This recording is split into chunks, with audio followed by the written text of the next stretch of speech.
This is Naoki Yoshida, This is Fern Hall. and you are listening to Aetheryte Radio. Aetheryte Radio. Here we go! Hello, and welcome to Aetheryte Radio, Gamerscape's Final Fantasy XIV podcast. We've got Zen, we've got Aldino, we've got Rook, we have 6.0, Endwalker. So I know we've joked about this. How tired are all of us right now? Fine. Yeah, oh, we know you're fine. You know, like, sleep schedules? What? I don't know. Zen doesn't need human sleep. She doesn't need it. Yeah, no, I am tired, but also I think it's not even because I stayed up. I think it's mostly just because of the sheer emotion fest gauntlet that I just You're ran right last you're night. right in the hype wave. Yes, like I was so pumped, I was losing it, and then I kind of came down, and then I, was still grappling with the reality of all the news and the stuff that we'd gotten, and now I'm somewhere in that, like, I don't know, not numb kind of territory, but I'm just sort of looking forward to it aggressively internally. I have been on just sheer hype the last several days. Wife took off some of Friday for the announcements to make some time for that.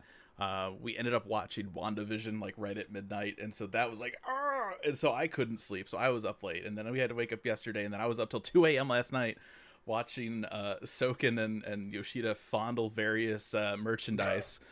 I'm so tired, but I'm like so excited at this. It's pure adrenaline right now. Oh yes, Charles. I went Let to us sleep, know.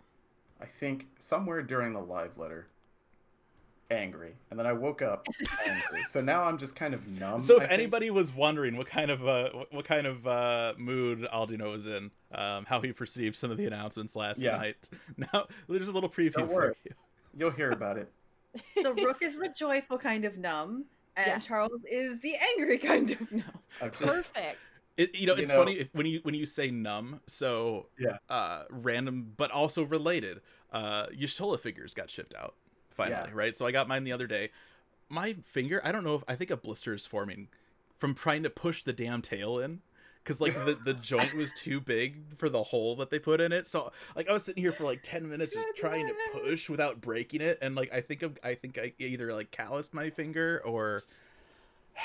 Fusion, I'm so sorry that you've had to So suffer I'm tragic, literally numb. a That's a tragic good- merchandise accident. I'm so That's a sorry. good, that's a good Similarly am metaphor. numb to the super cute chibi figures that are $60. I want it, Oh. but $60. I know. I I would need buy all Astinian. three. I would buy all three. I'm trying to decide, and I'm like, Astinian Y'shtola, 'cause like Reen's my girl, but not as Oh. much as those two. So I have the tiny Thancred, and I'm like, how cute would Giant Reen and Tiny Thancred be right next to each other? Ah. Yeah. But Astinian's my first boy. Like, if I got any of one of them, it would be him. I mean, I saw him, right, and immediately like because so it's funny, like they showed up all the merch, showed off all the merch at the end of the live letter, but that stuff dropped like right after the showcase. So I see this and I'm like, ooh, because I am me. Mhm. So I see you sitting, I'm like, add to cart, and then there's other ones, I'm like, sure, add to. Yeah. I'm like, there's 3 shirts and a hoodie. Add. How much is that? Oh, okay. Oh, shipping. Ooh. Purchase. I can't decide on the like Sin Eater design. I can't decide if I want to do the hoodie or the t-shirt, and I'm so on the fence. I feel like maybe I'm gonna go hoodie on that one, and then t-shirt for the FanFest t-shirt. Mhm. Oh, I just don't know, but they're all good. I It's just all very yes. good. I just. We are approaching warm weather, though. Sure. I mean, look, that's not any different though. I mean, it's like we get for like the media tour stuff, they send us like hoodies or jackets or whatever. Those always arrive in like July. See, and that's fine for me, because the Yeah. closest city to me is San Francisco, and it has its own climate. It's 50. Well, see, just you're fine. constantly. I can So- remember the first time we did that. It was a Stormblood hoodie, and because it was hot, like I already had the AC on, so I'm like, all right, we'll just turn that AC up a little bit more, and I'll wear this for a little bit. Yeah. But yeah, I wear this. This is the FanFest hoodie from last time. Super comfy. And so now I can have one that's a slightly different color that's not black. Like hoodies, like shirts and stuff, they're always black. So if I can get like one that's not black, that's like yes. It's like I blend into my chair. It's like where do I begin in the chair ends? You don't know because it's just all black. Gotta have that contrast. I mean, Rook knows that she's where's the floor in the background? It's just dark. Who knows? I am also wearing a dark overshirt. So She's yeah, part of I the just void. become part Yeah. of the void. Your, That's your just arm is part just of kind of the floating void. off on the side there. So yeah, okay. Enough about that. We need to talk. We're like 10 minutes in. It's like, what are we? Expansion? Oh right. It's because we know that the moment we jump into expansion, this train is leaving the station. This is Like, this is it's- it. It's a Doom train. It is. Maybe we'll get a Doom train. That would be cool. All right. So Endwalker. It's not Forspoken. Like the trademarks back in Right. June suggest, which is surprising, but also like surprising, right? Because it's like Mhm. that's usually the time that kind of stuff comes out, and it felt like, yeah, that's probably it. And then they're like, oh, also it's this other thing that you totally never heard of, and it's like, Ha ha ha! We got you. We They got bought Exactly. they bought Forspoken just to be like, you think that's what it is Well, today? they have that and so when that actually got trademarked, people were like, okay, it's either 6.0 or it's Project Althea. So Right. you know. Yeah, it could be Still standing be- for anything. Yeah. Yeah. And then there's the people that are like, oh, they trademarked Heroes Bonds. That's the name of 5.5. I'm like, they don't trademark patch titles. What? No. Stop. Everybody's just excited. Yes. Now we have some real stuff to be excited about. So excited. Trailer impressions. Music. Always Absolutely music. amazing. Oh man, so good. I got It's like so a Hoobastank feel. Yes, me too. Yeah. I, Me too. I trying to. Oh, who was I watching? I think it was Ethis. Said Incubus. Yeah. Yeah, It's like same that line. Okay. Same line. Early Yeah. aughts, kind of edgy, That's what I it feels Yeah. like. I do love that because it definitely ties into some of that we got even with Shadowbringers, right? Mhm. Like bringing in more and more of that kind of contemporary feel, which I don't know, it just really does it for me. I love even the more orchestral stuff in the game, but there It's that is hype something. music. It just. Yeah. it's so I like good. that they mixed the actual like fight music from the game. The original, you enter a battle, the fight music starts. That is like mixed in there. Yeah. That was cool. Yeah, there's always that motif in there. Yeah. So it starts off. We have us, in a robe as we do, right? Mhm. And it's like, oh, by the way, you're on the moon. Immediately. Immediately. Well, it's- So you know, like they're it's funny, walking, right? all you can see is the feet, and it's like dust, and you're like, moon? No, it Well, could be it- like the burn, and then it so pans out, moon. So that first shot, right? It's the moon, and like, yeah, some people would be like, "Oh, the moon." And my first thought is like, "Okay, now we're gonna pan down. We'll see Odin in the shroud," and because that was like the shot from the 2.0 trailer, Right. And then you see the he's walking. He's got that like Asian silhouette, which is Yeah, really that was cool. really good. And then you see like it's like gray, and you're like, "Oh, that's the moon." And then you realize his foot says Square Enix on it. If Yeah. that paladin armor does not have the Square Enix logo on the bottom of that foot, that is such a People are missed gonna be very opportunity. upset. Cosplayers, want- you know what I to want do. shoes like that. I Yeah. want shoes like that. Which It would be sounds weird. hilarious. I mean, it's just so good. And I- we were talking even about our predictions, right? The idea that they might try to do something that's a bit of an antithesis to Dark Knight. And it's funny because we were talking about White Mage. We even talked a little bit like if they lean into the Void thing, maybe Black Mage. But Paladin never came up. And yet, when you think about like the complete opposite of Dark Knight, I mean, And on the Paladin moon. is and on the moon. It's It's Final Fantasy IV. Well, and I think because I'm trying to remember. I don't know. Did any of us predict Paladin? I don't think so. No, I don't think so. Because one, we've been a tank, but we've been two tanks before, right? Mhm. We've had Warrior and Dark Knight, and we've also had the Rogan and Paladin, Yeah. kind of in that CG party, right? So yeah, that kind of came out of left field. Like that's As a it's- caster, I have Go to ahead. tell you that him being in a robe was not nice to me. Oh. I was like, oh, cool. sorry, Maybe buddy. it is actually a caster. And then you see the armor, and I'm like, that is not a caster. There's no how do way. you know his It'll head never be a alive? caster. strong sad caster feelings Yeah, that go exactly. around. I'm gonna, like, I mean, send you Poor pictures. Aldi, though, he's just watching with like a list. He's like, things that will make me angry. Yes. Cat, no. I'm so sorry that this announcement personally trolled you specifically, Aldi, literally. now. I mean, I'm glad that Paladin is getting a spotlight. I Yeah. do agree that it's been Yeah. we've had a lot of tanks. But at the same time, I feel like Paladin is the one that kind of gets the short end of the stick It all does. the time. Everybody's yeah. always like, ugh, Paladin. Yeah, it Yeah. definitely I've should have always- been Definitely. out. To Yeah, me, I've this liked makes the Paladin. most sense. Yeah. Yeah, for sure. And the moon, it just cracks me up that person at FanFest that yelled like Yeah. the moon is now You're right. living the As ultimate high. Yep. as soon as you see the moon, and even the ending shot of the trailer, it's just like us just on the moon. Yeah. It's my only thought. Like my first thought is just going back to one of our interviews at E3 with Yoshida-san, where we had talked about the moon, and he just says, Mhm. "Who would give you quests on the moon?" And so Yep. I'm sitting on the couch watching this with my wife, and we see the moon, and I'm just like, "But who is going to give us quests?" That's another reason why I'm here early. I'm setting it up for us all because I'm just so angry that I needed to self-isolate. Yeah, in case anyone didn't notice, watching on Twitch here, Aldino's got the he's moved on from the Crystal Tower. He's on the moon. I don't know how he's breathing, but I'm sure we'll figure that out at some point. Oh my God, I Bismarck, saw- don't worry about it. I saw somebody mention Hrothgar and Vera can't go to the moon because they can't wear the space helmet. Yeah, exactly. I know. Oh, I know. I laughed and then Oh, also no. cried simultaneously at that comment. Oh my gosh. I mean, we'll have on that as well. Yeah, we'll How talk. we I'm didn't sure there say- will be many references to all of the Yeah. fantastic memery Yeah. that was flooding the Twitters last night. Oh my god, I don't know there about you guys, are some gems.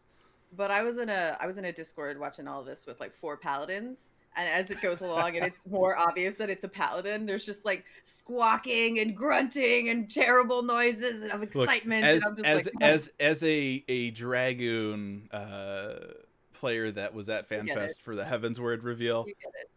I'm so happy for you right now. Yeah. I mean, but yeah, we got. I was just gonna say Nope, go really ahead. fast. On a different note, talking about the moon, but also just talking about the actual sort of image that we got, the title Mhm. image with Endwalker. On one hand, everybody has made lots of memes about the pizza Oh, slice yeah. spaceship, which is Yeah. hilarious. Ugh. It's totally valid, and I love it.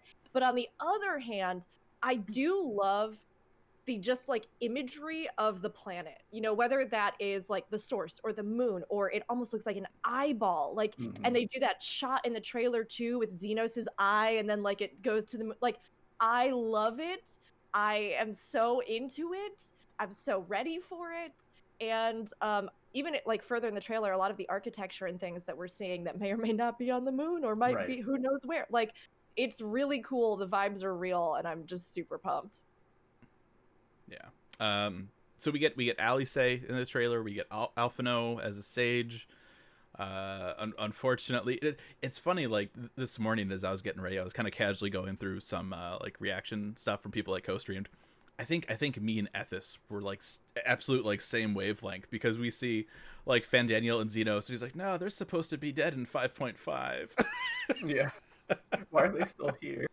No. Stop. But yeah, that trailer, man. Garlemald. Ooh. If we Yep. like, if we go to the next part, like just the sage part, like before we got into the job, like we'll talk about the job, but just that, like your response when you saw it. You're falling back into the void. Come back. Yeah.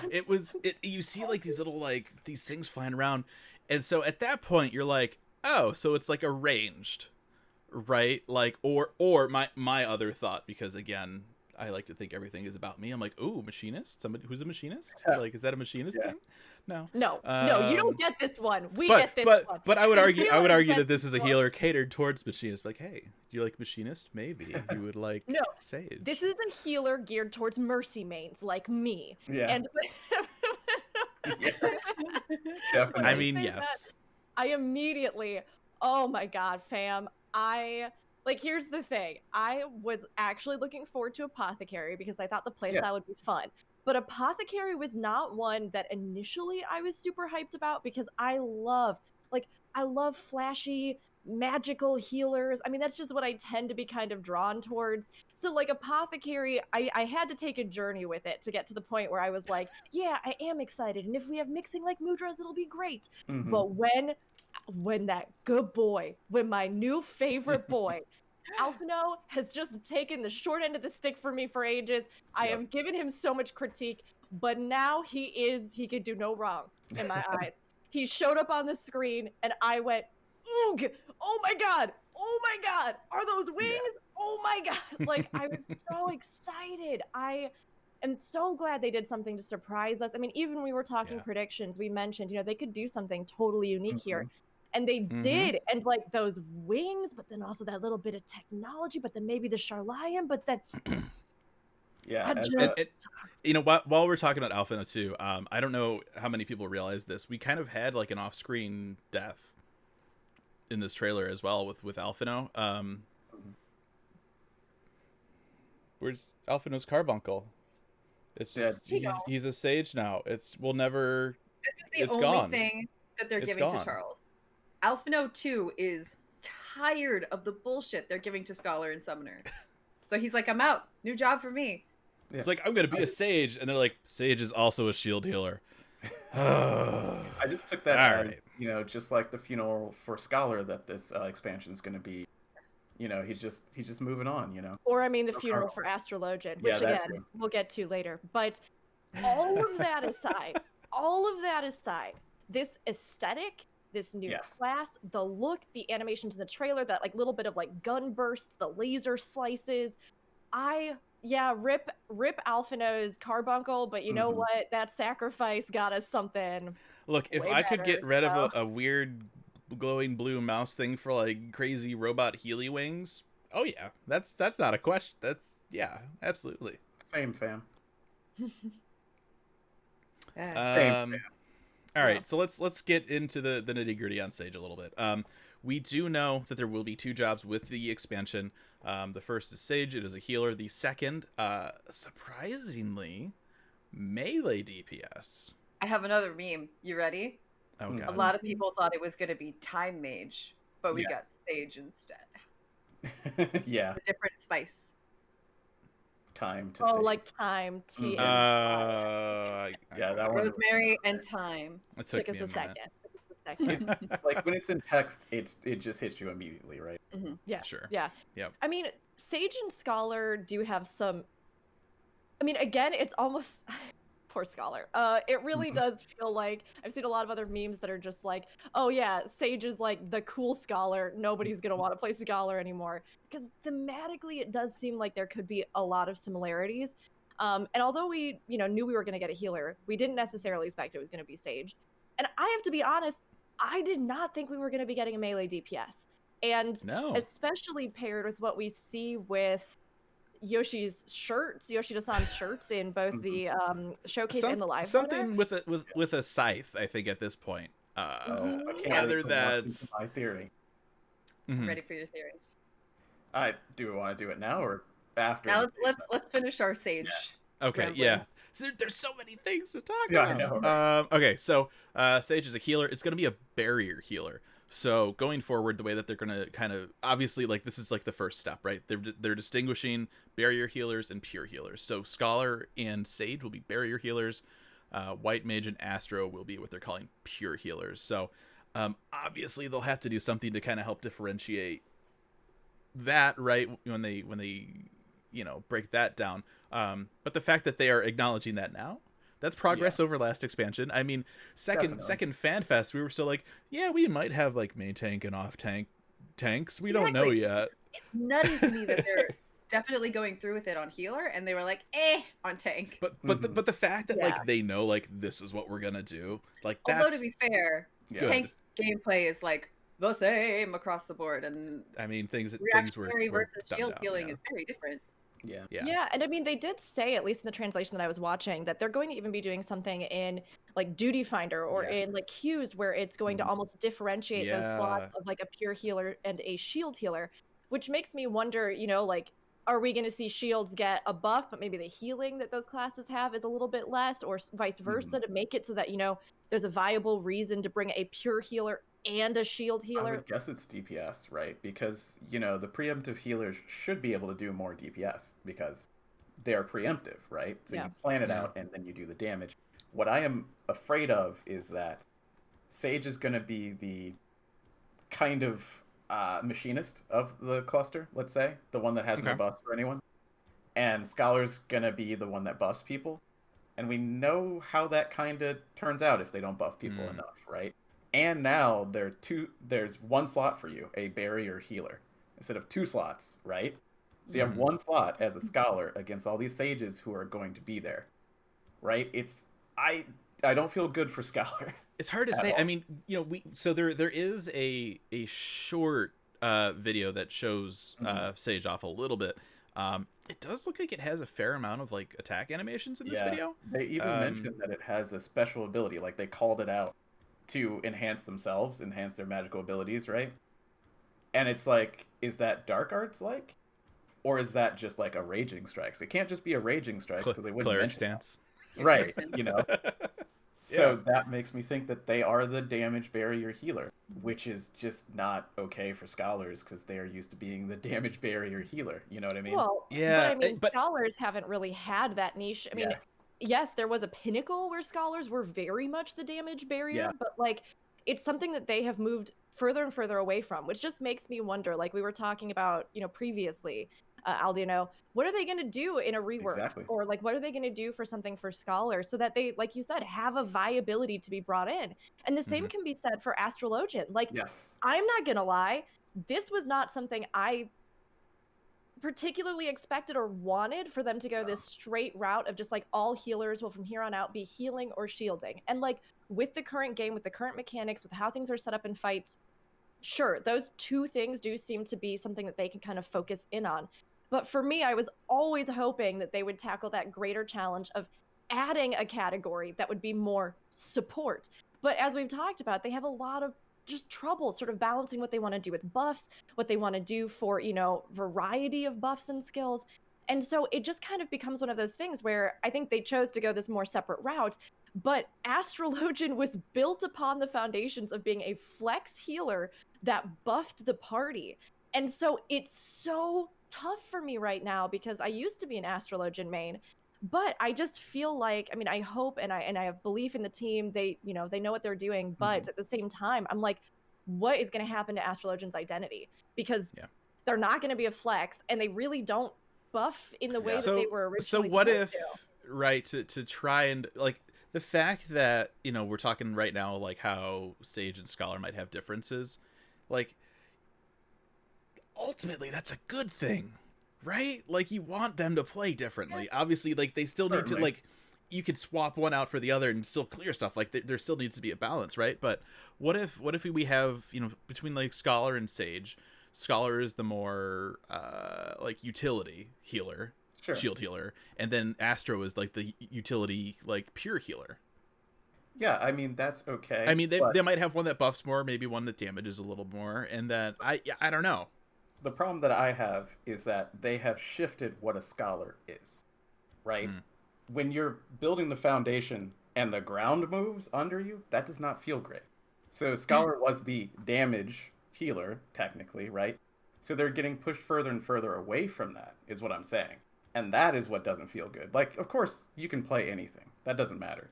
But the feeling of your your job, right?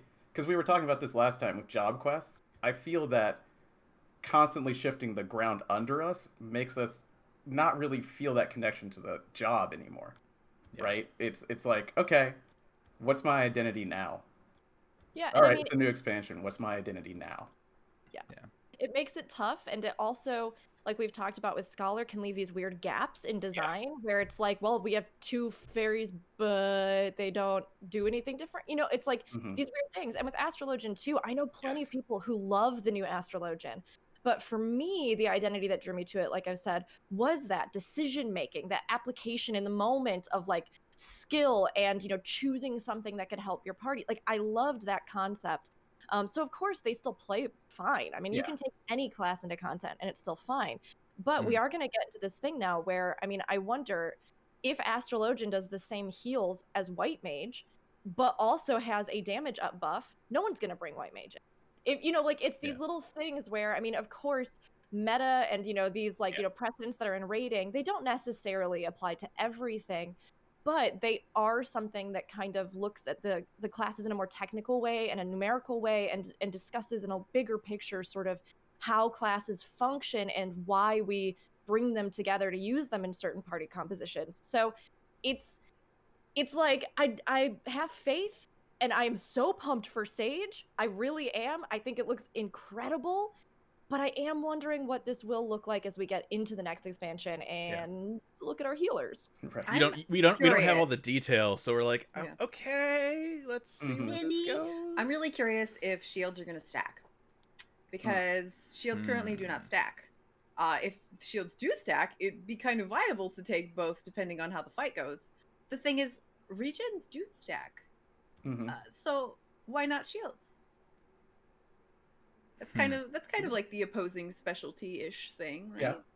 Yeah, I mean, I agree. I think it's weird that the shields don't stack. I think their idea is that they don't want players or parties to just be able to like cheat damage as a whole, you know what I mean? And like completely nullify something like burst damage. But at the same time, it does Why create not? these weird issues. Yeah. Like, The way they've changed the way that shields show up on your bars now, it would totally work. It would absolutely work. And please don't actually do this, Square Enix, but I feel like if shields aren't going to stack, regions shouldn't stack either. I mean, I think that's viable, and especially if they are trying to move towards something like almost making it so that you need to take in a shield healer and a heal over, like, or a major sort of focus healer, right? Like, because I think that if they're going to separate them in those categories, then they will need to create, I mean, an area where they excel, where the other might lack, right? The only Like, thing I can think of for Scholar right now is you still have the pet, which is a pure healer. They don't make barriers, they heal people. So a Scholar would have more healing output, maybe, theoretically. Theoretically. Right? Jinx. Theoretically, maybe. That's something. I'm just glad that this kind of means, like, indirectly, Astro's back on the block, on the drawing board, if you will. Sure, yeah. Please take a look at those cards again. I know you feel like they're good now, but they're not fun. Yeah. they're different, and like I said, some people will like them, some people won't. But it is one of those things where I would love to see them continue to maybe iron out those few things that have been hanging over with healers. I also wanted to mention just a little bit, there's been a lot of discussion, and I'm curious to hear what you all think about where Sage specifically will sort of draw from in lore. I mean, obviously we know the starting quest begins in Limsa Lominsa is what they said. Yeah. But I've seen all sorts of different discussion from like Garlemald to, everywhere. For me, I think it was kind of telling that they showcased it in the Great Google Library. Exactly. So, and it does look like it has that Sherlion kind of element to it. So It's very although fancy looking. Yeah, we didn't see Sherlion yet in our trailers and things, but it makes sense. Yeah, to me. well, go ahead. My theory is the reason that they said, hey, Alphino learns it in the main story is because he's going to learn it from his dad. Because his dad is a very big person over in Sharlayan, and it would be such a cool arc to do that. Of course, we learn it in Limsa, which is whatever, it doesn't matter, there's a Sharlayan researcher, but it really feels like a Sharlayan job instead of Garlemald, just because they said in the showcase that you use your magic to control the funnels, which I'm not gonna call so they're called Nuliths. And it's definitely a magic based thing. You're using your Aether to kind of help maneuver them and stuff. So Garleans don't have pure-blooded Garleans, right? Obviously there are people in the Empire that, right? But I think they just put a computer chip in their head. Then they can control. It's like Doc Ock from Spider-Man. It's the same kind of idea. Yeah. Absolutely. That little headpiece, it does have that like same color kind of gem as the Nuliths themselves. So I did immediately go like, oh, I wonder if there's something about like using that as a focus, and then or what they have sort of integrated into that. So question then, are can Vera and Hrothgar still be sages Oh then? my god. My god. I'm not gonna lie. It's not in our head. The artwork for this class, one of them is a Viera, and it's beautiful. It's a gorgeous piece of art, but there's no headpiece on that Viera. There's not the little thing that everyone else has. And I was sitting there like, Don't Well, do at it. least for the Viera, at least one of the Newless is floating. The others could be attached. We can't see the whole. So yeah, I kind of would prefer it be a Charlian job, but Yeah. His outfit reminds me a whole lot of the Guardian researcher outfit Yes. that we did. That's see. true. Mhm. Mm-hmm. So Yeah, so I it think does it could look go like either him. way. Yeah. I just hope that he learns it from his dad, because that would be such a moment. Yeah, I would 'Cause the prefer that. world That'd be is cooler. ending. Charlene has to do something, right? Yeah. Right? Yeah, don't be the Finally ancients. Don't do it. Bring in Motherfucker. Mr. Livier in 5.5 and have him run into Alphino. He's like, "You still using that stupid carbuncle? Let me show you." And then how." Louis Sua's ghost shows up like, Yeah. I'm proud of you, son. Yeah, finally you're addressing this. Louis And Sua's that- like, I gave them fancy grimoires though. Why would you? I mean, That's the honestly a message feeling. was about earning their scorn, right? About Mhm. forebears earning the scorn of people for not doing the things that they should have done. Right? The New Year's message. So I'm like, this would be great if it's his dad, but if it's not, we'll find out. I mean, That feels I mean, good in my at this heart. I at like this that. point, I feel like they'll just be like, "Oh yeah, no, we were referring to Lunarians." Yeah. Exactly. I think Sure. they're gonna be poo-poos. Oh, The little Oh, blue guys from yeah. 8. oh yes. I want poo-poos. Oh, I I hope thought so. you were just saying that Charlions want- were gonna be poo-poo Well- heads. No, the little like blue teardrop Yeah. shaped head guys Yeah. from Final That'd Fantasy. be awesome. Yeah. I did That's what think I want. immediately with Sage. I mean, Oh you my brought God, up Louis. yes. You brought up Louis Soir. Yeah. And I did immediately think, like, with Alphino and Sage and that combination of, like, his heritage, his lineage, of the fact that, like, Louis Soir, in many ways, although I don't believe he's ever referred to as, like, a great sage or anything, as far as I remember, but he definitely has that kind of standing. So it does make sense to me that it could be something that, again, from his family or his dad, or in some way is sort of him finally assuming his own identity and his own legacy, and stepping into, not like fulfill his grandfather's shoes, but to, I think, have a place in the world as important as his grandfather did in his own way. It'd be a cool ending to the Levelour's story alongside the story of Hydaelyn and Zodiark, and like it'd be a nice little harmony at the end. Who knows? Yeah. Other little bits for Sage. There is no required class, and as expected, right? We don't do it was- classes anymore. What's a class? The starting level will be 70, and like we said, it'll be you'll get it from Limsa. So, yeah, that is our new healer. Insult to injury, it's in the same building as the Arcanists. Yeah, it is, and it's one of those things where it's like, oh well, they could have just added that on to Arcanist, right? No, that's silly. Why would we have 2 jobs from the same class? There's just this guy standing in the corner of the Arcanist Guild. It's like, hey, books are cool, but Yeah. have you seen Newlist? Yeah, I mean, maybe they start you there because if Alphino has something to do with it, they are Yeah. trying to, like, smooth that transition from him sort of being a summoner scholar to becoming this sage. I have no idea, but I'll be curious to see what the plotline is Or like. maybe and- maybe they just have the 3 city states on a spin dial, and they're like, all right, where are the new jobs gonna be? Let's Limsa. Okay. So let's. Anything else on Sage before we move on here? I'm just so happy. That's all. I'm just so happy. So are you gonna what's your Rook? Are you gonna try Sage? You gonna main Sage? What's your? I might main it, honestly. I mean, Okay. we'll see. I'm not usually, shield healers aren't my first love, I'll be honest. I like buffing Right. healers. I like, but I do like damage healers. So depending on what it is, we'll see. But at the same time, I think the aesthetic is so very real to me. And that's huge, right? Like, I think that especially when you have a healing class or some sort of class in the forefront, it's nice to see them really get just beautiful animations and be fully realized. I mean, Astrologian also before it has some of the most gorgeous animations in the game. I Mhm. love that. And the moment I saw this, I was just like, I did not expect Sage to be coming, but like I said, give me anything that's like wings. I mean, Bird of Chess is my name online, but anything that is wings, and I'm just there for it. I don't care if it's like technology things, if it's little tubes that fly around, I don't care. I'm so down. So I'm curious to see how especially the weapons look. I'm curious to see how it plays and like how they sort of, make the new liths diverse in appearance and stuff like that. And I'm also just really, really curious to see how they rebalance everything sort of around this, and hopefully Yeah. it's good. I mean, we'll see. I think. I I'm love curious. the aesthetic of it. Oh, go ahead. Go ahead, Charles. Oh, I was gonna be snarky. I'm sorry. I was. No, me too. We finally learned that pet should be an animation instead of an actual thing. Because these Nulas, like, I'm looking at them and I'm like, oh, they follow your commands when you press the button. Isn't that cool? You know, that would be nice, wouldn't it? Oh, I feel like as we I- transition into the melee DPS, we're just gonna have to set Yeah. Aldean up free gonna to just be like worse. run. That's why I'm on the moon. I was gonna say, I'm interested to see how violent the fight between my two healers gets. Yeah, Hmm. it's gonna get ready for that statics. All right, so second job will be a melee DPS.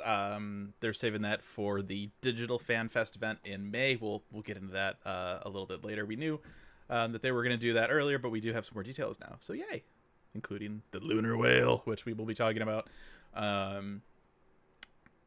So during this presentation, Yoshida claimed that he got a little warm, so he changed his shirt. Shocking. Mhm. Shocking.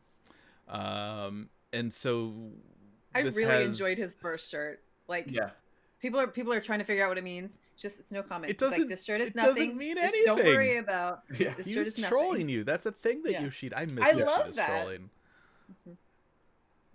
So yeah, the first shirt said no comment. Like obviously he's like, people. I know people are gonna look at the shirts, no comment. So it's like, oh yeah, you're funny, Yoshida.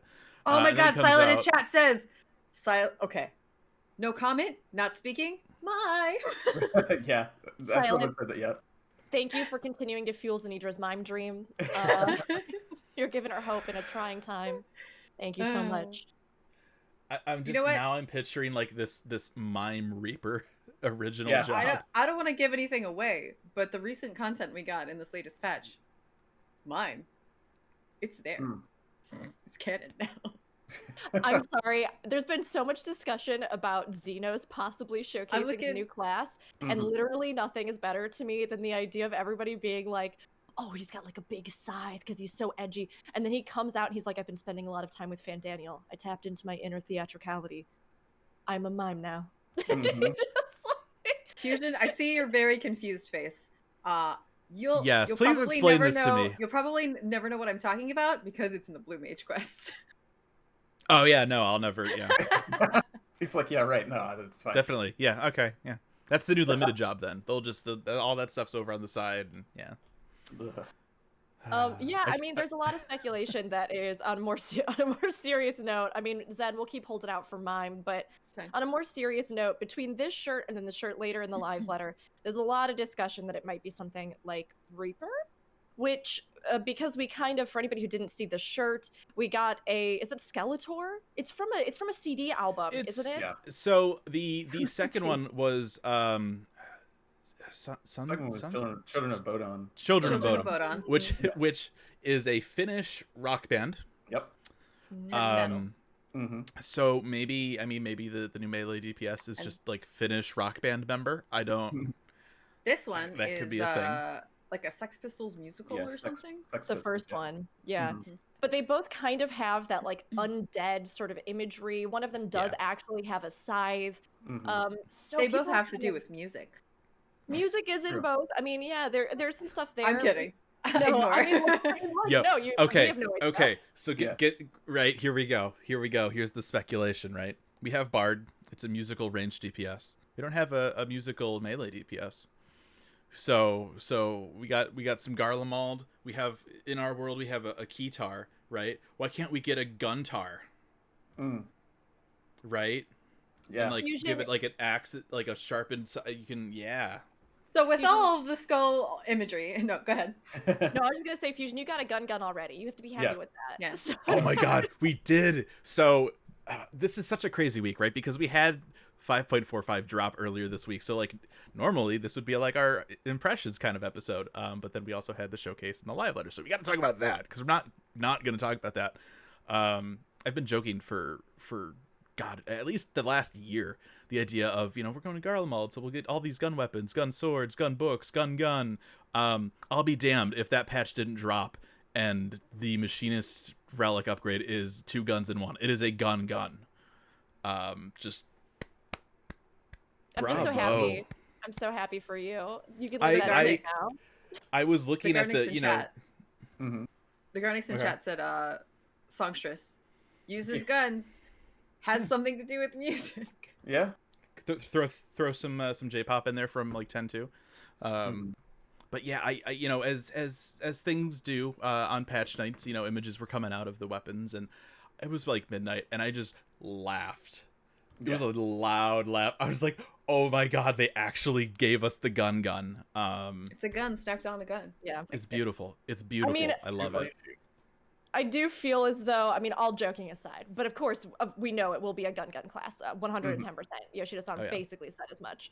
No, but if we are thinking more Reaper, I've been thinking a lot since then about the idea of, well, how do we make this something, again, that is palatable to a wide and diverse, like, international audience? Because we've talked about there are some problems with, like, Necromancer. Mm-hmm. Reaper, I feel as though, could maybe sidestep it a little bit, especially, you know, there's been a lot of talk about Ranjit. Mm-hmm. And Yep. although I don't think we're going to see like a Reaper Beastmaster, I mean, they could do something where you are almost like infusing yourself with void power, or like merging with a void scent or something like that, or just something that would give you kind of that gameplay that then you would like leap into the fray with something, a You weapon also, like a scythe. though, I mean, the I think the big thing, right, that we talked about, right, is that idea of they're in different markets. So like Necromancer may not work great for China. But you also have to consider just job identities, aesthetics, naming conventions, right? So if you have like a Necromancer or like a Death Knight, right? We already have Dark Knight. Knight is Paladin in Japanese. So you got to make sure that they're not confusable with.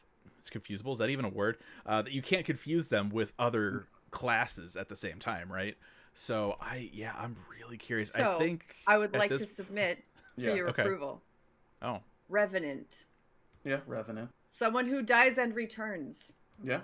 Xenos died Yeah. and returned. There's some imagery of him from behind Yeah. in the chair with the scythe. Mm-hmm. so People are yeah. guessing So it's a five. in the trailer, there's the part where Fandaniel goes up the weird like Geiger elevator, and you see this kind of throne that Xenos is on, and there's just like a little bit of some non-symmetry with the rest of it, and people are thinking that might be a scythe. So Although, who sits in a chair with a full scythe? I mean, do you not? Every single day of my life. You just can't see Yeah. mine. It's off screen right Yeah. now. I wish I had one. I could just be like, do you not? Like, I mean, Right? the other possibility, I guess, right? It could be like a battle farmer. You know, Yeah. just We are getting that limit that break. farming He just area. rides in on a John Deere and just runs Yeah. over the. My serious idea is Ranjit, but it's more of a assassin type thing. Okay. And it's Ranzatan assassin. yeah, it's pure speculation, but Xenos broke his weapon, right? Yeah. And I was thinking, what if that dragon wasn't a dragon, it was the spirit of the weapon, and we go more sword spirits, you know, like in tactics and things like that, in classes that have been there before. So you manipulate spirits. Soul Eater. Yeah, exactly, something like that. See, then that Soul Eater would be confuses me so because Soul Eater was a cool. Dark Knight ability in 11. Right, exactly. No, So- I don't know if it's going to be Not called- that would necessarily stop them, right? But I think it would be a Yeah. consideration, right? I mean, Soul Yeah. Eater just makes me think of the anime, which Yeah, again exactly. has Fair. like Exactly, the spirit scythe. weapons, like Yeah. weapons that have an embodiment or a spirit, which could be so cool, and it Because would we couldn't also figure tie out what into that- Xenos. Yeah, we Mhm. couldn't figure out what that dragon was, right? That Ranjit is using. Like, nobody knows how that works. And It's like, we've is that a real seen dragon? spirits that are weapons before, kind of like that dragon scythe thing. well, and I mean, Odin? we had Van Hydras had a cerulean tiger. Yeah, Like, right? whatever you want. Just make whatever you want.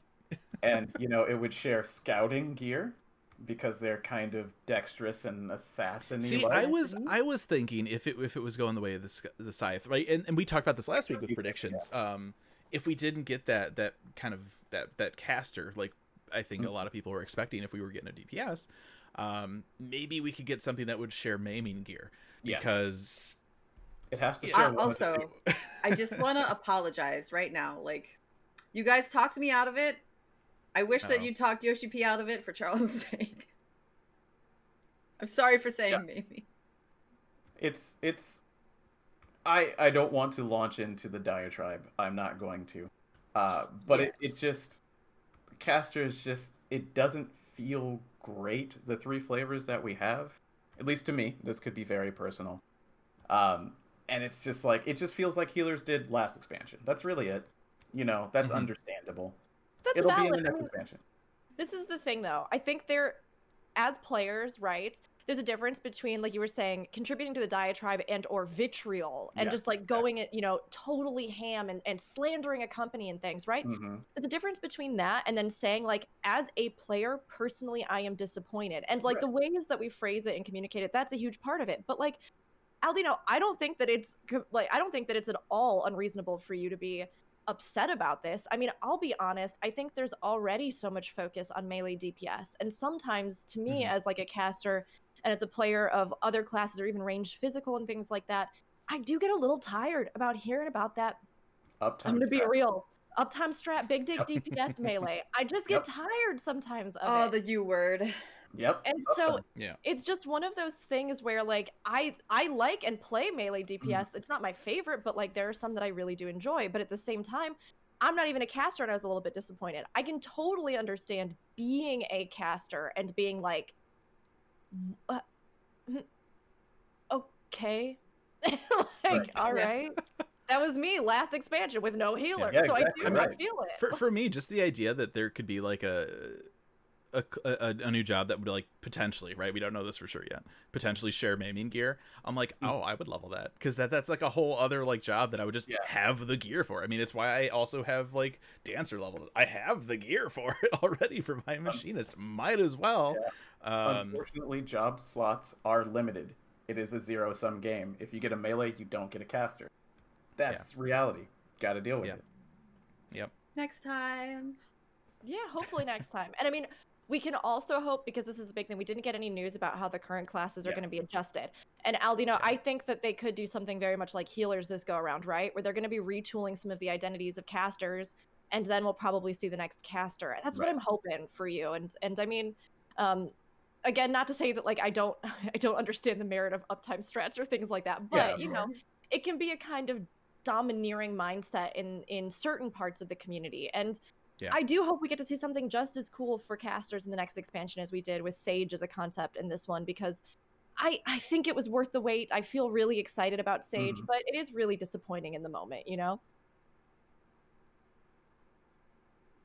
But Ranjit melee class would be very Yes. cool, so I hope that's what it is. I'm Not so that I can pumped about- play it, but I hope that's what it is. I'm so pumped about the idea of Soul Eater now. Like that Reaper sounds cool, but Soul Eater sounds amazing.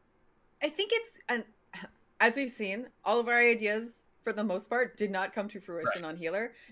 Nobody's dissatisfied as far as I can tell. Yeah. Maybe the people Yeah. who play current healers who are like, what are you going to do to my job? But yeah. what we have coming up for the melee DPS job looks possibly pretty good. So I'm still hopeful.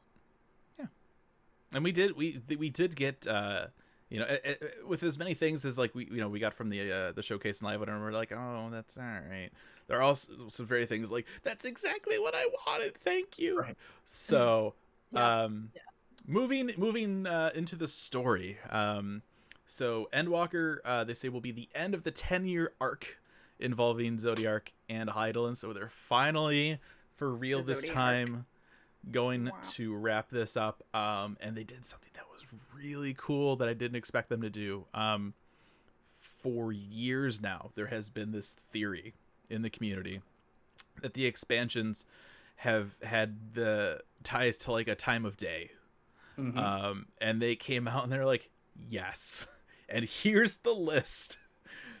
2.0 is Sunrise. Heaven's Word is that blue afternoon sky. Stormblood is Crimson Twilight. Shadowbringers is the Black of Night. And on that diagram, Endwalker is a new dawn. So that was cool to see them just kind of come out and be like, oh, hey, yeah, here's that theory. There you go. You guys were right. Yeah, it's so cool though, and it totally fits. And I do have to say, when they were doing this though, Yoshida-san, we got some amazing stuff, but that moment where he was like, you'll notice some themes: end, the end, the Mhm. end of this. And he's like, on the slides Yeah. illustrating all these like Highlighting end. finality terms, and everybody's sitting there like, what? No, it was But confirmed. but before is this it that there would but be is it gonna more." is anything gonna end? What? I know. And then that Mhm. final moment where he goes, "A new dawn," and everybody was just losing it. And I was so touched by what he said too, like in that moment, kind of addressing some of the concerns, not only about, yes, this is the end of one plot, but we have a new plot that will be emerging from this, right? Like, this So isn't the end of yeah, everything. that was kind of big too. With expansions, right? You get that 0.0 release, you do it, and then you kind of stretch that out a little bit, finish things up, transition into the next expansion.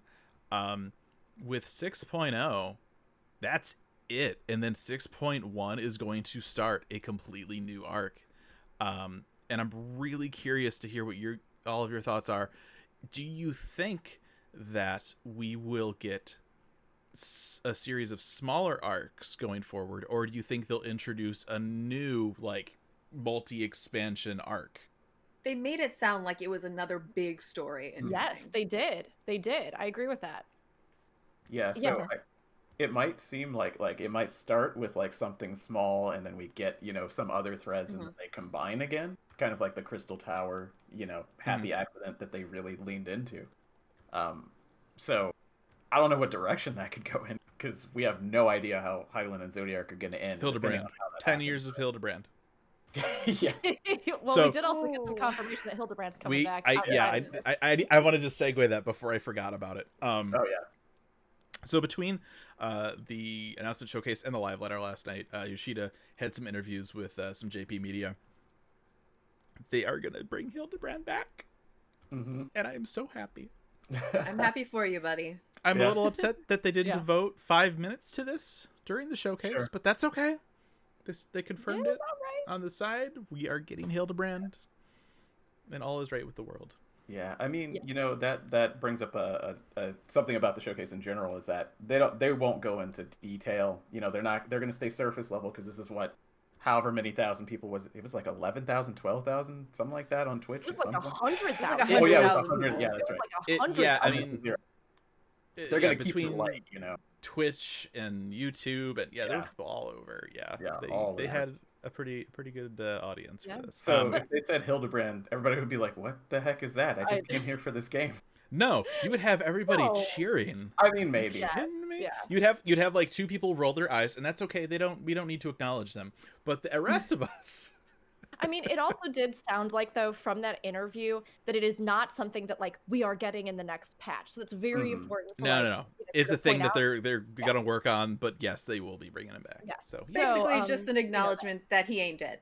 Yes, Mhm. and that they're Yeah. working on new stuff. But all of that said, I do agree in that I too got the impression that it was going to be the start of a whole new arc. And just Yeah. kind of the way that they were like phrasing that with, this has been a 10-year journey, but we will be starting a new one, and all of this different Mhm. stuff. And yeah, I mean, Aldino, like you said, I think they've shown that their storytelling spans many years.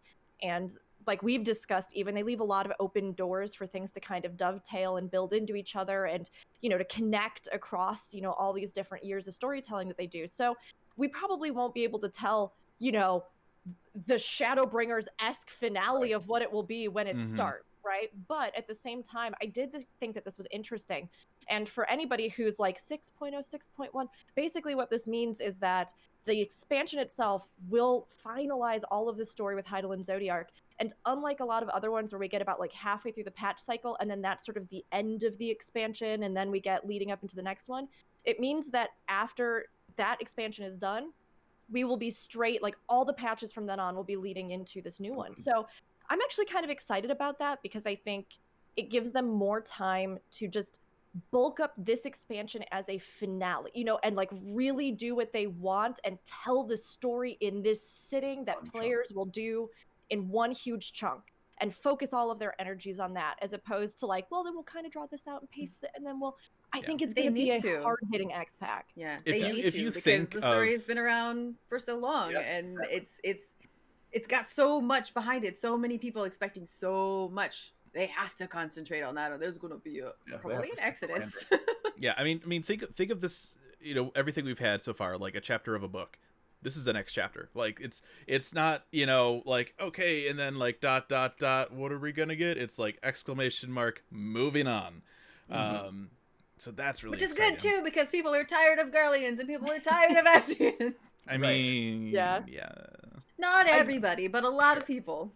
I do have to say though, having just finished the Void Quests and Yeah. throwing them up on YouTube and doing the whole thing, like I can't help but wonder if that is our tie-in for what might be coming. It I really hope so. feels like it. It feels really like hope it. so. Mhm. Okay. Yeah. I'm working on it. I'm working on Yeah. it. I'm still. I'm gonna do it. Okay. So Oh. official synopsis. There was one other thing I Mhm. wanted to add into this because I did think Okay. it was really important. So while he was talking about this, Yoshida-san also addressed some of the fan concerns about whether or not he would be leaving Final Fantasy. Yeah. Especially with like 16 on the horizon and stuff like that. There's been a lot of talk in the community like, will Yoshida-san ever get tired of this game and never want to do it and leave us for a different project? But I teared up a little bit at this. I don't know about everybody else. He made it very clear, and the words that he spoke I thought were really wonderful. So if you didn't watch them, you should. Where he said, Final Fantasy XIV is my life's work. And to him, leaving that legacy is so important. And so he was just reassuring everyone that he will be on this project, as he said, until like the president makes me leave it. Like I will be here, like because it's not the kind of thing that I would. And then ever Matsuda leave. came out at the end. He's like, "So this is gonna be awkward now, but yeah, no, it's. I thought that was great, and you know that's a rumor we've been hearing for a little bit. Even before 16 was announced, the idea that you know he could get moved on to another mainline Final Fantasy, and that he'd get taken off of 14, and it's like I think they'd be crazy to do that. And she's like, "No, I'm not going anywhere." So yay. At this point, I feel like he has enough pull. If the president was like, you know, Yeah. we could use you over here, he could be like, you know, He's like, could or you? I can continue to make you monthly sub revenue over here on this project, and then produce. Remember how another you game. almost got bankrupt? Remember who fixed that? Remember how I saved all your asses? Yeah. So the official synopsis here for Endwalker. What were the final days that brought the mighty ancients to their knees? To uncover myriad secrets of Hydaelyn Zodiark and deeper mystery still, the Warrior of Light embarks on a journey to the moon. The long-awaited conclusion to the tale of gods, light and dark. What brought about the final days? What became of Hydaelyn and Zodiark? What will be the Garlean Empire's fate? What is Xenos and Fandaniel's aim? And what is to be found on the moon?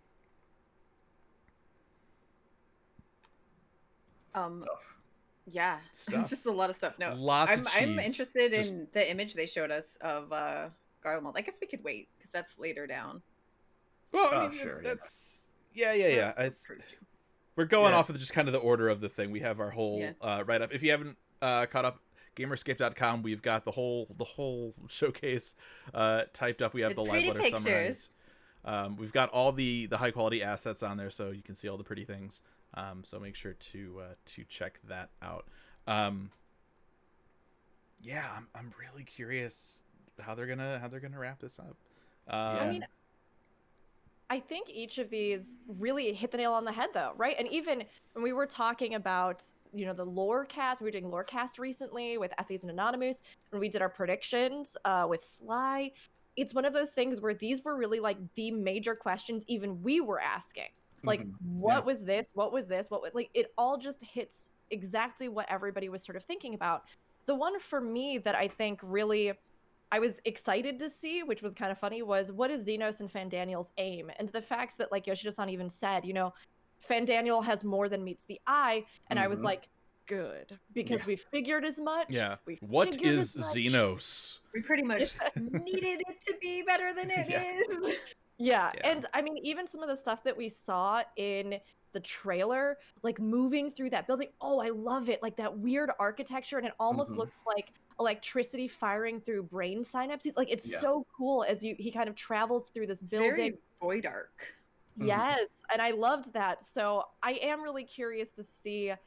I think I felt tentatively excited for Fandaniel for the first time, just even in this promise of there is something more with it.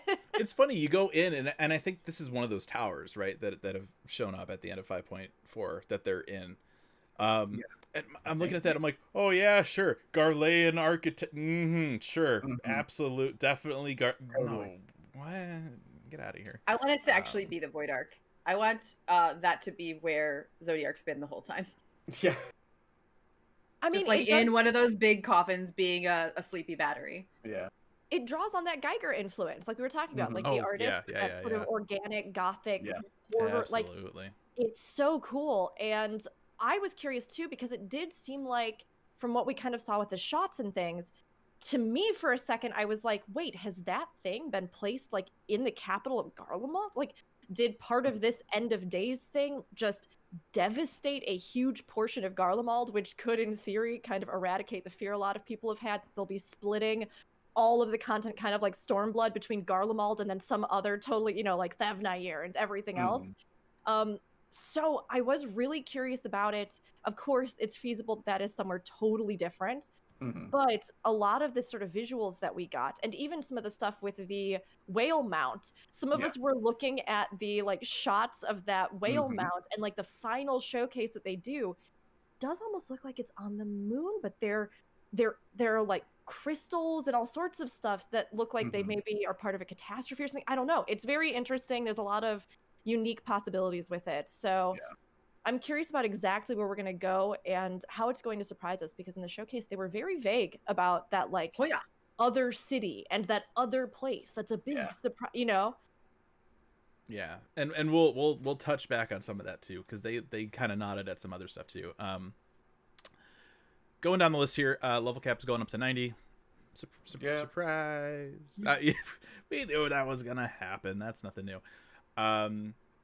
New areas. I'm slightly surprised we didn't go 99, because that's such a thing for Final Fantasies, but I'm not displeased because 99. They didn't want to jump more than 10 at once. That's a lot. Exactly. 99. So new areas. Did anybody have Thavnair on their prediction bingo card? Okay. Congratulations, Zen. You win. I won everything. Moon, Thavnair, Maiming, and I'm really sorry. You have to be sorry. I mean, we had some of these in there too. Yeah, we were talking about is not confirmed. Thavnair's artistic design influences and like cultural design influences, though, were different than I was expecting to some degree, which I like. There's almost like, I don't know. It's very cool. Bright colors. This like almost Indian little or like Indian. Yeah. I heard somebody else say. I heard bit, Cambodian. I heard somebody say Cambodian.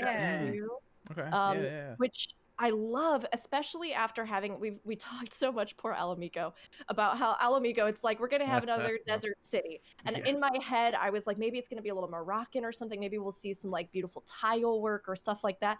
And it was like dirt, brown dirt, brown dirt, sand, dirt, salt.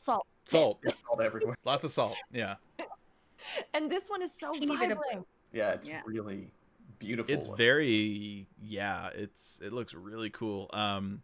And so we'll have Thavnair at least one field area.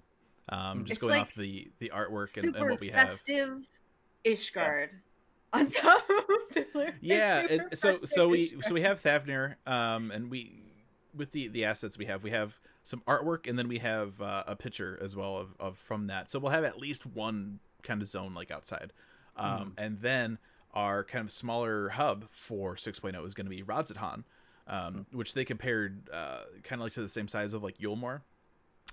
There will be a second larger town hub, but they're not saying where that's gonna be yet because it's gonna be a surprise. So maybe that's Charlayan, maybe that's probably not Garlemald. Moving into Garlemald, we have some artwork and some pictures of Garlemald. It gone. It effed up. So that's the thing we were saying where it's gonna screw itself over and maybe we won't go was half true. This is tough. I was it has seen better days. And if you watch, did you say you hate it? Oh, I hate that we don't go to Garlemald at the height of their powers, right? After all this, they're like, "You want to go to Garlemald? hold on. How Just how give us realistic 1 is that, second. though? We'll just fire and we'll just mess it up. Okay, now you can go in. Yeah. If we'd have Thanks. gone in the height of their power, they probably just been like, "Oh, warrior of light, smash, maybe Oh, dead." no, I mean, take the war to them and fight into Okay, the okay. battle. Aesthetically, like yeah, Garlemald. going into this, like there's nothing there. It's in shambles and it's Of course, it's too early to know, but if we Yeah, go in the Garlemald and it's already destroyed, did we beat the Empire or did Xenos beat it? Xenos, absolutely. That's the Watching question. that trailer, pausing that Mhm. scene where everything is burning down in front of he's him. like, it's I'm gotta just be gonna sit Garlemald. in my He's throne doing with it. my He's doing it to with my himself. maybe scythe, and I'm just gonna watch the warship just crash right in front of me. Like, just think Yeah. like Crap. in fiction. Like, you're an Alamegan resistance fighter, you take the fight all the way to Garlemald and it's already destroyed. And you don't get that revenge. Right? And it's a good story beat, but I'm like, man. Yeah. Uh, 10 years of build up and we go into already set aflame Garland. It's not Oh, super upset Xeno- about it. But it's Xenos just beat us things to I thought it. about. Well, but I mean, Um, one of the things that I do think is cool with that is that it does subvert expectations, Yeah, right? definitely. And Sure. I think that a lot of the themes of, I mean, even what we're maybe seeing with them setting up with Xenos and Fanny Pack, they themselves are supposed to be a subversion of expectations, right? Sure. So when I was sitting there, we were all exchanging these ideas, and I was like, does something happen at the beginning of the expansion where like all of Garlemald gets destroyed, or some huge calamity, and then we go into the future, and then we go through the ruins of Garlemald, or is it just that the end of days calamity? Oh, kind don't Final Fantasy 15 this. Don't Well, no, don't I do just- that. There's so many possibilities with this, right? Yeah. Because I mean, Yeah. the tone of Garlemald is so different than what we think, and whether or not that's just that, yeah, like you said, like something with this end of days or Xenos or these fears or whatever it is, just allows Garlemald to be obliterated. It's really fascinating, and they did say there's going to be a lot of story pertaining to this, so they didn't want to necessarily give a Mhm. bunch more details on it, but it definitely was not what I think most of us were expecting. Right. I didn't even think about the idea of the resistance fighters getting there and it being already screwed up and just how that would make them feel. That's I have that's a tingly feeling brain thought I like. with the scale of everything, right? We have the towers, obviously, it's supposed to bring about the final days. I wouldn't be surprised if in 5.5 part 2 we just Link Pearl blah blah blah. Oh yeah, so Garlemald's gone. Right. Just If they chose FYI. Ruined as the first thing that we like, the first picture of Garlemald we get from this expansion is ruined. Well, then I don't know that we see it get ruined, like other than a cutscene maybe, because you would want to show us this is Garlemald and then pull the surprise of it being destroyed in front of our eyes. So I think it's already going to be destroyed, right? Yeah, so I think you're right. Probably 5.5 part 2 or early 6.0. We didn't Yeah, I save mean it'll be Reen, like right? one of the first things that happens. I don't know. Small tangent. We didn't save Reen. They'd already done it before we got there, right? Which part? Like Reen? when they go into Yulmore and pull Reen out. It has nothing to do with current thing that we're talking about. No, What I the- No. think yeah, I don't think we save her. Okay, so we Thancred, that's that's in the CG. Thancred goes in and exactly. gets her. That's Yeah. that's what I'm going for. So Yeah. that's the thing that happens, and we get to see it in the CG, and then when we get there, it's already happened. So like the stuff Sure. that's being Well, destroyed in it's the CG, they did a already lot of that happening. in We get the there, it's already Shadowbringers. happened. Yeah. Yeah. I mean, I think it's a bold choice, honestly. really is. because, again, if we're talking about dividing narrative beats, and on one hand, it's awful because, right, like all of the Garlean Empire is not necessarily the crimes that they've committed, right? Mhm. There are just people that are citizens that live there. And we know, as we'll get to a little bit later, that Estinian has been working in and out of it, and he's being added as a trust for the new expansion. So, I mean, I think there's a lot of stuff and possibilities for them to give us insight into this, but then also to use it as a powerful story beat that we don't just spend the whole expansion on, right? Like dealing with Garlemald has been such a big issue. But if they destroy the main central hub of Garlemald and then allow us to freely push on to other stories while having this kind of deep stuff surrounding it, I think that's honestly a way to sort of keep from dividing that narrative sluggishness and kind of incoherency that happened a little bit with some of the jumping back and forth in Stormblood. And I mean, looking at the other stuff that they've given us, like Radzat Han still has some Garlean ties and things because Mhm. it was of interest to Garlemald, and they, ended up sort of I think they even pushed into it, right? But because it was almost like an entryway into Thavnair, it's sort of a stopping point and control point that like leads into Thavnair. So we could go further in there. People also pointed out on some of the like the map that they showed where Garlemald is, there's this weird thing that looks like it could have caused massive destruction, like a tower or something, possibly what Xenos is sitting in. But then there's also like off to the side a little piece of before, like heretofore unrevealed land that wasn't Radz-at-Han or Thavnair that people are maybe thinking might be Sherlion. So, well, there's Charlene's been on the map since Stormblood. That's nothing new. Well, there's something. We've had Charlene on the map before. I'll have to take a look. I didn't see anything new, but upper like northeastern coastline. Yeah. Okay. Okay. Yeah, I'll have to take another closer look at that. So I'm people are gonna hate me for bringing this up. It's okay. I keep bringing up mine. Where were what happened at the end of the last patch? What were Urianger and Thancred doing? Wow. Where were they going? Sandwiches. Where were they going? They have a snack.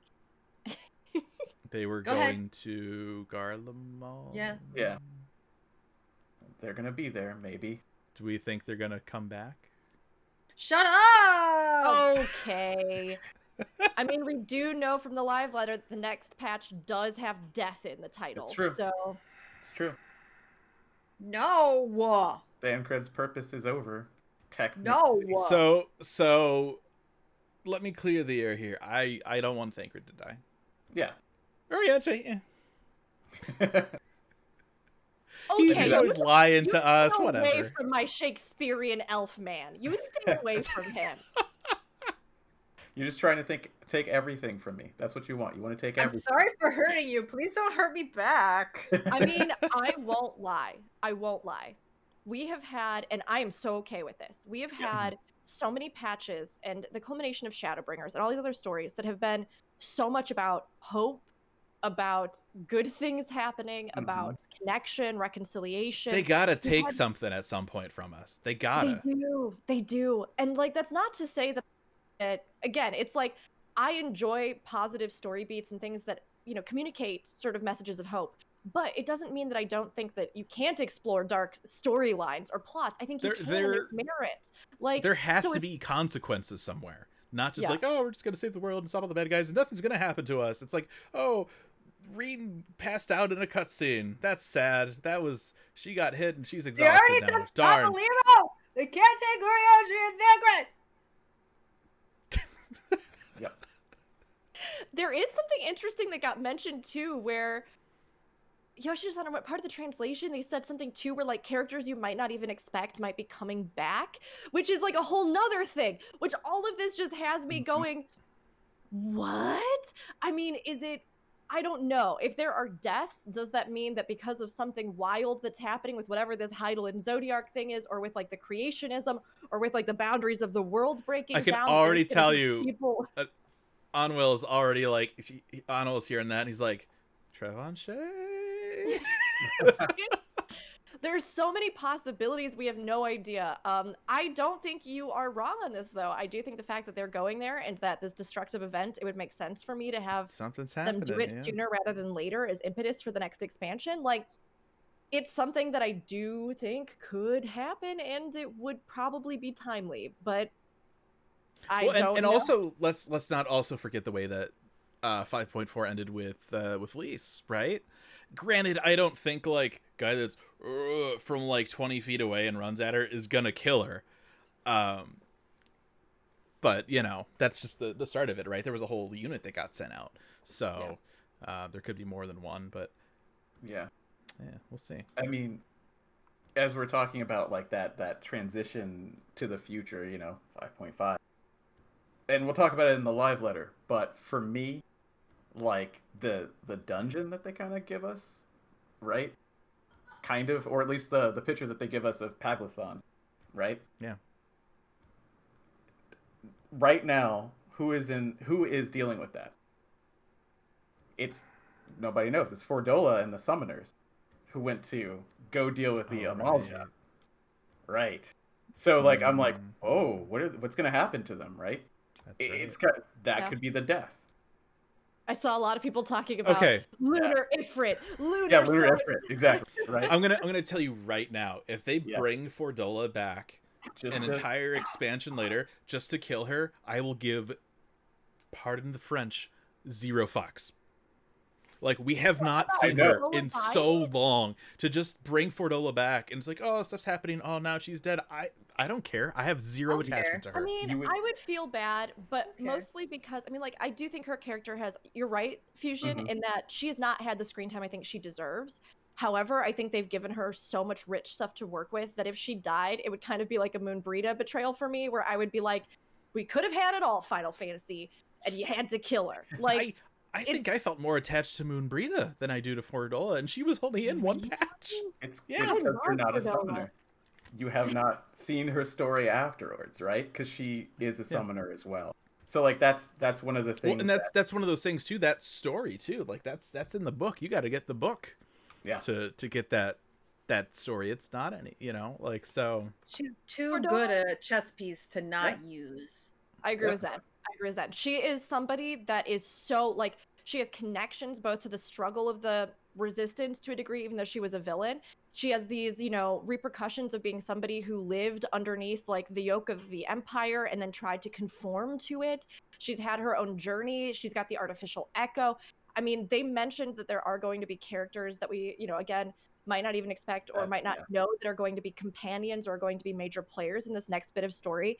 And I think you're so on point, Aldiano. I would not be surprised if this new dungeon, which for anybody who doesn't know, and we'll talk about it more at the live letter, does refer to part of like the Amalja lands and like territories. And with her being there, I could totally see this being something that they're using to kind of transition her into being a bigger player Right. for future stuff. Reintroduce her into the plot. Yeah, don't Yeah, bring her exactly. back and kill her. Like that's not gonna do anything for anybody. Question for you guys. They say, and it's kind of along the same lines. They say that somebody unexpected gives Alize her new outfit. Who do you think that is? I'm kind of on the train that Charles mentioned, right? Maybe it's their Mom. parents. Mm-hmm. Yeah. Yeah, I was. Yeah, It would be so cool. Yeah. It makes sense. Redolent Rose becomes one of the major scions of the Sons. Right. oh my gosh. Totally. There you That's go. the Weaver quest giver for anybody who doesn't know. That'd be funny. Yeah, I don't know. I mean, it could be a character we just have not seen ever. Like, Yeah. or even have no reference to. Like they could totally introduce completely new major players into any of these cities that they feel Cory like. Boulder. He goes shopping. He's like, I thought this would look good on you. Here's some new.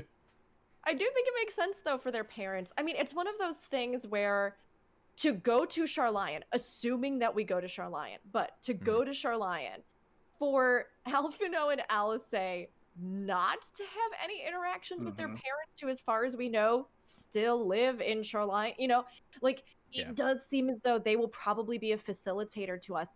It's also interesting with them kind of featuring, Alphino and Alice, which as we know has been sort of those two characters from the first cutscene of the game, right? They are there. Yeah. And I think that they have been major anchors for this 10-year story in a lot of ways, both with their connection to Bahamut, both with their connection to the rebirth through Louis Sois.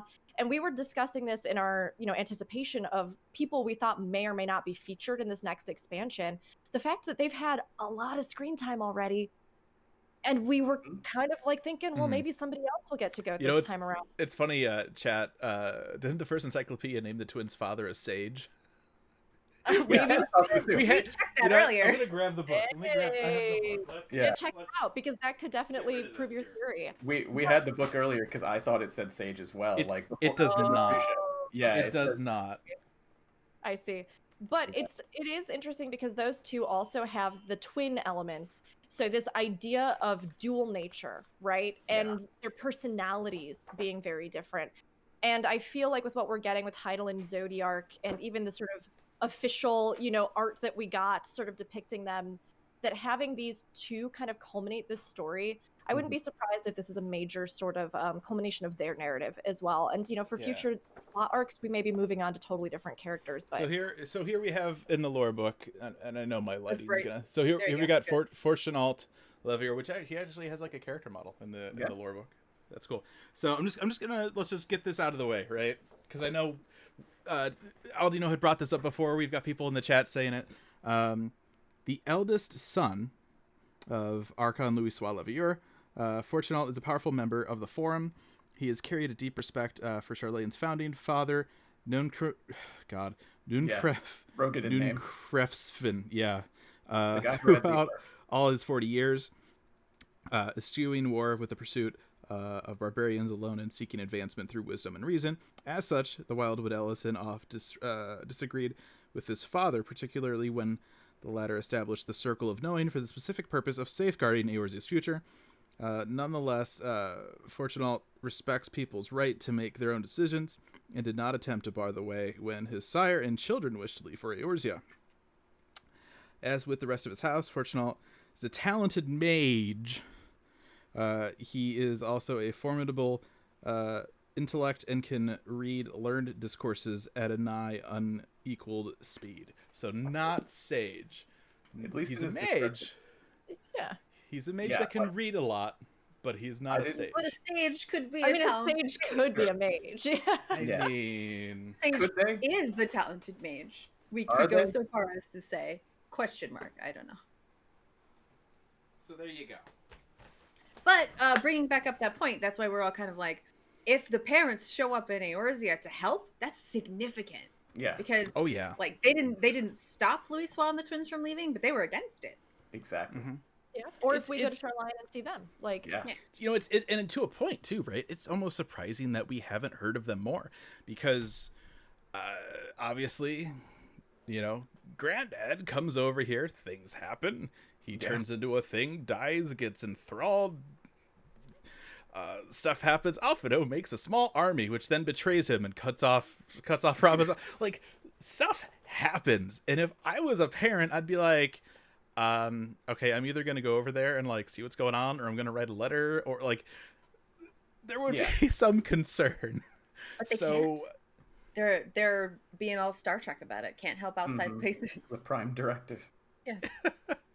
which the could civilization is not advanced enough to make first contact. I mean, that could totally play into though that Mhm. poem that we got, right? And as we were Exactly. discussing, the idea of Shoreline Yes. being a nation that is hands off, And I and that yeah, with Earthlight Prime Directive, they are not going to get involved, even though they may have knowledge that could save the world. that which was could kind bring of that. about people's scorn.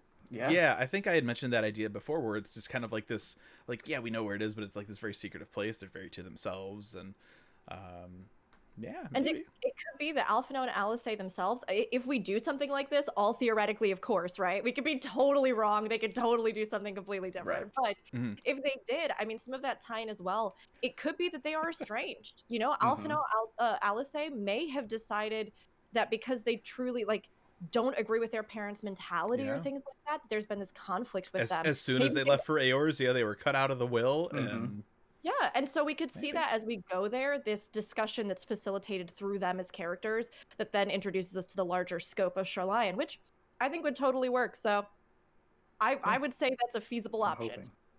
we'll see. I mean, and again, we don't know where this other city is gonna be. I have Mhm. theories, but before we can do said theories, new tribes obviously Mhm. are gonna be a thing. This time around, we have the Matanga, and we'll be focusing specifically on the Arkasodara tribe.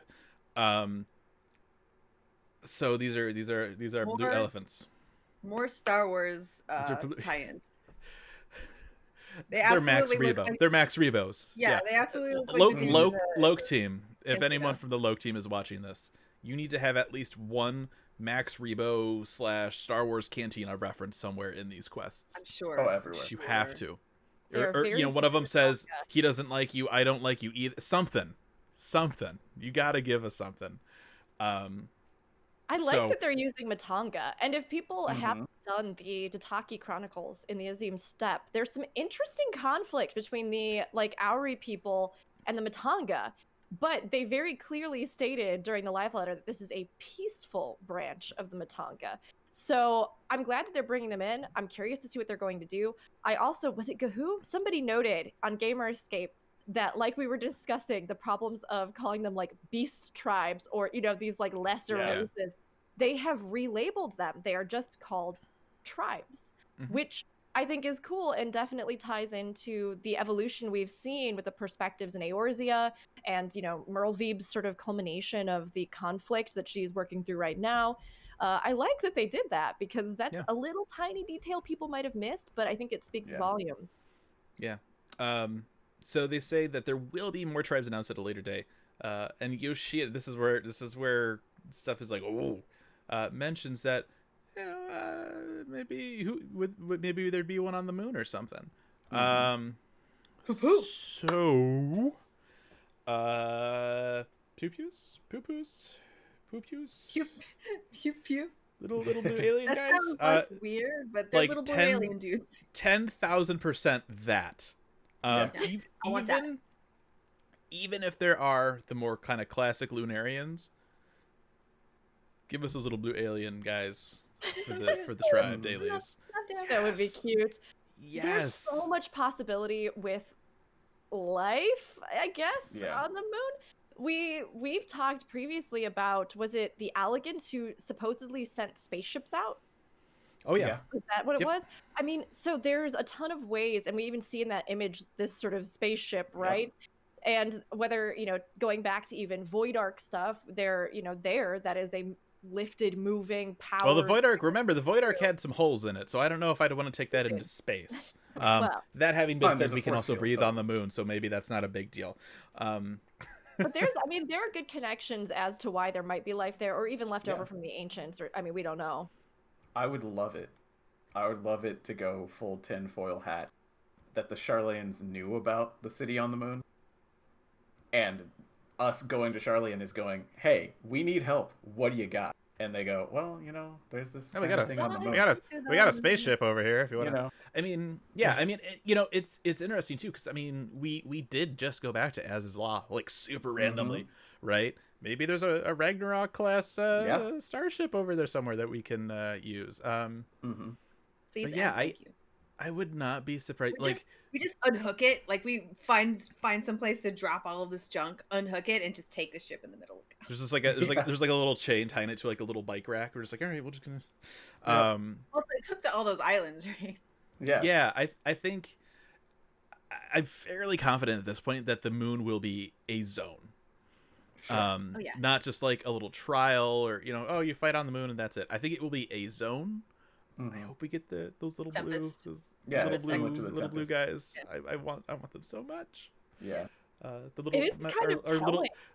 our little I gotta there's got to be an official like pronunciation out there somewhere for these things. Oh, sure. Poo poo. I'm just gonna I call would them guess our little blue poops right now. Okay. I think Okay. that would be an Fair. awesome beast tribe, or just tribe, right? To have up there, I think that'd be really cool. I don't know if that would be the bigger city hub, It Yeah, I don't know doesn't either. feel like it, but who knows? I mean, but could to be. on that note, like it would be really weird, like just thinking of like the endgame area we've had in the past, like ignoring the locks because Alamigo was a dungeon and that's weird. It's still weird. It will forever be weird. But like if you go in like the Tempest, you have just like that little Sahagin or whatever they call it Yeah. on the first, right? There's just that little encampment. You're not going to go to the moon, and the entire civilization of the moon is just like this one little encampment. Like, Right. that's weird. I think that would be a big city. But at the same time, we keep bouncing this idea that we'd like to see Charlayan, and that's a prime candidate. Yeah, that Unless would we're make gonna- sense to me. I feel Yeah. like the moon, I mean, I don't know, who knows? But I feel like the moon would be more something almost ruins or, Yes. something like that, Yeah. where maybe if there is life, that life is some sort of, again, little creature or I would group expect kind of up.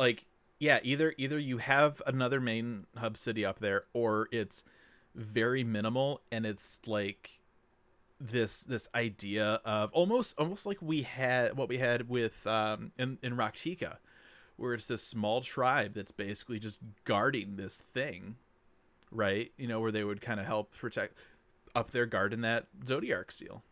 I could see it being something sort of like the Keepers in Mass Effect on the Citadel, if anybody knows Yeah, that, where they exactly. were Yeah. almost some sort of construct or entity or even like race Yeah. that was Yeah, created. like a seal keeper or something. Yeah. I could see something like that. And I could definitely see a zone, especially because with the trailer, we are shown on the moon doing We are like, you know, we're on standing the moon. there There on is the a moon. spaceship. We're not gonna get into a spaceship and go on the moon for a 10-minute battle arena. Like that's just not. I mean, we It's not could. gonna happen. I mean, we could, but that seems a little. I don't bit... want to, but we could. Okay, so moving on. New threats. So, I had completely forgotten. I mean, we did talk about this last week, but you know, they always show at least like one of the new like trials or primals or whatever. Anima. Are you excited? Okay. So I'm excited. like it? excited. Anima is one of my favorite. It's one of my favorite summons. It's so interesting. Seymour summon from 10. The themes, the moves. It's such an interesting creature. I mean, I just love it. And I thought it was so cool that they mentioned that the original designer of Anima from Final Fantasy X has actually been on the Final Yeah. Fantasy XIV team and is on the team and is working on it. And that made me really, really happy, actually. That's cool. Like I'm excited for that person, right? Yeah. Where it's like, hey, you want to draw Anima again for us? Yes, I do. You know what I'm gonna say, don't you? Go ahead. Why can't I summon it? So, know I'm We don't know gonna that do you right? can't yet. So, I mean, so yeah, it would be just cool. just to clarify, Summoner is a caster job, Yeah, and they don't care. yeah, exactly. Okay, I just I'm I, like, yeah, oh, I it's thought so you knew cool, that. I Anima. just wanted to. I definitely know it now. But That is really like, cool. Anima's so cool. Yeah. So amazing. Yeah. That stuff we used to teleport with Yeah. in 1.0. Yeah. The resource they gave us that we used to teleport with. Yeah, Anima. it's Anima. Well, I Fusion's mean, just you know, like no. it's no. like the breath of life. I think it's like the. I'm just original having one of definition those like, something. oh my god, like, yeah. I wonder if they'll use that. Probably not. I don't I'm know. pulling up the wiki right now because, you know, wiki reference always a good Mhm. time. So they- here's. It's the presence under silver tier. Yeah. I mean, Well, there's we'll get to that. That will be something I bring Yeah. up. Don't you worry. there's some so I really guess- interesting. Yeah. Oh, go ahead, that? Fusion. If you want, go ahead. I was gonna say. I guess the question is now, how do we think? Because I feel like this isn't gonna be part of a chain, right? This will be like one of like the two trials in the MSQ leading up to it. What part do you think Anima is gonna play? Do you think, think it's going Anima- to be like this was the first primal that the Garleans encountered when they tried to get into Eorzea? Is this gonna be It's chained something up. else? I think it's possible, yes, that it could be the first Garlean primal that was encountered. But I also think it's possible that Anima could be a guardian for Zodiark or a like preventative towards Hmm. Zodiark. Because if I'm just looking over everything, which they have concisely summarized, Anima is typically an enemy. She uses she/her pronouns. She has a characteristic attack called Oblivion. She represents darkness and death. She also has this, like you were saying, sort of chain imagery and this book that has a symbol on it, a glyph that appears that is like part of a barrier seal, a clue that Mhm. finding these chests will open the way past the barrier and lodge. The glyph also appears at the end of Anima's overdrive. Yep. It's the kanji for darkness, Yami. So if which we is- want to oversimplify this, Anima is to Zodiark as Cerberus is to the Cloud of Darkness. Maybe. maybe, or like a guardian of some kind of Mhm. knowledge, or I mean, it could just be a summon that has something was just a Anima's got the template from keys to the engine. spaceship. If you want Yeah. these keys, you'll have to go through me. That's what Anima sounds like. Some Chains of Promathia feels Sure. Yeah. is actually a good thing that they chained up so that it didn't explode the world or something. Right. Yeah, I could definitely see it as, either a primal that went literally out of control and they had. I mean, Anima always has chains, so I don't even know that Always. it was chained up. You know what I mean? I think Mhm. maybe just by her being is just a chained being, kind of like the Hanged Man. I don't know. It's super Maybe. interesting. Random thought. Maybe Pandemonium is if it's on the stores, and this is Mhm. like really totally out of We're, nowhere, but well, careful. We're jumping ahead a little bit. Sure. Um, Did I say So Pandemonium? Yeah, you said did. Pandemonium. I meant You Anima. sure did. Sorry. Yeah, and Okay. Anima, I, yeah. I just read Pandemonium in chat. My bad. So maybe Anima is something that they had on hold if they needed a calamity on the source, Sure, and that's why it's chained up. maybe. There's also some interesting things with this one. I love always looking into sort of the source, and of course they could draw totally outside of this, Sure. right? But it does look like, as I'm reading through, because I'm refreshing my own mind on Final Fantasy X, she actually appears as sort of a Seymour's mother's faith, Mm-hmm. kind of, and Yep. that she has these regrets about the fact that she allowed her son to die and be destroyed, and so she herself decides to do like an opportunity to atone and work with Yuna so that they can destroy sin and all this stuff. So there could be some interesting subversions with this one. Zodiark's mom. Mm-hmm. I mean, or we talked about like the mom and dad themes with possibly Alphino and Alice. Like, Mm-hmm.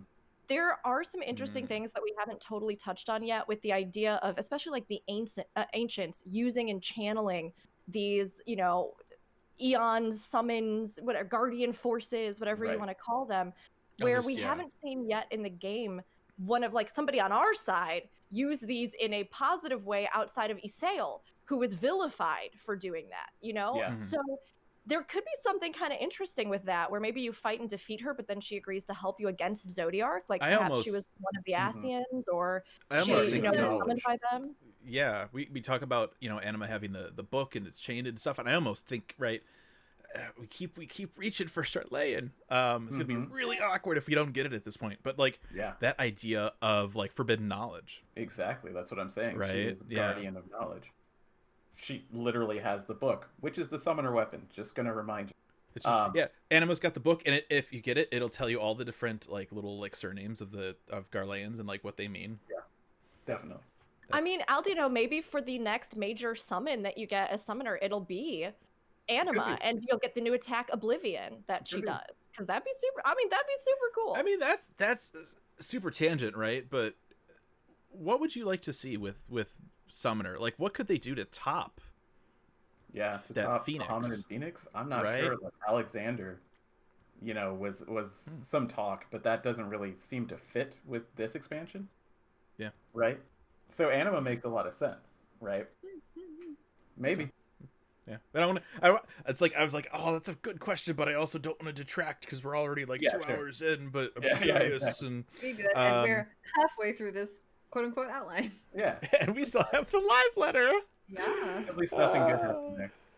So tired. All right. We had some shots from some new dungeons. One of them we can see is in Thavnir. Everything's on fire. Nothing Yeah. is fine. Everything is on fire. Not Um, ideal. No. And then the other one that we have, it looks like it's going to be in one of these towers, which looks really cool. Some of the images, I can't remember if it was this one or not, but there are some kind of like these statues or motifs on one of these kind of Geiger-esque walls of a tall female, a kind of stout, Yeah. chubbier character, and then a small one. Magus sisters. Mm-hmm. To me, when Some I more think 10. Anima, I also think the Magus Yeah. sisters because you know. Yeah. Oh, they're all over the place, not just 10. Yeah, I know. I mean, I know that, but I'm just saying. I saw it think- myself mostly. Yeah. So I think my question then is probably not a trial, but maybe a dungeon boss. Could be. We could Yeah, get that. Could be that- cool. I find that so disappointing. Like when they did that to Diablos, Yeah. disappointed. Well, but then they Diablo's brought got many they lives. brought Diablos back for That's Mach, right? That's fair. Fenrir, right? Fenrir was the one where it's like, oh, we're in like an icy cave. All Yeah. right, like, but at the same time, like, they can't give these big grand roles to everything, right? Yeah. So, like, Yeah. like Ultros, Eddie knows. we're gonna stick you into Hildebrand, and then we'll throw you into Blue Mage, and sure. Mhm. Yeah, I the can see that. dungeon, I definitely could see tower, because it is all very Mhm. vertical, even though there's these sort of like supporting, almost spine-like It's that pieces. same architecture, yeah. And it makes me, we've had a lot of discussions about, the end days, right? And that's one of the big things that they talked about addressing with this. What caused this downfall? What was that screech or that sound from beneath the earth? And it did kind of make me wonder if we've sort of theorized how the towers could have appeared. but it did make me wonder if maybe there's something coming up from the ground or that like grows organically almost that then like burst out. And if that plays a part, or if this is something more related, again, like we sort of mentioned, to the void, because again, we saw that with Void Ark and all of that sort of thing. So I could see it being the inside of a tower. My first thought when I looked at it was that it might be the interior of the moon. Sure. Yeah. And I don't know if I still necessarily feel that just because of all of the verticality as opposed to it being more like spherical feeling inside or things. Sure. But I am wondering exactly what this kind of architecture means, like where it came from, how it relates across the other areas that we've seen it used in with things like the ancient civilization of Mach. And there's a lot of stuff there that they can mine and tie together for lore. Again, right? Breadcrumbs. There's so many things that they can draw on. I mean, yeah, it could be on the moon, or it could be tied to Mach, because we haven't really had any more of that. I mean, you know, we have this opening now that's in La Noscea by the ruins of Nim, which, you know, was at war with Mach. Maybe you know, we find some more Mach stuff, or there's so many, I think, possibilities of things that they could do here. Yeah, I had a bigger thought when I started talking. That's and okay. It just kind of like right out there. My finale to Dungeons is just that I love them. As I've stated a few times, they aren't everybody's cup of tea. I love them. I think both of these have really nice contrasting feelings. I'm excited since we have had sort of reduced amounts of dungeons in our patch cycle, which honestly, now that we have kind of come through everything, now that we have even gotten 5.45 and that 48-man or 24-man, which really did surpass my expectations. I have had so much fun with that, and I haven't even gotten into the Savage version yet, right? I've just been running the normal, but I do feel as though they've been expanding content in ways that I'm okay if we don't have the 2 dungeons every patch. I think I'm all right. Go ahead. If you're not done, please continue. Oh, I was just going to say that I get excited for a new expansion because it does mean, though, that we get a bunch of dungeons. And I like having that narrative experience. And I think that these ones look cool from what we've just seen of the previews. And there's I mean, there was another one too that they showed just artwork wise. They didn't actually put it out in assets. It's like almost like a train depot. Yeah. So that looks like it. Yeah. Garlean, like, I hope that's a space elevator. I have no reason to hope that it is that. Space train. Yeah. I was gonna say, on the flip side of that, I feel like to start, Rook, you were kind of upset we didn't have more dungeons, and I was on the side where I was kind of like, you know what, if the content that they give us is decent, I'm okay with having less dungeons. And I actually flip-flopped the other way. Oh, dang. I miss dungeons. I'm tired of having to do so many of the same ones. Yeah, over I am and over. very bored of doing the same 2 dungeons for just months and months and months. I mean, when you think about patches spread out, you're doing one of those dungeons for 6 months. That's valid. Partially, but for me, it's mostly because I feel like the places where they allotted that dev team know-how and how-do it's not things that I wanted. Sure. Okay. So I think it just depends on how much you value the content that we did get. It's true. And Zen, that's totally fair. I mean, I would not complain if they put a second dungeon because, as we all know, I love them. And I think I've lucked out this time around just because I haven't been doing the expert roulettes as much. You know, when I kind of got the upgrades and the things that I needed, I kind of fell off of them. And we've just been mostly like progging, and then I've been doing other stuff in my spare time. So I haven't been beating them to death in the dungeon roulette. I haven't either. As soon as I don't need to run them, I don't. See, so I haven't either, and like my raid group was like, really? Thanks for helping us with Prague there by gearing up. Buddy. But that's because when I think about the idea of it, right, it's like, oh, it's that dungeon again. Like, it's not exciting. Like, I used to actually like running the expert roulettes more because I liked that they were a little bit more challenging and that there was like a handful of slightly more challenging dungeons that I could do. But I do agree that I feel as though I am not nearly as incentivized to do that anymore because I know what it's going to be. And the ones that are in there aren't even that difficult. It would really fix things if they would just scale everything. Expert roulette. It's any dungeon scaled to this level. Done. I mean, Zen and I go in there with 3 DPS and a healer. Like Yeah. that's our fun times to do experts, just to see It's if we making can it find more easy. interesting. Yeah. So easy. Yeah, it's definitely it's been an interesting experience. I will love to see what they do with the new dungeons in this next one because even if it's not like end game content or whatever, I always like the thematic journey. I love seeing that Mhm. feeling as though, you're doing something kind of action oriented in the narrative, seeing the different bosses and designs. I am always really into it and I love it. Yeah. So Yeah, I mean, even if it's not that end game, right? It's definitely, I think, probably dungeon content is probably the type of content that players will do the most. Yeah. And so to have more variety is always a good thing. Obviously, you get that through the MSQ, but after that, with the way that roulettes have happened, it's like I get it, right? But that's not to say that I'm not disappointed either, right? Yeah. Moving in to the raids, they checked all my boxes. I'm so happy. They were I just was like, thinking that. they're like, what would you like? Okay, we'll do that just for you. And I'm like, thank you. Both the 8-man and the 24-man are original stories. There's no collaborations. There's no stupid shoehorn near raid. They are original. The 8-man is Pandemonium. Our artwork here is La Brea. Yeah. What? Okay, you Can't have work my your dad. attention. They did say people will be coming back that you didn't think would be coming back. Okay, there he is. There's I La guess Brea. we Yeah, technically trapped his soul, so perhaps something happens to that Yeah, magic site. exactly. somebody could finds also- the Nidhogg's eye or the Thornton's sword or whatever and like drops it and breaks it and La Brea just pops out. He's like, I'm free, like the genie from Aladdin. 10,000 I mean, years. they could do Or something like they could whoop. I Whoa, think we all both right. had brain. I think we both had brain Zen. lightning strikes at the same Zen time. just like well, we're trying to deal with a Yes. chaotic Ascian, right? So we bring in the big boys, like the one we still kind of have. Like, hey, could you kind of maybe take care of this dick over here with us?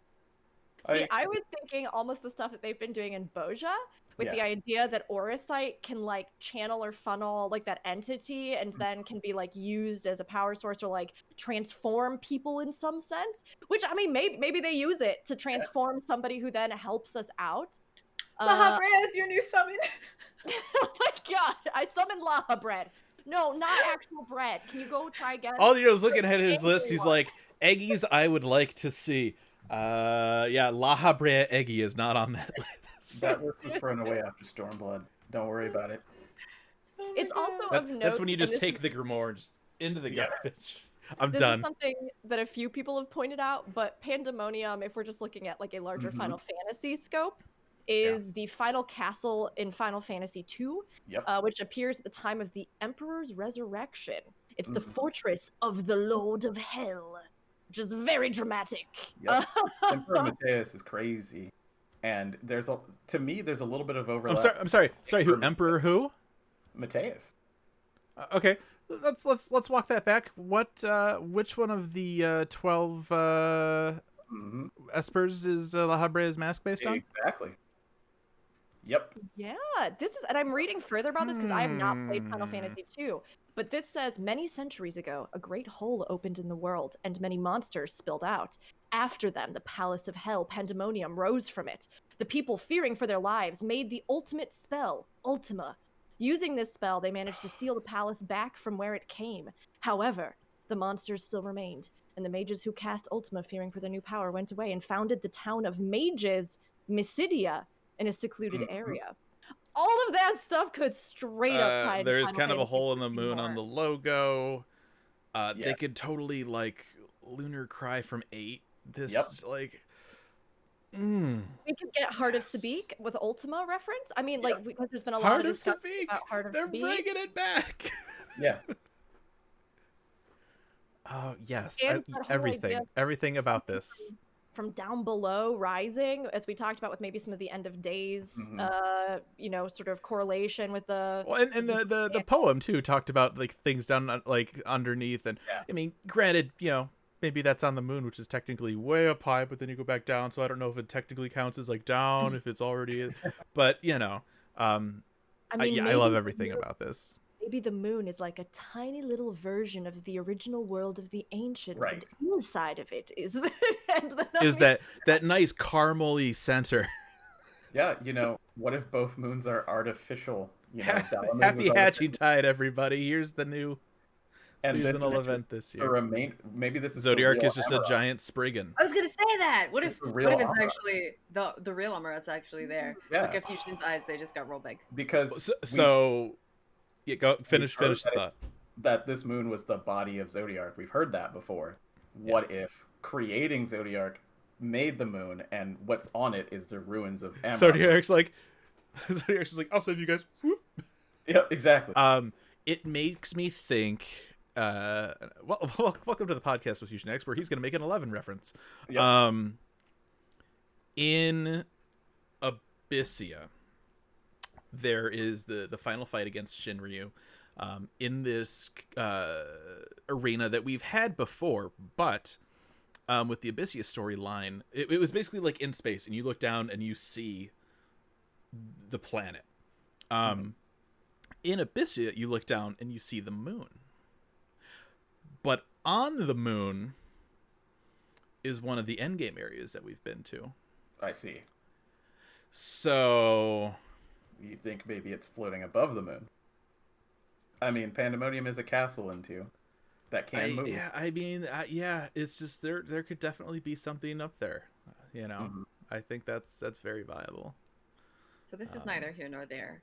But when I saw a tweet of the Pandemonium imagery, Yes. it cuts it off, So it cuts off Pan, cuts off Eum. It just says Damon over top of La Habrea's face. And I was like, yes, correct. And Yeah, they're doing the I don't know what you call it. It's that weird A with the E symbol that they use for like the encyclopedia. Yeah.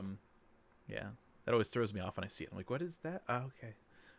Yeah, I'm excited. And the Alliance excited raid as for well, the Pandemonium. fact that that's also going to be a totally original story. Oh And my god, yes. They said for the Alliance raid, it's going to focus on a piece of Eorzean lore that has been a mystery for a long time. So, I was just so personally aroused when they talked about these raids. It's everything that I want. They're like, you didn't like the collaborations?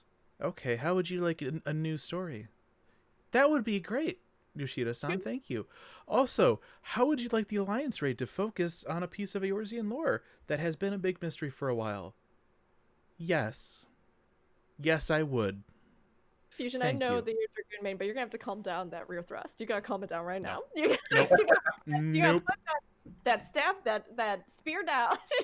I don't know that I have been so curtailed my aroused about an description. expansion since I saw that Heavensward trailer. This is like so good.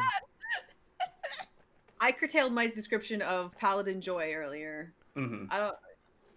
Be Look, fair. if we're being honest, I mean, I this is so good. This is everything. I'm so happy about this. I'm so happy about these raids. I cannot wait to see what the Alliance raid is. As soon really as I hope. heard that they were like original, I was like, oh, somebody's really happy right now. I am. Yeah. I really hope And that to be Alliance fair, raid is so going to am take I. us to Silver Tier. yeah, I it's really exciting. really hope that they're gonna. And Silver even if they tier don't, would that's be okay. super It'll cool. still be an original thing. It won't have random ass androids from space, and it's gonna be great.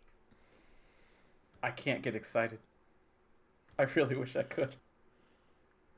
I know. I don't know if we can be friends anymore. I know, it's so How weird. what? So why aren't you excited? Because it's going to be a fun, cool raid with a lot of lore. But it'll be the same. Like, I'm just talking about without a new caster to try it in. That's what I'm saying. Because for me, the thing that I really interact with the game is the mechanics, right? So, like, I see. like, I I'm see. excited for the new fights and things and the lore. But it's But like, you're gonna you think your playstyle is gonna be the same, and it's not really gonna change things. I see. Okay. Okay. I can understand that point of view. but you are still my excited friend. for the story. It's okay. You're not unfriended. We're So still good. you don't have to like. Yeah. Sneezer, could you ask Aldiano what he thinks about? Yeah, exactly. It's my almost gosh. like people can have different Exactly. opinions and still respect one another. Exactly. Yeah. That's I don't insane. know. I Yeah, don't I know if know. I believe that. I don't. I mean, yeah, it's one thing where the 24 mans just kind of feel like a means to an end a lot of Mhm. times, but I do think that with them tying in the bigger story into some of the stuff with the 24 mans, which has been a little bit of a controversial sort of move, especially as people transitioned and they were like, what do you mean I have to do Crystal Tower to do this stupid Exactly. expansion? You know, Hmm. it was a little bit of a bumpy road, but at the same time, I think that overhaul, it just makes like the vision of Final Fantasy stronger. It gives them more to work with. It doesn't ever run into that problem that other MMOs have a lot of times where it's like, well, there's just this thing that means nothing and really has no story repercussions. It doesn't matter. Alexander's sucking up Aether. He can probably destroy the planet, but you know, if you have time. Yeah. I like that they do make use of those things because it makes the world stronger and richer and more coherent lore-wise because of that, even if they have to, you know, finesse things here or there or change things a little bit over time. The puzzle pieces, like smacking them into place like we were Yeah. talking about. Yeah. But I think this will be cool to see from a story perspective. I think that the designs and stuff have been pretty cool with the raids, and especially with some of the things they released here. Like I was saying, with even Delabrum, I thought that was pretty neat. There were some cool mechanics. So I hope no matter what, it'll be a good story. It'll build on the world. We'll get that answer about stuff that we've been wanting, get some more, you know, rich lore, and even if the actual kind of gameplay itself or mechanics or rewards aren't world shattering, it'll still be nice to have that and return to it, especially after the Nier collab, which has some good stuff, but has some not so good stuff too. I have to agree. As much as I knocked on the Eden storyline and in the end didn't enjoy it very much, I still really appreciated that it was super relevant to the MSQ. Yeah. Yes. So it doesn't Like even have to be 1,000 times, good. I would yes. appreciate it if it were good, but it doesn't even have to be good if it's And that's related to the well, that's I think MSQ. that's a part of it too. At least from my point of view, like tying it into other things helps that like that good-o-meter, right? Like if it had nothing to do with anything in the MSQ, I'd be like, it's like way down here, like who cares? But because of how entwined it was with everything, it's like, Little oh, helpful okay, tidbits. yeah, this will be talking about not wanting to be friends with Aldino because he didn't like the idea of raids. This is the real test of friendship. No, it's not Mario Party. New small scale PvP mode. Who's excited for the PvP mode? All right, Rook, you're gone. Sorry. It's been nice knowing you. Thanks for coming. Armor looks really cool. I'm the only person on the entire internet, I think, that is maybe kind of intrigued by this. I'm curious what it's gonna be. I found some more details about it today that I shared. Okay. So what we have, what they gave during the announcement showcase, new PvP content that feels more casual and immersive by removing role restrictions. They want to make the matching easier than before, and there will be a new type of reward system. Brooke, what else did you hear for this? Yeah. So Frosty actually posted a little something as sort of a controversial thing as well, which Shocking. Frosty would post about like PvP. I would never in a million years. But it was a slightly more thorough translation of some of the details about this small scale PvP mode, because I think a lot of the translations most of us were watching didn't really go quite into it. So the rules, maps, and everything about this content are new. Any job can join this content, which we knew. Currently, having healers playing PvP places a heavy burden and responsibility on them. So they're aiming to make this content role free, and everybody who joins this PvP has a self-heal, which will help facilitate their own survival without, people mass ganging onto any healer that's within sight. Elements like occupying your opponent's base or taking down your enemy will be added. A new type of reward system that everyone would want is currently underway. And now this is the bit that is a little bit, who knows? There's a possibility that Feast will be temporarily closed down, depending on how the content goes. So, in that, I think I learned more that made me a little bit interested, because in theory, at least, one of the things that PvP in Final Fantasy XIV hasn't had that a few other MMOs have had big success with recently is something kind of like world versus world, hold down the fort, capture the flag. Yeah, like that kind of thing. And there's a lot of players that really love that and really like it and really, want something to have that's sort of like that. So for me, I kind of went, okay. Now, he did reiterate like 100 times that it's going to be a casual PvP mode. So there is that. But overall, I think it kind of sounds like something that could be a fun way to spend some time. It could be something that people even get into. Maybe if it has success, they might even do a more competitive version of it. So I'm actually kind of tentatively curious. But the big thing is that for Feast players, temporarily being the keyword, it does look like Feast might be shut down for some reason because of it. Server space? I don't know. I think it's one of those things that obviously, right, in what we have, right, they want to make matching easier. They know matching is god awful for PvP. They know not a lot of people do it. It's stressful for healer. Well, healer's stressful no matter what content you play, but okay.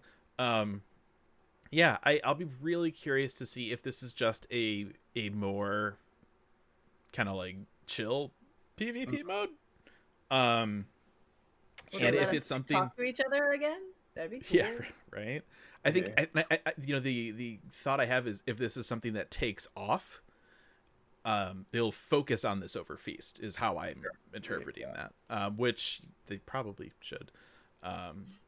So yeah, I don't know. We'll have to wait and see. I'm curious what it sounds like they'll, you know, instead of, you know, converting all these PvE actions into PvP and tweaking them, it sounds like everybody will just have these same PvP actions and that'll be it.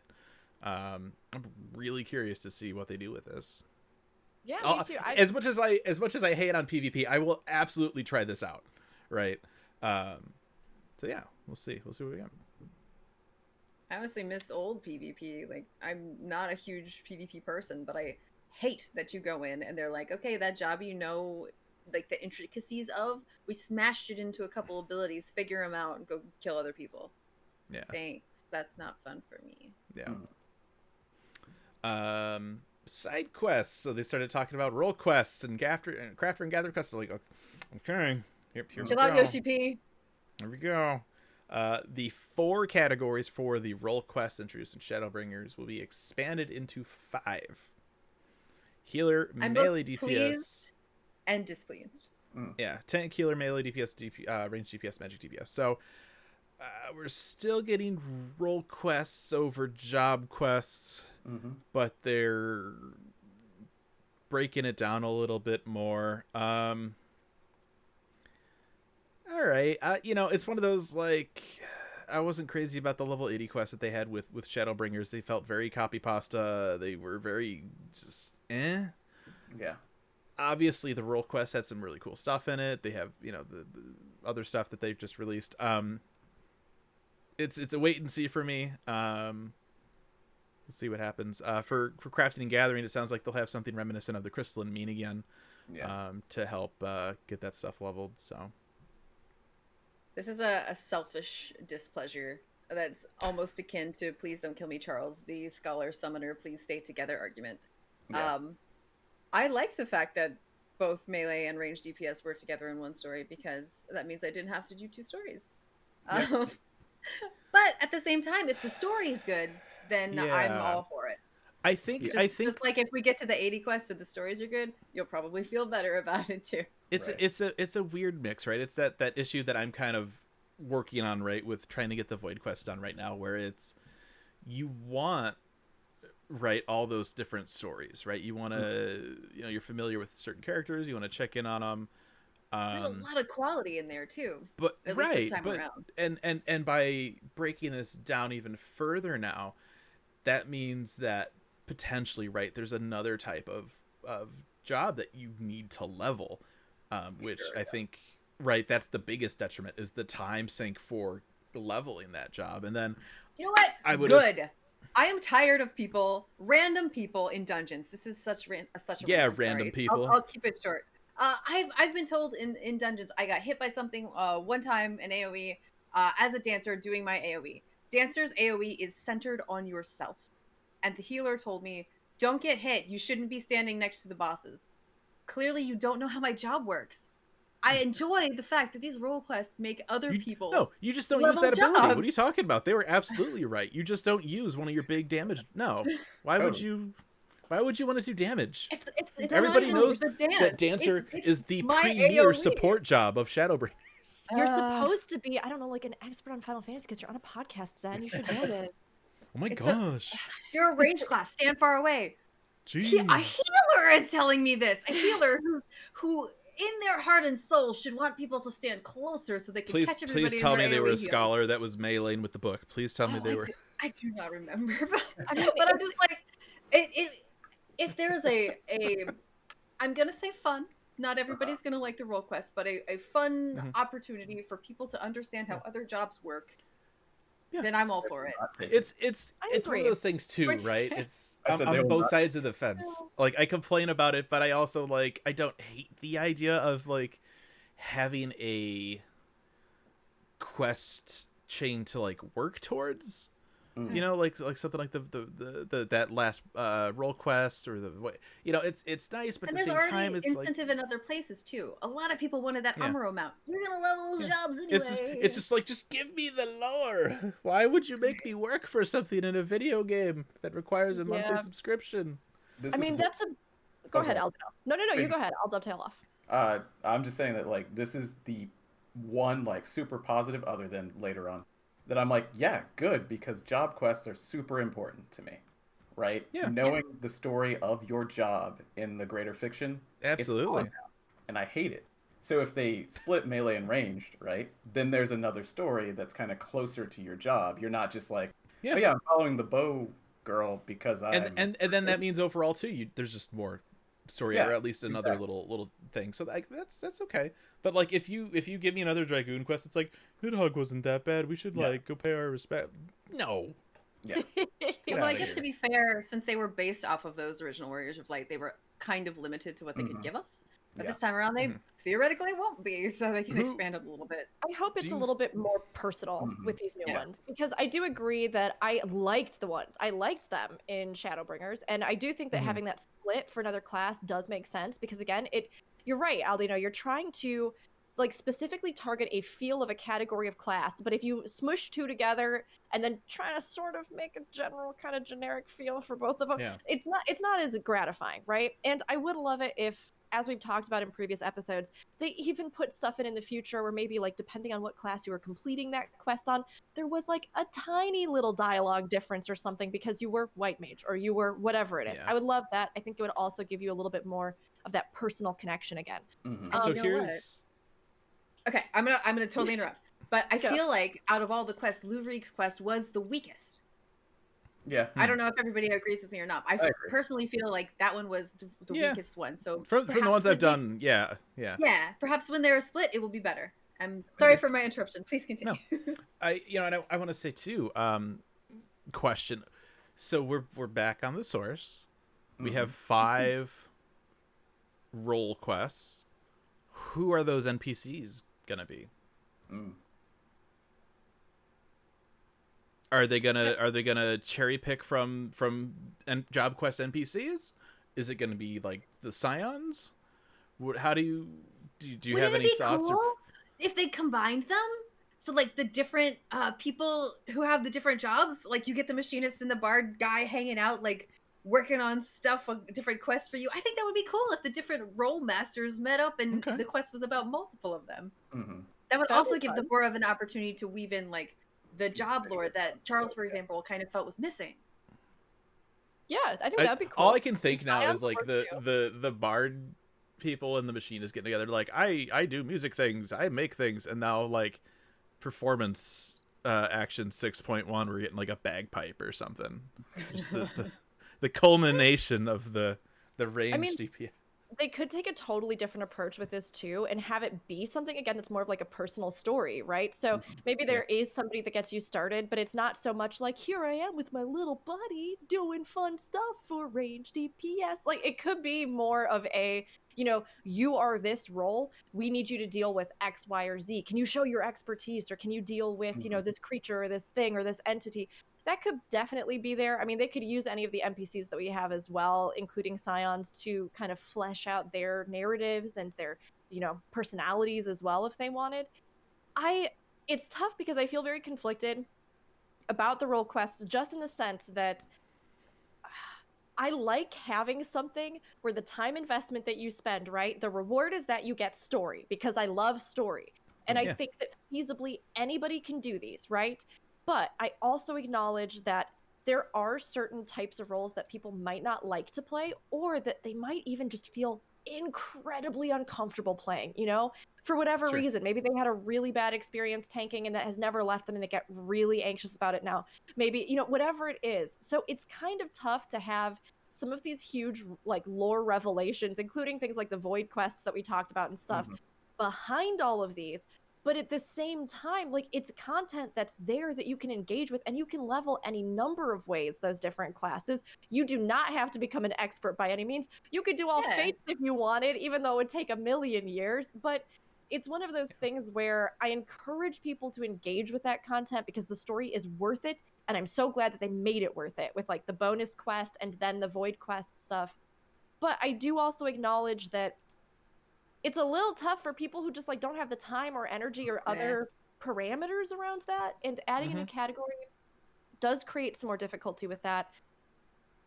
Enough to be prohibitive? I don't know. Like, I still personally like it, but it is tough when there are some huge things hidden behind it if people just don't have the chance to do Yeah, I mean, that's the thing, right? It depends on what the content, like, yeah, make us work for some cool little story snippets, but don't be like, so yeah, this story that you get after leveling like all the jobs, boy, does it make the raid story so much better and explain so many things that we didn't include in it. Don't do that. Yeah, that could also be the partially fault of the raid story, right? They could have handled that entirely better as well.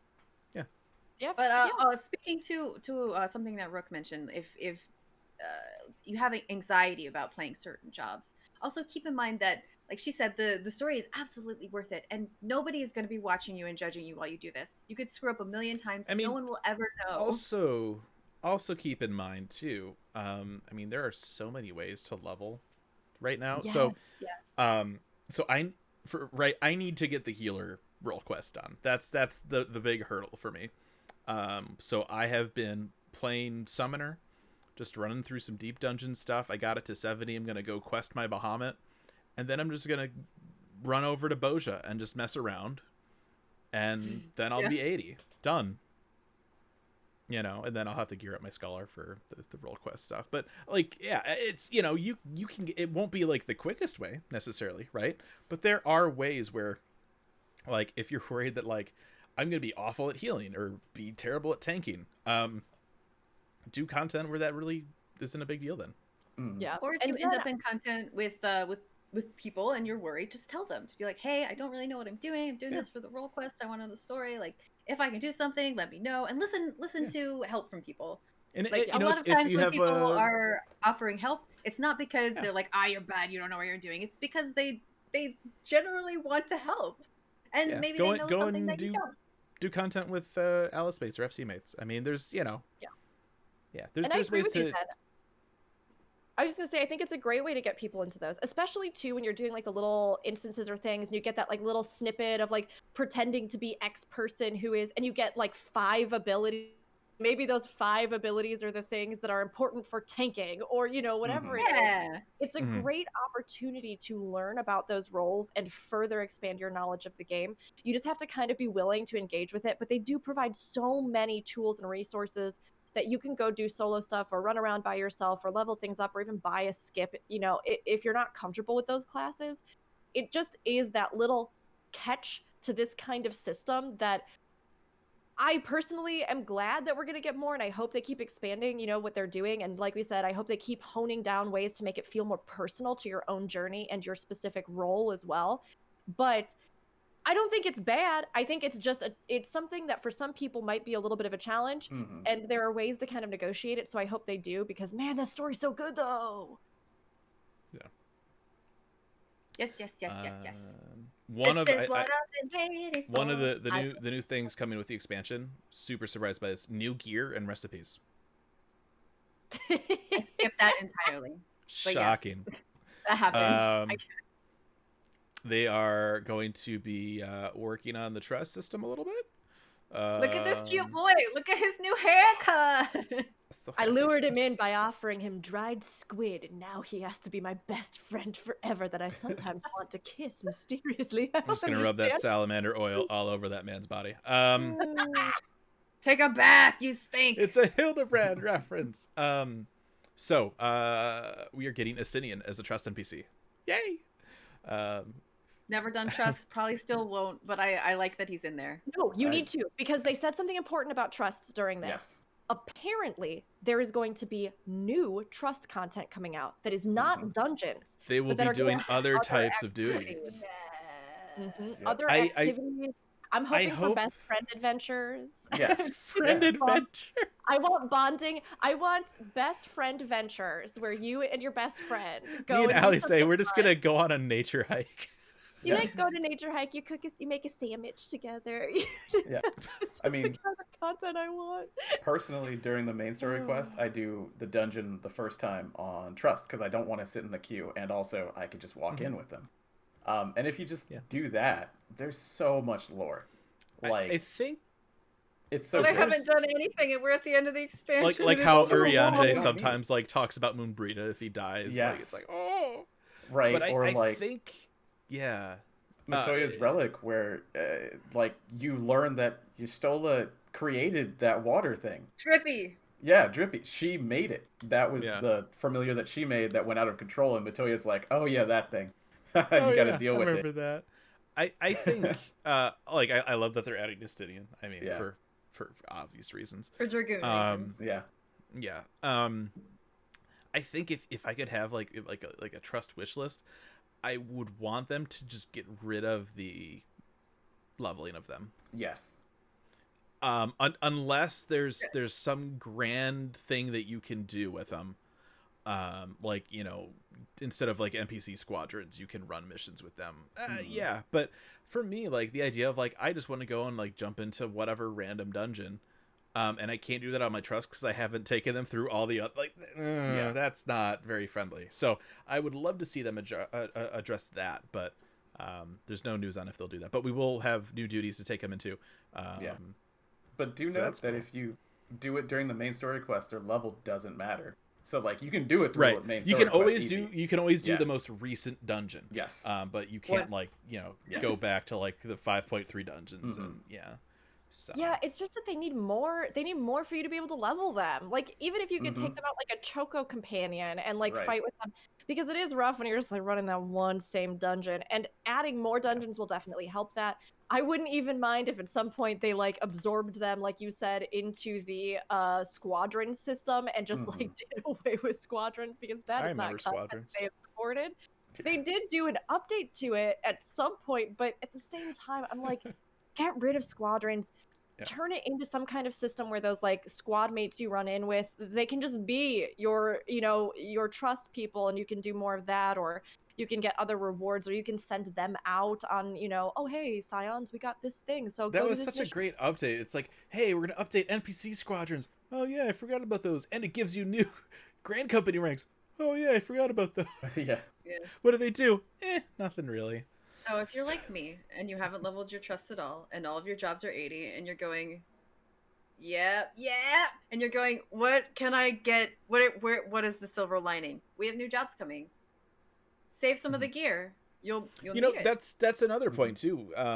That I hadn't even thought of. If you want to level something and you don't want to have to do it with other people that might think you're Exactly. bad, trust done. Mm-hmm. I mean, obviously you need to get to 70 first, The but point. Yeah. that is Do an it on option. alt. So If you want to try tanking or healing, do it with trust first, and then you'll learn the fight, and then you could go into the duty finder. Yeah, the trust have pretty decent AI from Yeah. what I've heard, Yeah. and will I mean, teach you what you're supposed to do. Yeah, that's, Exactly. I mean, that's the reason why you can't just do trust and everything. They have to actually program that AI Mhm. per dungeon. Not an easy feat. Gold Saucer update. There will be new content coming to the Gold Saucer. Something content. big Big. for all players, but they can't say much now. So please Blitzball, look forward to it. look He had a- forward to it. He had a little tiny smile on his face when people started yelling Blitzball, and I'm holding on to that little tiny smile. I I'm held just on to the smile do it. from Eggy He Glamours just for reached like out 3 and you years. just pinched his cheek. You know, with this- Oh, no. I missed that. What did you say? She said he had this little tiny smile when he said Blitzball, and I said he had a smile when he said Eggy Glamours, so I don't know. I mean, look, if you don't want your La Habrea Eggy, we can take it back. I mean, I'm just kidding. no, give me the Eggy. I need something new. Yeah, I mean, We have a It's few gotta other be Final Fantasy Blitzball. X references. Yeah, So Blitzball. it's could gotta happen. be like they've been sitting on this for a while. Yeah, if it's Um, Blitzball, that's hype. The Like, fact that's that the vibe. that they acknowledged like that Blitzball was a thing that existed in any capacity during Right. this. It's Blitzball. I was a so- little bit hoping when it first popped up, Gold Saucer update. I was like, oh my god, are they retooling like all the things that are so boring and bad in the Gold Saucer? No. But There's but- that one person out there. It's like, are we finally gonna get Tetramaster, the superior card game? Silent says Moonball. So instead of in water, we'll just be like in zero gravity. Ah, Blitzball. that would also Yeah. be cool. Who- I'd be down for that. We're already running into the issues. Who would give quests on the moon? Who would watch sports on the moon? Like who? That sounds real great to me. I don't know. yeah. Just like a little crowd of little blue poops on the side, just watching you guys play Yeah. zero G Moonball. Mhm. Yeah, I hope that they do because that could be really fun. And I mean, they've had pretty good success, very good success in some regions with Mahjong. They've had even Yeah. good, response with the stuff that they did recently for Triple Triad. I'd love to see something like Blitzball get put into it and have something that people could do that would be like an alternative, ranking or something fun or, that would just have Mhm. something there that would be an enjoyable way to pass the time. All right. Ivory so this says is- Yoshi P specifically said no to zero G in an interview this morning. So Okay. that's gone. Oh. That makes sense. Yeah. So there is. I mean, there's a lot of stuff that happened last night. So between the announcement showcase and the live letter, Yoshi P sat down with some Japanese media outlets. So that's how we got like the Hildebrand bit. Obviously this bit about no zero G, which God, can you imagine? That would be such a Yeah, pain it'd to be have insane. to do. So I'm sure over the next couple days there will be more kind of stuff that leaks out. Obviously, keep an eye out on the the usual suspects for information on that. I'm sure we'll see lots of little pieces here and there. This next part here, Mhm. they've kind of casually mentioned it before, and I got very excited for just a brief moment, and then they just kicked me square in the nuts Mhm. with the announcement afterwards. In the what, Um, Charles? Oh, yeah. Okay. Yeah. I know what you're talking about. In the Thank you. perfectly timed, well done. Island Sanctuary. So they've talked about this idea of like gardening, like this kind of weird gardening farm or island or whatever. So we're finally gonna get that. This is gonna be, there's no job restriction though. It does sound like maybe if you're like a botanist or a miner or something, you might be able to benefit slightly more. You can raise animals and cultivate the land and sell stuff you grow. You can let your minions roam free. I'm like, that's cool. Little like farming island and stuff. Is there a house on it? Don't know. Unknown. We don't know. Unknown. But yeah, this definitely does sound like the Mog Garden from FF11 for sure. It's a big fancy band-aid for the housing stuff that they did not fix. Yeah, but before we get into Super Salt Town on the housing stuff, because it will happen. It is so going to much, happen because I agree with you, much. Fusion. I was also like, whoa. But all of that aside, I'm putting it aside for now. I am so excited about this Dunlop farming game. Yeah, it's really cute. I'm so excited. Look, I'm like, gonna look, they put my have Stardew Valley like through- the cat and the otter and the shark just walking around. I have Would you wanted say- for ages to be able to like have my mounts out, have my minions out in houses, to like My- do something cute like this. I am so My excited. favorite like just observation-y meme thing from last night was this picture. So they have this really great artwork. You've got the Mikote like carrying like a basket of like vegetables and stuff. There's some minions, and then you have these mounts. Yeah. Make a Venn diagram of these mounts. There's a bird, there's a horse, It's a horse bird. and there's a chocobo in between. I love it. Mhm. It's It's so good. I also So good. enjoyed the Paisa holding the persimmon, so he's a Oh, persimmon. so great. So Mhm. great. And yeah. the Namazu offering a carrot up to the mounts is just so precious and Yeah, pure. It's It's oh, all I so love it. good. It's I very am cute. just so invested in this. They did say it's going to be released in multiple parts throughout Yeah. like the content cycle. So Okay. I'm a little bit, this is what I'm kind of, these are my big questions still on this one. One, can other players visit your island? Two, how customizable is the island? Is everybody's island going to be the same by the time it's done, kind of like Dome and Restoration? Or will you have options to pick and choose different installments, to build up different buildings, to, you know, allocate your land like you would in something like a farming simulator, right? Is that going to be a thing? Because I'm curious about that. 3, like you said, will there be a house on it? Because this could be a way for them to this could be introduce it. instant housing. This could be it.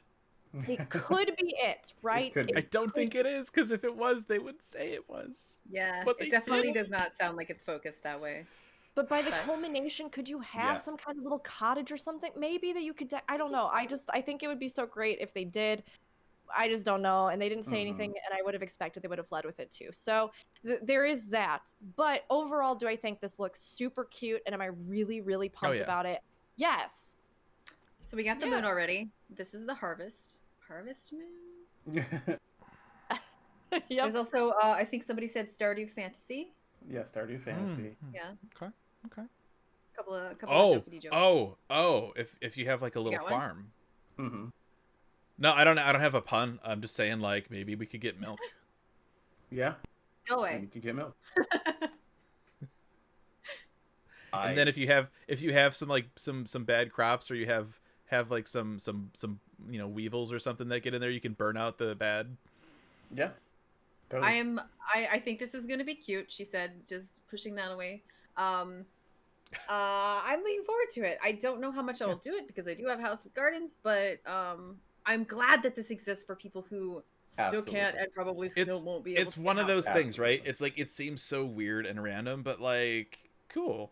Like, Yeah. that's one of the things. Like, they need to experiment with new content, right? Otherwise, it's the It's same old content that stuff. I am not interested in any way, shape, or form. I've never played an Animal Crossing, Harvest Moon, or anything like that. But like, I'm glad that it exists because Yeah. it's so cool that they're making these strides towards more customization, more ownership in the world, even without a house, and they need to do it. I'm really hoping that it will also translate to being able to put minions down, at least inside personal houses. Right. Hmm. I didn't even think about them doing that, but yes, I would love Mm. that. I would love that, especially if they did like their little animation, their little idle animations or things. Oh, Yeah. Give them a little track to run along. mm-hmm. I'm just Thank you. so glad that that little Sharky minion can just roam free. Yes. I was thinking that as well. I was Live, like, live your nice. best life. Live your best life, baby shark. I'm sure that they are like plucking some of the stuff from Lords of Verstinctum. I just don't like it.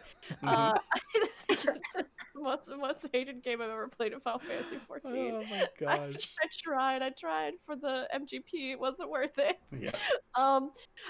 It's like a cool idea. Don't get me wrong. I think it's a cool idea. I like minion games. I just don't particularly care for how they realized it in 14.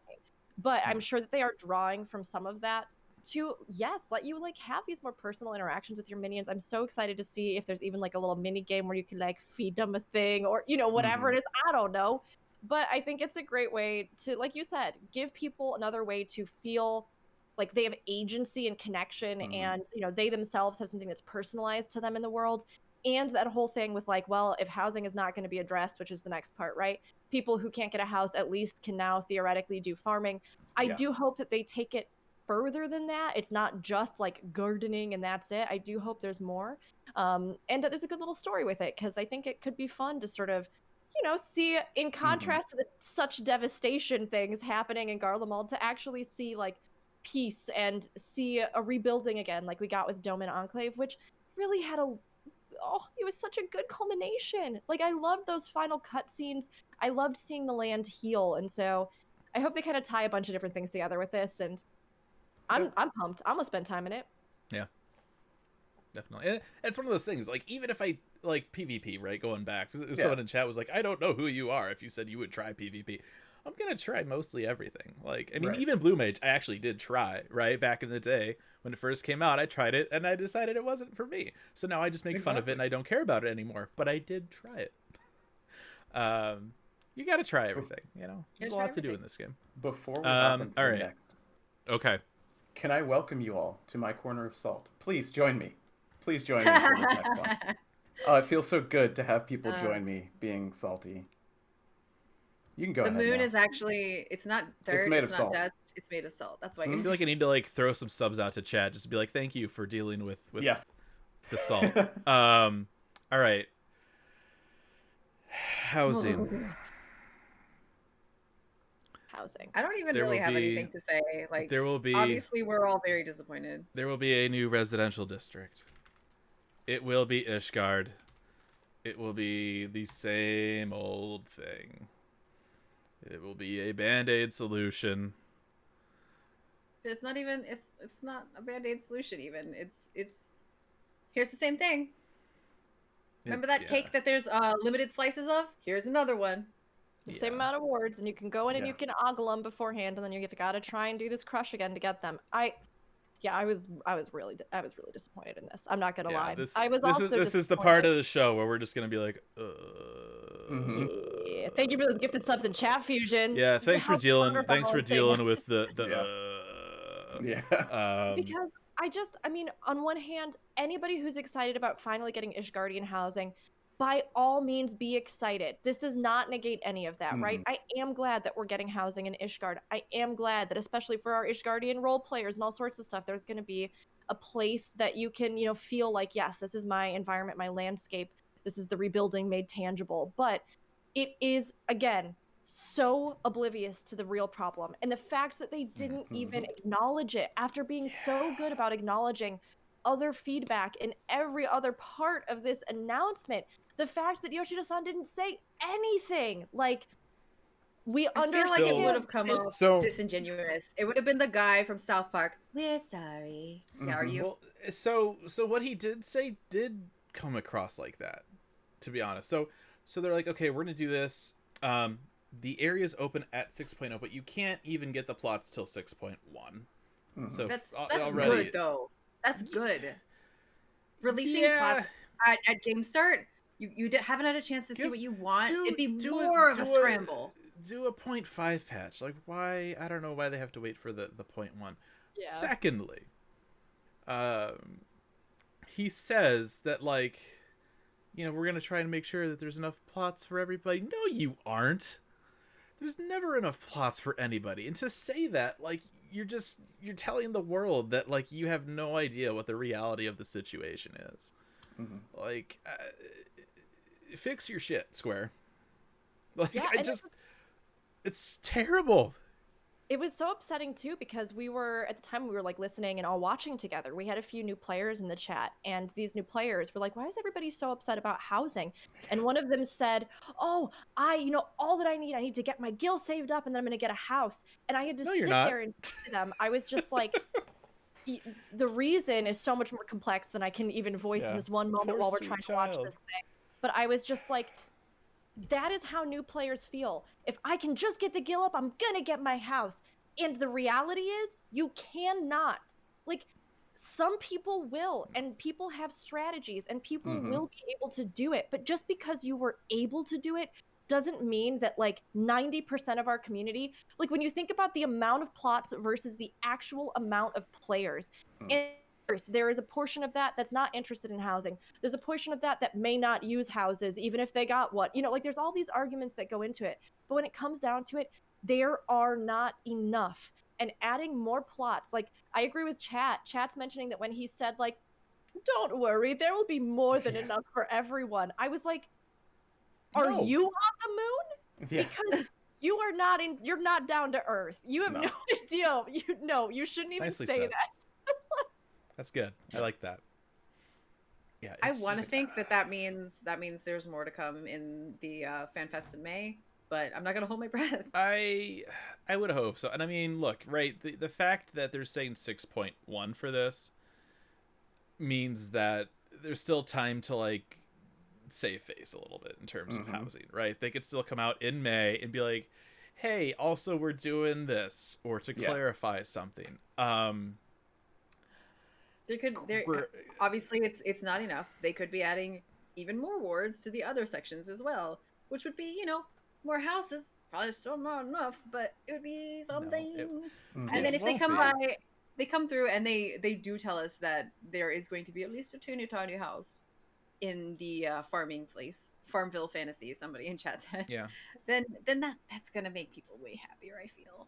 Especially if you can decorate it. And I mean, there's a couple great, points in chat. I agree with everyone. I don't necessarily think that Yoshida-san, being the person that he is, and, like, we know they actively pay attention to this, of course, I don't think that it is that they just don't they have no No. idea about what's happening Yeah. in their own game. I don't think it's that. I think it's just that they truly have no answer for it, and because of that, they are just trying to be like, well, some more wards, yay! And they just like works, there's yeah. not a bigger scale. But when it comes down to it, like that does create this ongoing stress with this whole problem. And like Miki said, even for the people who have houses, Miki says in chat, not only that, but there's a very small number of people that actually know how to use half the pieces because you have to break them with glitches to be able to use them in the ways that you would want to as a player for furnishings. So it's just like, Yeah. I was really hoping that we would get news about this supposed housing overhaul that they have been talking about. And we got nothing. We just got the same. And this was probably the most disappointing part for me for this entire showcase. To get the island sanctuary, and it's kind of like, oh my god, because one of the instance housing things, right? Yeah. I'd propose. I'm like, I mean, partially serious, partially joking. I'm like, give us one of those islands over in Hingashi. You can have one of those spirity raccoons or whatever that will, like, you know, sell us a plot and upgrade it, and we'll, you know, sure, why not? And they're like, we're gonna give you an island sanctuary, and I was like, oh my god, is this Could be. They didn't mention it. I was like, oh, all right. And then they're like, Ishgard housing. I'm like, and they're like, Yoshida just looks directly into the camera, and he's like, Fusion. No. Yeah. And then I just cried, and that was my night. See, by this point in the showcase, I was just so like, whatever. And then they say this, and to me, this is just technical debt that they've dragged along for 10 years. Yes. They can't fix housing because something is wrong with the system. All they can do is add more. Right. Something is wrong with it. Maybe they don't have enough capacity or something. But this is technical debt that you've dragged for 10 years, and you've just told me that you're going to drag it for 10 more. And I hate it. Right? I don't want to hear that. Right? If they had said, "Oh, this is the way it is right now, but we're going to fix it." Then it would have been like, okay, a new dawn, right? In housing. This does not feel like a new dawn. One of my favorite memes that came out last night. It's that Office meme where Pam gives the two pictures to Creed. It's like, corporate wants you to find the difference. And it's the same picture. Small scale PvP mode with Ishgard housing. Because that's what it is. It's as soon as 6.1 drops, it's going to be an absolute shit show, and you're going to get people that are thrilled, but you're going to have more people that are absolutely furious that this is what you thought would fix the housing issue. To me, you could put 3 images there, and the third one is Scholar Summoner.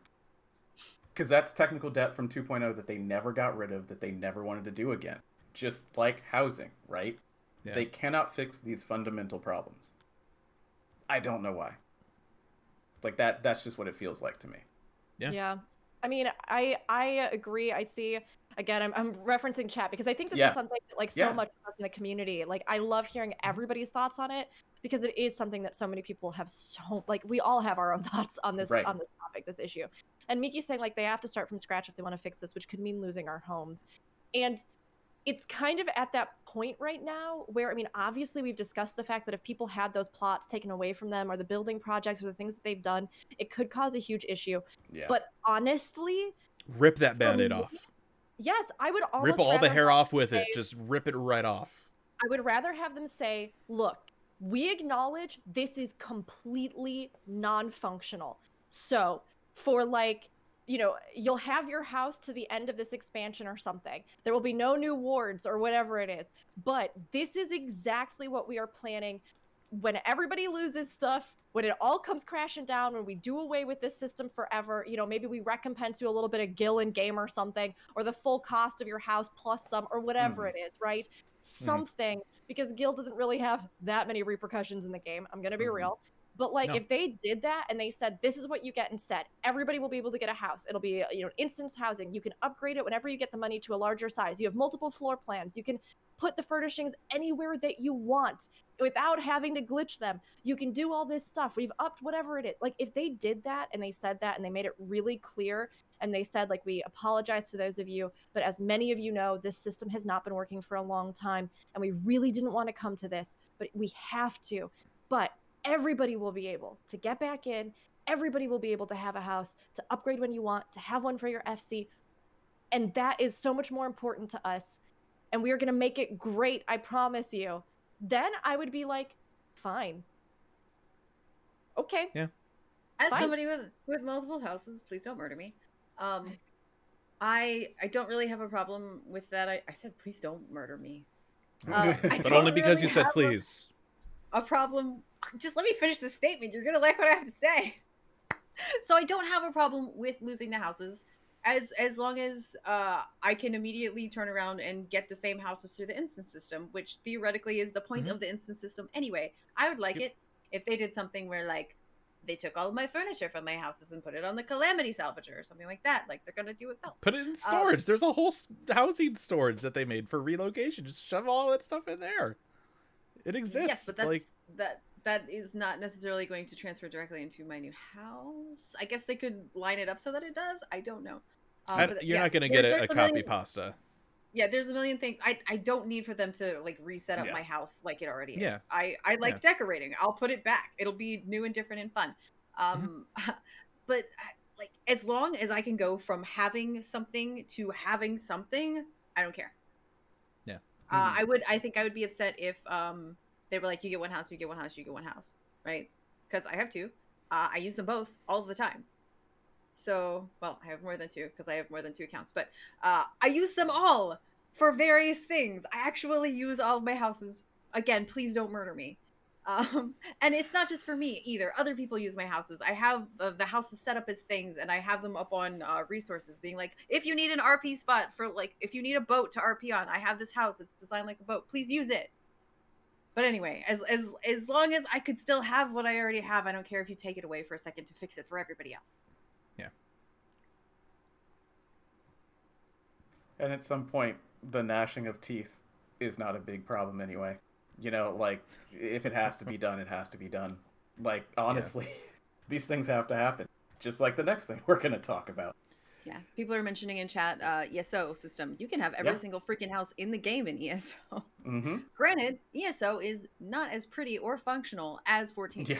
Yeah. Well, I mean, and again, right? And I won't dwell on this too long because we've talked about housing just into the ground.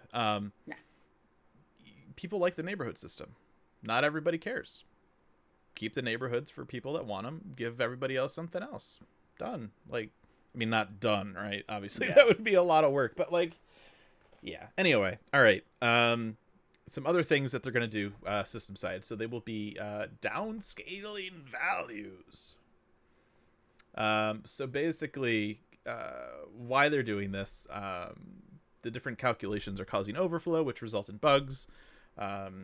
Enmity has reached their limits in calculations. The flying text gets a little crazy when you're doing like a bajillion damage. All you see is giant ass numbers on your screen.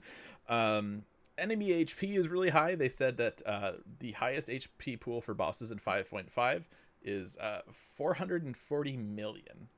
Yeah. So just a little bit of HP. Just a little bit.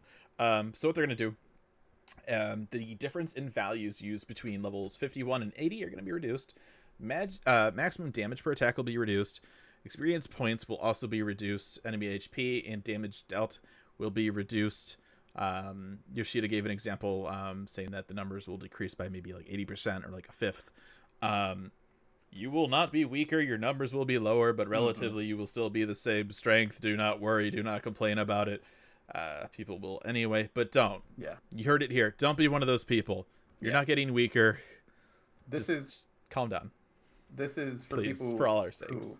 Who 14 is your first MMO. Welcome to a stat squish. Happens all the time. Like in WoW, you know, like you just have to at some point. I do have a concern because I know that they know how to do these calculations. Like I'm not concerned that they'll I mean, weird we've it out. seen adjustments like this before. They removed TP. They adjusted the max MP to 10,000. Like it's been done before. Yeah.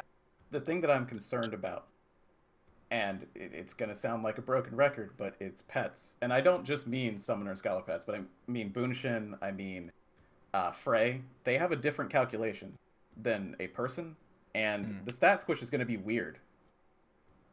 I hope that they don't make that weirder, because pets have always been strange. And, you know, if they squish the stats, and, you know, I know that they're thinking about the weird coefficient that pets have. It's like 0.8 something. For Summoner at least. That's already weird, so when you squish it, how is it going to react? Just because there's multiple multipliers is the only concern that I have. Well, I mean, that's one of many things they'll change when Yeah. they fix Summoner. Yeah, I don't think that's gonna happen. I think they're gonna squish it and it's gonna stay normal. Well, maybe they'll adjust it with your La Habrea Eggy then. That's... Well, no, I just also for Boonshin, for people who make another entity in general, Yeah. it's a little concerning. Yeah. But that's about it. Yeah. I think they'll pay attention to it. That's just a concern I had. Okay. Hopefully so. It was fair. so funny to me how long they spent on this. Yes. It was so funny. Like, I mean, you get all this other news that's huge, and it takes like half the time. You get to this one, and Yoshida's like, "Look me in the eyes. You are not getting weaker. You are not getting weaker." And I And- feel so bad for him because he's It's like, not I surprising, don't though. want Mhm. I don't want the forums to blow up about this. I don't want Twitter and Reddit to be like, oh my gosh, we're doing so less damage. Mhm. You are not getting weaker. And we all know full well that people are still going to complain about Oh, this, yeah. and we're all just going to eye roll, and it's going to be terrible. But they're at this point used to the community being uproarious over certain mean, things. Sometimes it's valid, sometimes it's not. But yeah, that's So why they in this had to have case the where disclaimer. it's mostly, in this case where it's mostly not valid, he's just like, really, it's fine. Don't worry about it. Everything is going to be okay unless you want to wear pants. If you have pants that are a little Because- baggy. They're removing belts. Big shrug. Fine. Okay. Don't care. My favorite part Uh, of this entire thing was everybody doing the like, we're removing belts, and then a picture, Tetsuya Nomura.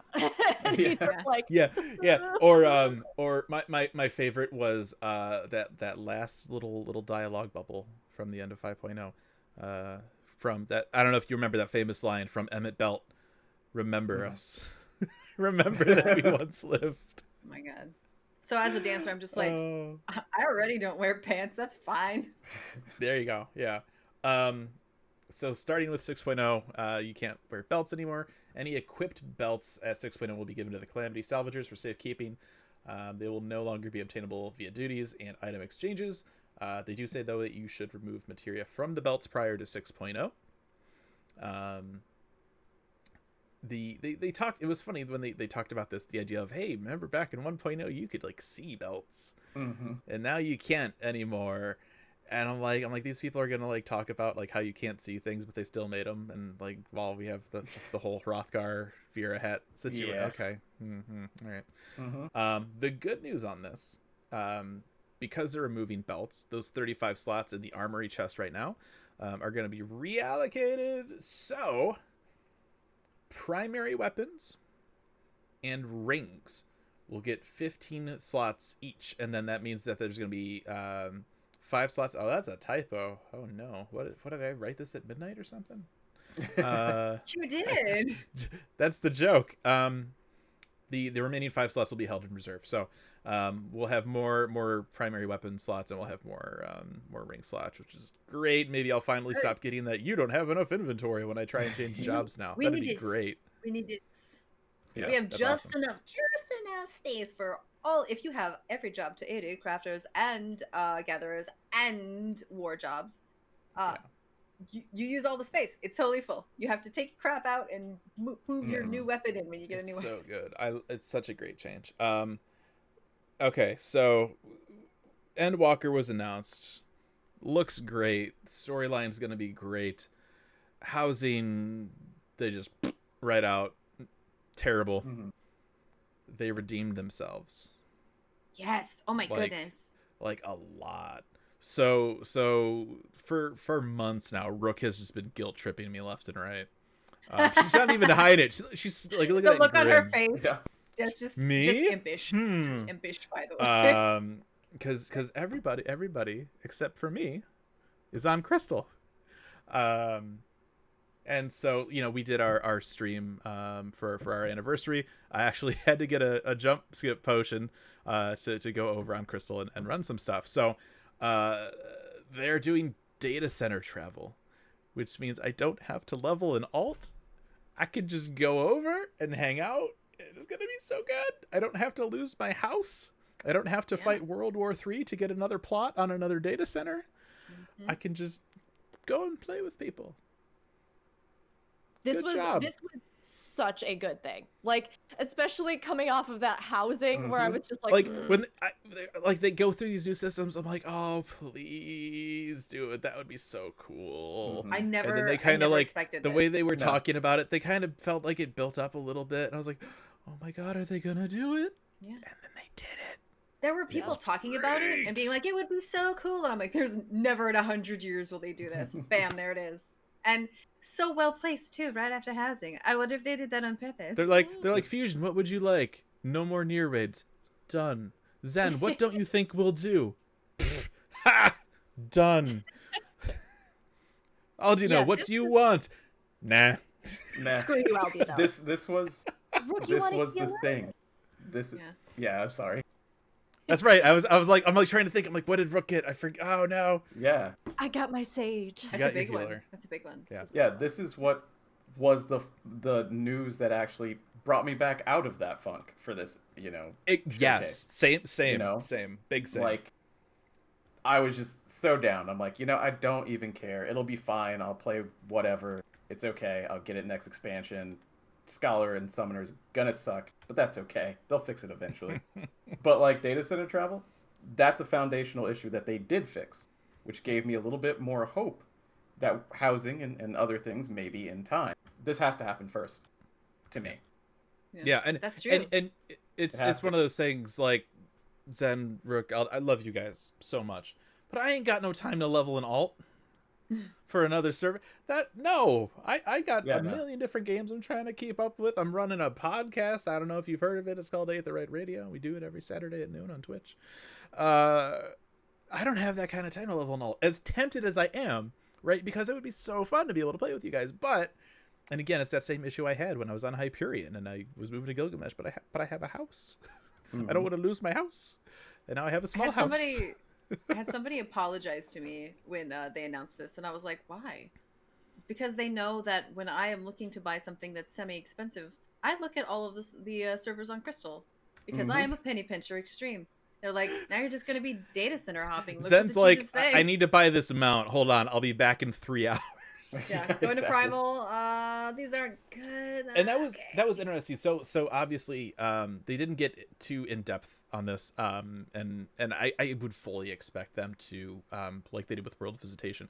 I would expect this to drop pre-expansion so that they can make sure that all the kinks are out of the system. They did talk about economy though specifically. They said when they did World Visitation, they were like, you don't know what'll happen with the economy. Let's just see what happens. And it really wasn't all that bad. So I would assume that that same kind of stuff will be in place there. They did say though that it sounds like you'll need to like pick a data center, but then like restart the client or something. Yeah.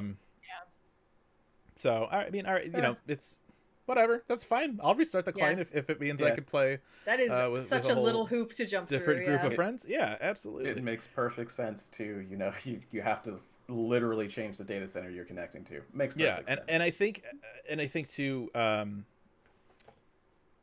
this I won't skip ahead too much, but I think this will be nice for that lull like pre-expansion. Mm-hmm. Right, it's okay, we're waiting and we're waiting probably a 4 or 5 months or something, right?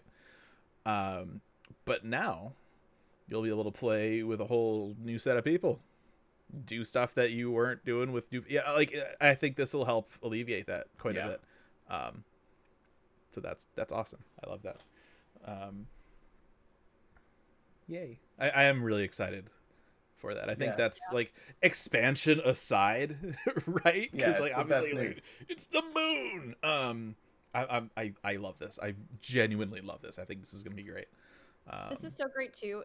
No matter who you are, right? Like if you're friends and you want to play, wherever, but you have these different social groups. So it's like, hey, if I want to raid on this data center, but I also want to be a part of this FC, like you don't have to make these decisions where now you're like, well, I have to completely uproot my entire life or lose my house or all this stuff. Right? You can just do it. And well, like, as a streamer, right? Rook, Yeah, you're like, okay, we're gonna run some of this today. And everyone's like, I'm not on Crystal, and then you're like, oh. Sorry. And Yeah, they're it's like, I'm not cool because I'm not on Crystal. But There were now a you lot can of be. people when Balmung calling out Balmung. When Balmung was still on Aether, when we were Aether Town, Yes. there were a lot of people who left Balmung because they thought that the endgame raiding scene was over there. They're like, Balmung's for the RPers now. I'm going to Aether RPers stay on Crystal, right? And Yeah. that was a big choice for a lot of people because Yeah. they wanted to have people to be able to raid with, but they missed their friends, and this is gonna fix that. Also, Yeah. I can't say that they were right because I don't know anybody who's had any issues finding replacements. I have had Sure. I know at least one person who's having trouble finding their own static or like finding a new static. That reminds me. I think uh, I might need a healer on Gilgamesh if anyone's interested. Man, either way, the issues that people were afraid of aren't necessarily coming to fruition. However, people did miss each other, and now we don't have to do that anymore. Mm-hmm. Yeah, I Yeah. mean that was for a while, at least a year. I mean that was one of the things. Like I knew a few people on Primal Data Center, but I had a medium house. Yeah. That is a big deal in this game. You know, not to brag, but I had a medium house. I got so lucky. I got a medium plot. And you know, if I move servers, that's it. That goes bye-bye. So that sucks, and I didn't want to lose that, but I also wanted to play with people I knew. It's really bad that that's a choice that people have to make.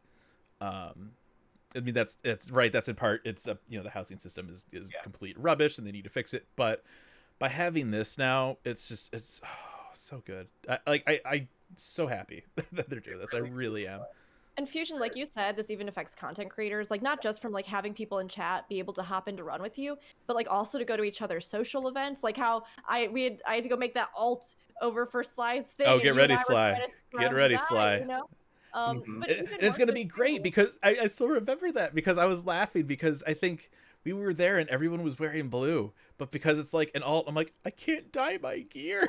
we didn't have the blue. That was the blue the, of the night. the blue. So somebody was handing out the blue, and then did I give it to you to dye? Is that what happened? Yes, because you Yeah, couldn't I'm dye like- it yourself because you hadn't I'm done like, the quest, but unlocked Rook, dye. can you dye my gear for me and trade it back? Yeah, this is going to be so great. And it's also good too because I mean for so long I think there have been these massive divisions between data centers, and Zen, like you pointed out, there have been judgments made about that. And I'm somebody who loves social events, I love RP, and I love raiding. And I have not had any problems raiding on Crystal. Now, if you're party findering, it's a little bit different from what I've heard. But at the same time, like I still think that I overall have a better experience on Crystal than I have on some of the hardcore data centers. Oh, you know But- what's? Sorry, keep going. Oh, I was going to say breaking this down and making it so that more people can go to more places is good. It's good for even the listings on Twitch where people don't have to trawl through looking for like, I'm only looking for Aether data center broadcasters or whatever. It's like now anybody can watch anybody. You can go visit your Yeah. friends. You can raid wherever you want, hopefully, right? In theory, we're assuming it'll function fairly close to what World Visit is like. I'd still like to see with the FanFest information them address some things like attending, you know, cross data center or cross world weddings, doing those sorts of things. Like, Yeah. I would love to see them update some of that with this if possible, but still, it's so good. Hopefully, it's about on par with what we have with World Visit because I think that is already a huge, huge leap forward from what we used to have, you know? Oh yeah. Nothing. So currently, one thing I will say is while a lot, as if there are many, but the other data centers aside from Crystal have at least one team that is doing prog in Deliver blah Gesundheit. Yes. I like to make up dumb names for the new content that has weird names. But anyway, a lot of the non-Crystal data centers have people who are progging that, and to my knowledge, Crystal does not have a group doing that. So I was a little bit worried about being able to find. Yeah. Zen, are you doing one right now or are you looking for one? I mean, I would like to eventually do that, the Savage version. Because I'm trying, like, here's the thing though, we should make one. That's all. Okay. This is cool. All right. Well, Because anyway. I'm almost at 15, but I want to do it. So Crystal, let's do it. Let's do it, Crystal fam. Anyhow, the point is that that may be content that a majority of players on a certain data center don't want to do, but won't matter anymore when we get cross world. We can all be like, "Hello, I'm here from Crystal. Please help me." Think of the new players. Think of all your friends who you were like, oh yeah, you should play this game, but you can't play with me. Hey, but it doesn't matter what server you go on anymore. Yeah. at all. It's as long as it's such a huge, like, Yeah. we could talk about this all day, and I think it Exactly. still would Yeah. just be understated how big of a deal this is. I think Seriously. this is gonna be great. I'm so excited to Yeah. like jump over to Crystal now. Like it's gonna be great. I love To it. briefly like put it out That's there. my excited noise. We're not bad mouthing any server sets. There are great Yeah. people and there are terrible people on every server set. Yeah, Balmung is the absolute worst, but we're not gonna say it. Okay. I'm kidding. That was a Oh, joke. right. That was Wow. a joke. I love We Balmung. actually- Balmung We is had great. somebody in chat last time being like, Balmung, and I'm like, listen. The I mean, People in the chat are people like, who- oh, Gilgamesh. I mean, that's fair. Yeah. You know, Yeah. that's Look, fine. just- He the thing painted a is chicken that- green. He deserves to be called out for his shenanigans. Oh, sure, yeah. The thing is that I mean, yes, it's just like you said. There are good people and there are difficult people everywhere. We have to all keep that in perspective because sometimes, boy, it's just so silly how we like to draw our own lines between things that don't even need to have. Like, why does it even matter what people do on Balmung? Why does it even Mhm. matter what people do anywhere? Just it doesn't matter. We all play Final Fantasy and we love it. So sometimes, you know, if you're gonna hop on the bandwagon for anything, I would not critique just other people existing and enjoying the game. You know, Hop on the bandwagon for kindness. be cool, share kindness with others. Wow. So anyway, PlayStation 5. This was so boring. I don't even care about this information. There's like one person listening. I have a PlayStation 5. Right. This is relevant to me. I have a I love that freaking Yoshi P just comes right out like, so this is cool. If you have PlayStation 4 version, you get PlayStation 5 already. If you can find a PlayStation 5, And then good and luck then they're with like, that. oh, Xbox. No, we're not going to talk about Xbox. They didn't even acknowledge Ah. Xbox. No. Super surprising. In all honesty. So Very congratulations to those of you who have a PS5 and wanted to be able to play on it very soon. Oh, cool! surprised. High Congratulations, five. both Yeah. of you. Go Yeah. us. Very soon you will be able to, and for no cost to you. yes. If you have a PS4 copy, they'll just automatically let you do PS5. You I don't know get the if they upgrade. say anything about PC. Like if you have PC, No, I you don't need a PS4. No. You need a PS4 license. So Mhm. the way it's going to work, if you have a PS4 license, you'll be able to upgrade into the PS5 version. There will be a open beta for PS5 on April 13th, which is the date for the next patch. Spoiler for the live letter. There will be 4K resolution support, faster loading times, and improved frame rate. They actually have a little video of the game running on PS5. That load is like, it's beautiful. It's super quick. Yeah. There's going to be a quality and a performance mode, right? So you can run it at 4K or you can run it at 2K with a higher FPS. So whatever floats your boat there. So if this is something you're interested in, go and get yourself a copy of the PS4 version right now. Corey in chat says they're half off. Yeah, Yeah. it's on sale. Another thing too that's super great. I know this was an issue that we have dealt with in the past. Since typically we would pre-order the physical game for PS4, but then you need to have the disc in, right? If you upgrade to PS5, you don't need the disc anymore. Nice. You don't need it. It's so great.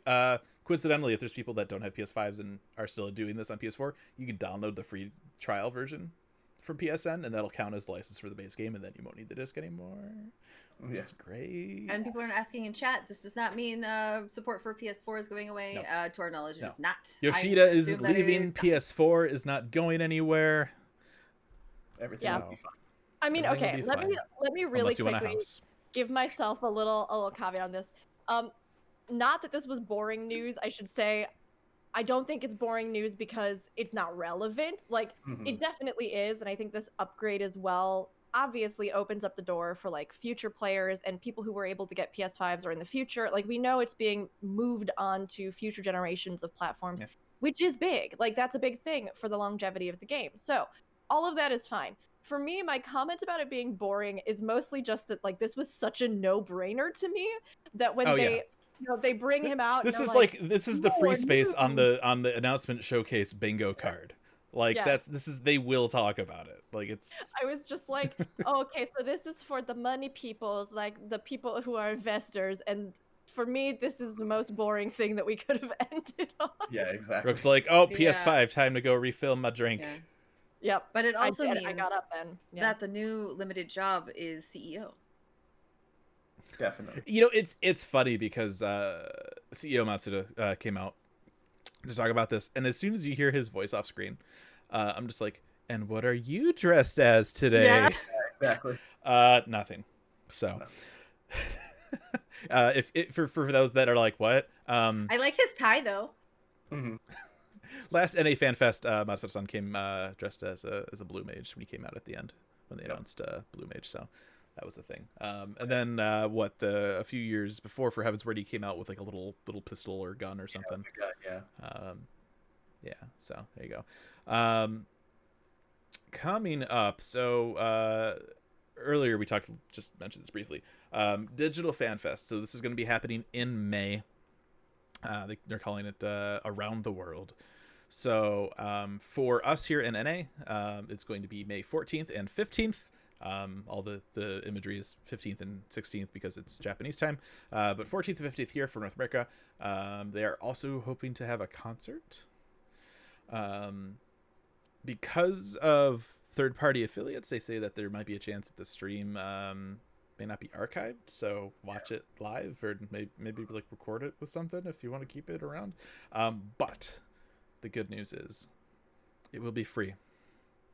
You pay $0, 0 yen, 0 euros, 0 whatever your local currency is, and you get to watch the stream, you get to watch the concert. It's all going to be there. But if you would like to spend some money anyway, If you'd like to be a whale. if you'd like to literally be a whale, so typically, right, with a fan fest, if you get the ticket or you buy the stream, right, you'll get a mount and you'll get 1 minion for like each fan fest. So obviously that's not happening, so they're gonna have that mount and the 3 minions available on the Mog Station the day that the digital fan festival starts. So the mount is based on Yoshitaka Amano's original artwork, the Lunar Whale. It will be the game's first 8-person mount. Say it like a whale. That's a whale. That's what a whale sounds like. 8-person mount. So Those are yeah, good for that's. Bravo. You sure you don't want to do the musical episode? It's like, so what was that? Finding Nemo, Dory. Bringing it back. Yeah. We don't know what the prices are going to be on these. You know, it could be the same as like the motorcycle. Well, we honestly don't know. I would imagine that they're comparable. They could also get away without charging because it is an 8-person mount. So we'll just kind of have to wait and see. As far as the minions go, they are going to be Final Fantasy IV related. I don't know, really going to go to the moon or something? That I don't know why they would pick something that is FF4 based. There will be an Edge, Rosa, and Rydia minion that you'll be able to pick up for that. There have So been a if you couple want, parallels drawn, as you sort of pointed out, between Final Fantasy IV and like the main character who starts out as a Dark Knight and becomes a paladin, and the moon is like the final level. But I too was also kind of like, Final Fantasy IV minions? I had a moment where I was just like, oh, maybe I need to play 4 now because I don't know any. If of you haven't them. played 4, do. And that goes for everybody. I should. Every single 4 is one of the best ones. Seriously. Good. Absolutely. I know started that you 4. don't believe me because I like 8 and so many people don't like 8. But that's okay. 4 That's is why we one keep of you the around best because 8 is ones. fantastic. Yeah, I believe you more because you like 8. I'm like, mean- I trust Zanidra's opinion on this. 4 is my actual favorite. I like how you. Okay, yeah. All right. I feel like- I can't decide between 4 and 6, but Yeah, 6 is up there, of course. But yeah, these minions are great, and there's a summoner. pretty There Yay! you go. Please don't summon a bomb. Please don't summon a bomb. Please don't. Yeah, exactly. Okay, so. Wait. With the end no, he's a of ninja. Mhm. I was like a summoner, a healer, and a melee, but he's a ninja. Yeah. Yeah, to the edge.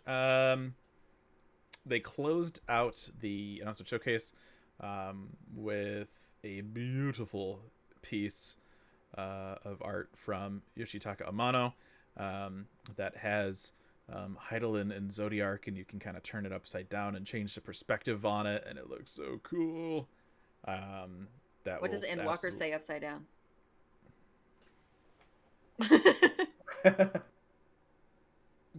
I can't even begin to.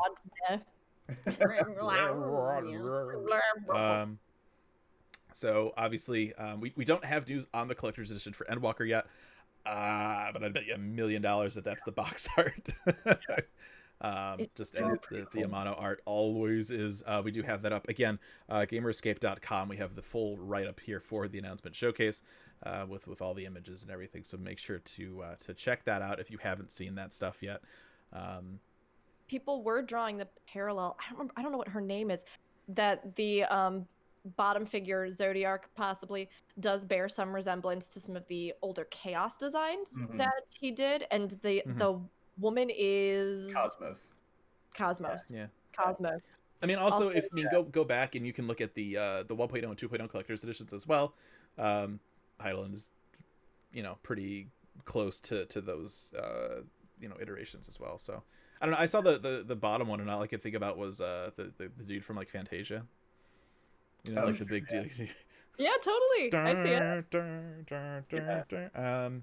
Kingdom Hearts collaboration. It's coming, boys. Here No, we go. I did Never. I did want to say that they talked a little bit about like what the goal of this artwork was, which was to depict like two sides where no matter how you looked at it, like one or the other could be like there was like no line between good or bad. There's no good, there's no bad, and then maybe after you beat it, like you'll notice other little things, and it's like, ooh, Yeah. okay. It's got to be on the sleeve for the collector's edition physical, and it's got to not have the title on it. So when you finish the expansion, you can just flip the sleeve over. I mean, that would be kind of cool. I almost hope they do that. I feel like, and I think we actually talked about this last week. All these big collector's edition boxes, they always come with that kind of sleeve, and then under it is like this really nice like gold print or like metallic printed Amano art. Like, yeah, you still have the illustration over it, but it doesn't look as cool. We'll see. I don't know. Charles, what were you going to say, Charles? Oh, I was just saying that, yeah, Cosmos and Chaos, definitely. But when they were talking about, looking into it, yeah, you can go full murder board. Like, she's holding a staff. Is it a staff? What are those two orbs? Like, you can, I don't know. People are going to make such crazy theories from this. Oh, what if those two orbs are the housing instances? One of them is red. It is Dalamud and the actual moon. Yeah, like, there's so much. 2 moons. Maybe she just likes kebabs. Maybe. Who doesn't? Come on. Maybe she was just out camping in space making some kebabs, and now she's like, oh, I gotta go deal with this dude. Celestial marshmallows. Celestial marshmallows. Yeah. And I'm telling you right now, because of that, and because of Dark Knight to Paladin, where are the 4 fiends? You have to give them to me. Oh my God! Please, Do it. Kaliza. Ooh. If you're gonna give us 4 minions and the lunar whale, how can you not give us the 4 fiends? I've been waiting for the 4 fiends for so long. It's gotta happen. I hate you because now I want that, That'd be and so nothing cool. else will be acceptable to me. I mean, But- and plus it's got that theme with like the 4 horsemen of the apocalypse, Exactly. which would be totally perfect. Right? And it's just, Wow. it's why, even though I was really negative throughout this, right? And I'm sorry. I like how me and I Rook still had the do- same like. Yeah. Oh, God. I still love this game, and we're getting stuff that lets us speculate like this. It's so great. Yes. I feel like I love that idea, and I really hope that you're not just setting us up for disappointment. I don't know. I set myself up for disappointment just by existing in the game. Well, that's your fault for leveling Summoner. I mean, Ultimacia. should have leveled a real class like Astrologian, Oh yeah. Because they're gonna Or, have a better time. or what other Scholar. Yeah. Okay, I'm I mean, sorry. you did. I apologize. I think you're all fantastic people. I get it. All right, that's the announcement showcase. Lots of info. Hopefully, you guys got a lot from that. That's our show. Oh, just kidding. There's a live letter too. Yep. Oh my God. Fusion, hit that marker. Bam. Thank you. So Next. tired. All right. We can This do this isn't in 40 as- minutes, right? I could go all What's day. that? I can do 3 live letters. Yeah. I'm ready. I'm prepped. Yeah. I said we can do Energetic. this in 40 minutes, right? Keep it at another 4-hour episode. I mean, to I be can- fair, the live letter didn't have nearly No. as much. It I mean, had how do you infinite follow bad. up an expansion announcement? know. And we're gonna add more Sorrow of Verlet trials. Duh. and we're gonna add one dungeon, obviously. And like, we all know what's coming. Patch 5.5, currently on track Sweet. for Sweet in April. chat said they couldn't stay awake. To put it in perspective, I am awake till 5 a.m. This ended at 5 a.m. I think, and I could not stay awake. I was up till 2 a.m. my time, and it was I rough. sit up that late, our time too. I was like, It was I rough. actually wanted to see the interview, even though sometimes it's rough because we don't have like the English translation, so sometimes it's a little bit harder to understand the second half of the live letter. Yeah. But I was sitting there and I just went, I'm going to bed. And there were like a lot of bars and graphs, and it was just like, all right, like this is. I definitely, I had the feeling because they were chuckling and giggling. Like if we could understand Japanese, it probably would have been 50% more Oh interesting. yeah. Oh yeah, absolutely. And I mean, literally- I was watching some translation stuff while I was going, and there Yeah. was some funny bits. I watched it this morning, and I literally do a job similar to that in the game industry. And seeing some of those things, I'm like, yeah, that makes. Why are you showing anyone this? Nobody cares, right? Like, it's cool. It's really cool. Nobody cares. Wow. Nobody does. Tell us how you really feel. Okay, so 5.5, Death Unto Dawn. Bum, bum, That's not bum. Yeah. at all foreboding. It's not though. Well, I mean, kind of. a little It's like bit. it's like a rebirth. It's a realm reborn. Well, but it's not called Rebirth Unto Dawn, Zen. Right. It's called Death. But it yeah, ends so like with a dawn. death, and then the dawn is the rebirthy part. Yeah, afterwards, after Urianger gets crushed by a rock and set on fire in Garlemald. Shut Would you up. rather say dawn until death? Like, that's way worse. Okay, no, Objectively. you're right. Wow, that Right? sounds like You such a wake up. cult You wake up like, to murder. That's what that one means. wake up to. What a refreshing day! I sure could go for some murder. That's Xenos. That's Xenos. Yeah. I'd like to Yeah, just, yeah. if I could just like destroy a whole city today, that'd be great. Oh, look at that big, beautiful burning airship just crushing it. Oh, that's great. I mean, you can Um, definitely look at this as a yes, we are going to have some kind of major character death, which, I mean, like we were saying, we're kind of overdue for. And it's not like I'm hungering for one. It's not like I have to have one. But do I think narratively they could do one here? Yes. But it could also be something more so like, okay, yes, Carbuncle's going to get murdered. It's going to be the most grisly thing we've ever seen depicted in Final Fantasy XIV. No. It'll be like Okay. 0 in that chocobo. This is fun fact. This is actually from a Tataru figure. I love it. It is one of those things too, though, where like we were kind of discussing earlier, if they decide to flatten Garlemald prior to the expansion, right? Like if that is a big thing that happens, or at least whatever city, probably the capital, this could be it. I mean, that could be this death that's heralding the next thing that's coming. Yeah. I'm just Maybe. imagining Xeno and Fanny Pack just watching it all burn, crushing mimosas in the morning. Yeah, it's death until dawn. Yeah, unto dawn. Heidelin shows up with her Celestial marshmallow. She's like, "Yo, can I get in on this?" Like, Exactly. Just- makes a Celestial s'more, I need this fan art so bad. washes it down with some milk. Yeah. What could go wrong? It's Stop. on Why the you site. hurting me? Oh, Ah. perfect. As is always the case with 5.5, they're not breaking tradition here. There will be a part 2, and that is currently set for the end of May. Chat asking, why the milk stuff? Go do the Sorrow of Wordlet quests. You'll understand. You'll understand. Milk has become a cursed word here, thanks Yeah. to those quests. It is a 4-letter word. Milk is a 4-letter word. The bad Alright, guy drinks so- it, and it's gross. Oh, he's so bad. He's so evil. Not that the milk necessarily makes him evil, but I think the milk makes him evil. It just makes it weird. It's just weird. It's ethereally aspected milk. It's a It's rule. not. in It's not Civ. even water. It's milk. Why milk? It's not even water. It's milk. We talked about asshole. this. We went into the symbolism of him being childlike and childish and immature, and he's drinking milk like the little grown baby man that he is. Mhm. It's there. I just also hate it because it's He's very viscerally done. He's Yeah. icky. We got a live letter to talk about. But he icky. Fusion's just watching this happen. It just You happened. did this. Yeah. You I did this. this. Why I did- have you derailed us so? I'm not even sorry. Mm-hmm. Okay. Sorry of Werlit is what you need to do. Sorry. Fusion, personally sorry of Whirlit. All right. So yeah, MSQ will be split between parts 1 and 2. There will be a new instance dungeon. We did mention this earlier. It'll be Paglathon. Maybe we'll see a certain It's gonna be released. Did we say April 13th? Yeah, Yes. I think so. Okay. multiple times. I'm sorry. The milk went just like. Yeah, well, One track of mine. Once the milk gets mentioned, all I can think about are those animated beads of sweat and those children being brainwashed into torturing someone. No, Pogglethon is the new dungeon. So Pogglethon is it's an Amaljaw place. It's a place with the Amaljaw. So our I I can't want even to see Fordola there. That answers all the questions I had about it. What is yes, it called? I Who's really- there? What is yes, Fordola. Mm-hmm. Please. Yes.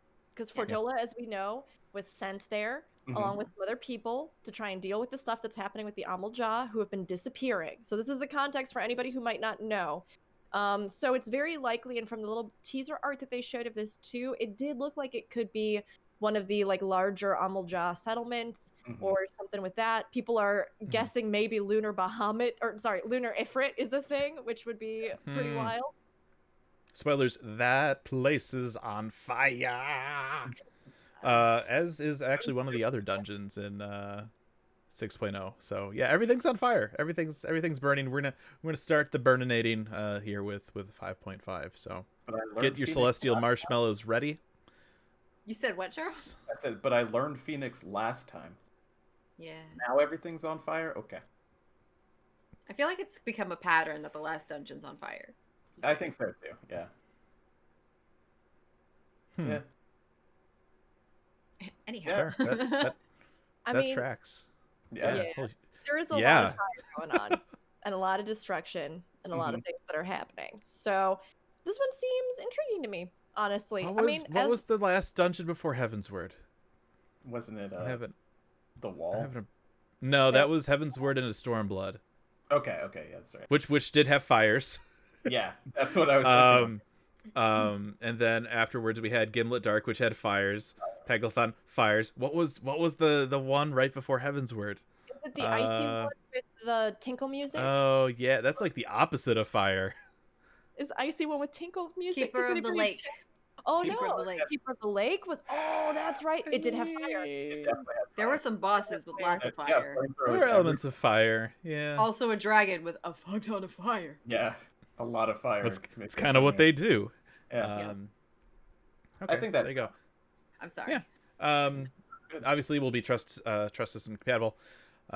New Chronicles of New Era quest. There will be the new trial with the final chapter for Sorrow of Wordlet called the Cloud Deck, and then there will be the Cloud Deck Extreme. I just want a weapon battle on an airship. That's what I want. Yeah, I'm Sounds hoping it's quite up- possible. Yeah, this made me excited because so far we've just sort of been on platform, down in place. So I'm good for being on platform, up in place. I'm very excited about this new shift of scenery, hopefully. And Fine then with you the can butt. fall off. I'm okay 'Cause with it's that. all, it's actually. all up there. You got to fall off. That's That's pretty normal. getting a new alliance raid. You guys ready for this? Yorha Dark Apocalypse, Chapter 3. We don't know where it is. We don't know what it is. Do we care? I mean, now that we're going Depends to the on who moon, you ask. it could easily be a space station now. Like that wouldn't be weird. Oh, yeah. Yeah, they're being very. Fusion looks really unamused. Yeah. He's like, I hate you. We're going Good. to headquarters. You Right? said milk. Space station, buddy. Yeah. They're being very vague about it. Now, Space cows? Yoshida-san did say, you'll note during it, he said, you'll note I didn't say the last portion. Mhm. I said part 3. So, what exactly that means? I don't know. Is there another 24-man? Is it going to be some kind of instance? Is it more story stuff that they're just going to patch in at the end? I don't know. As much as I know you hate this particular story arc, it would be nice if there was some sort of other content before we get the new expansion that's not a solo instance, you know? Mhm. Yeah, I mean, Well, a I solo mean, instance would be cool, but like Keep maybe in mind, maybe an they did additional just trial. add. We're short on trials. Yeah. I mean, they did also just add Delibird Regine, which is completely different than Yeah, anything true. we've had before. Yeah. They do say after you complete that duty, there will be a weekly quest tied to the story that you can do. So What? Probably for upgrade coins or something. for you know. upgrading or some So glamour you don't have to stuff actually or- run the 24-man for the coins. Right. Yeah. Maybe they'll give you more or something. Like as the Noah with quest back in the day. yeah, what? right, exactly. The Noah quest in Mordona with the Oh, okay. Crystal Tower, yeah. That makes Yeah, sense. As is the case with any patch, there will be adjustments for PvE and PvP. Job Thanks. So I that didn't know last that. little leg before they just change everything. Okay, Cool. I wouldn't expect much from that to be. Yeah. No, we don't need that. It's fine. No, it's fine. They went and they talked about upgrading resistance weapons in 5.45. This is not patch 5.5 content. This is stuff that they want to clarify because there's been a lot of confusion going around. So with the new raids, there's a lot to like read and process here. So I'll just dumb it down for people. With the new relic quests, there's like 4 steps to it. The middle 2, where you have to do the Mach and Evilise raids, you only have to do that part once per character. If you want to do a new weapon, you just do the first and the last part. So you don't need to grind everything. Which is great. I love Nice. that. Yeah. That's fantastic. Super confusingly communicated in game. So I'm very glad that they clarified that. Yeah. So that's nice. I'm not doing it. I don't care.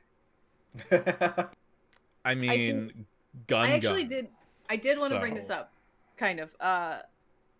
When I first started playing 2.0 and they introduced the relic quests, I was one of those people like it's not that bad to have to grind all this stuff out. It's not that bad. But I was playing Final Fantasy 14, and that is it at the time.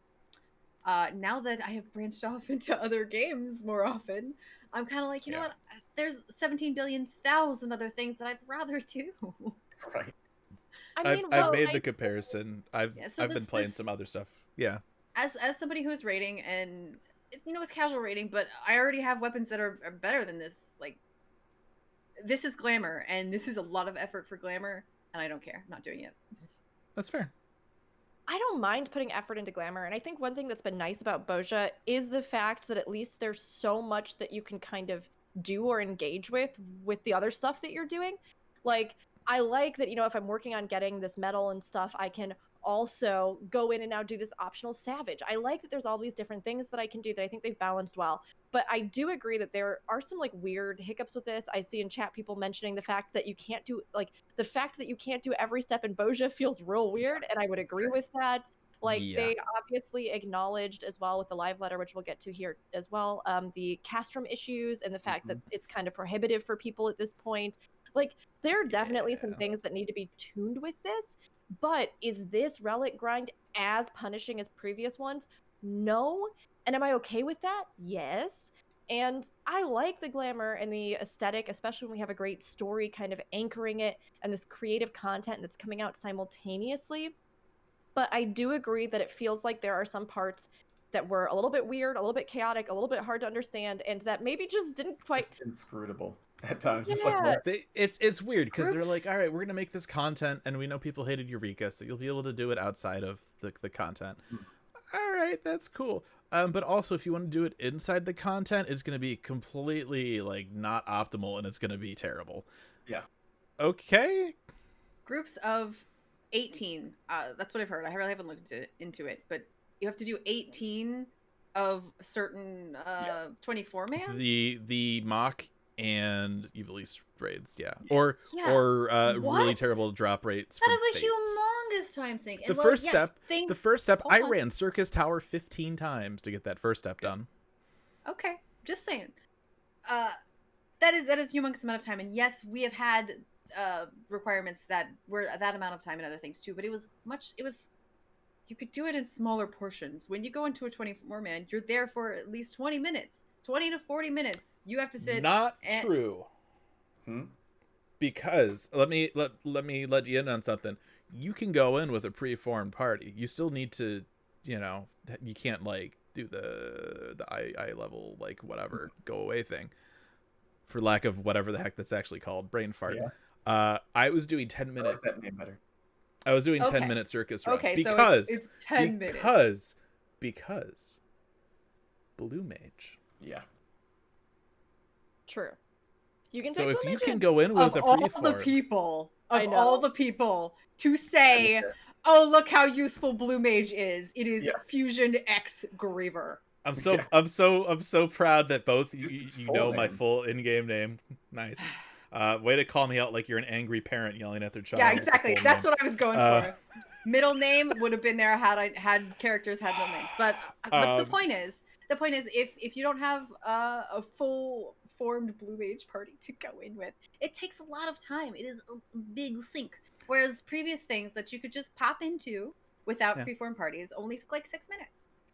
I mean, Yeah. that having been said, right? It's like Blue Mage, right? It's hot right now. So like, if you want to do it, you can find those alliances of Blue Mages to go in and do, right? So like, if you're interested in trying to, obviously it's gonna be a grind regardless, I'm right? just But if you want to try absolutely- it, Tickled that you found a use for Blue Mage. oh, I didn't go in on Blue Mage. Everybody else was Blue Mage. Yeah, he found a Just way to set the record straight. You found It some was- Blue Mages to these- carry. These parties are Blue Mage's welcome parties. Okay. I went in on my summoner because I need XP so that we can talk about void quests. You're welcome. Yeah. Okay, all right, okay. I do wish that they had put something in as like an alternative where you could run the new stuff that came out for it. Or maybe I think it would have even been a better move at this point if they had put something with the Relic Quest to do Castrum or Mhm. something, so that people could Yeah. then go on to do Delabrum. Well, Or the last leg, it's what 15 or 18 Delabrum clears that you need. Why did they not put Castrum in there? Why? Why? What? I mean, It was less pretty of them. dumb. And it's funny too because we and again, if you haven't seen it, was it last week we posted an interview with Naoki Yoshida talking about the last couple of patches, and in there was like, hey, nobody's doing Castrum, this is kind of an issue, and he told us that obviously with Delabrum they're hoping that brings people back in and they're going to adjust some things, and that's what they said last night. Looping right back around to our outline/blog post. Improved rewards for Castrum. Yeah. Lacus Litore. You know what I think it is? Yeah. What I would like to see is one of whatever step you're on. It just drops one of whatever step you're on. It reduces it by one. That'd be Every nice. Castrum you do. Yeah. Chat saying Castrum does count for the first step, and so Yeah. that's great. But the problem is that nobody cares about the other stuff that drops from it, so it's hard to get people in there to begin with. So what and if it they doesn't what they give you said.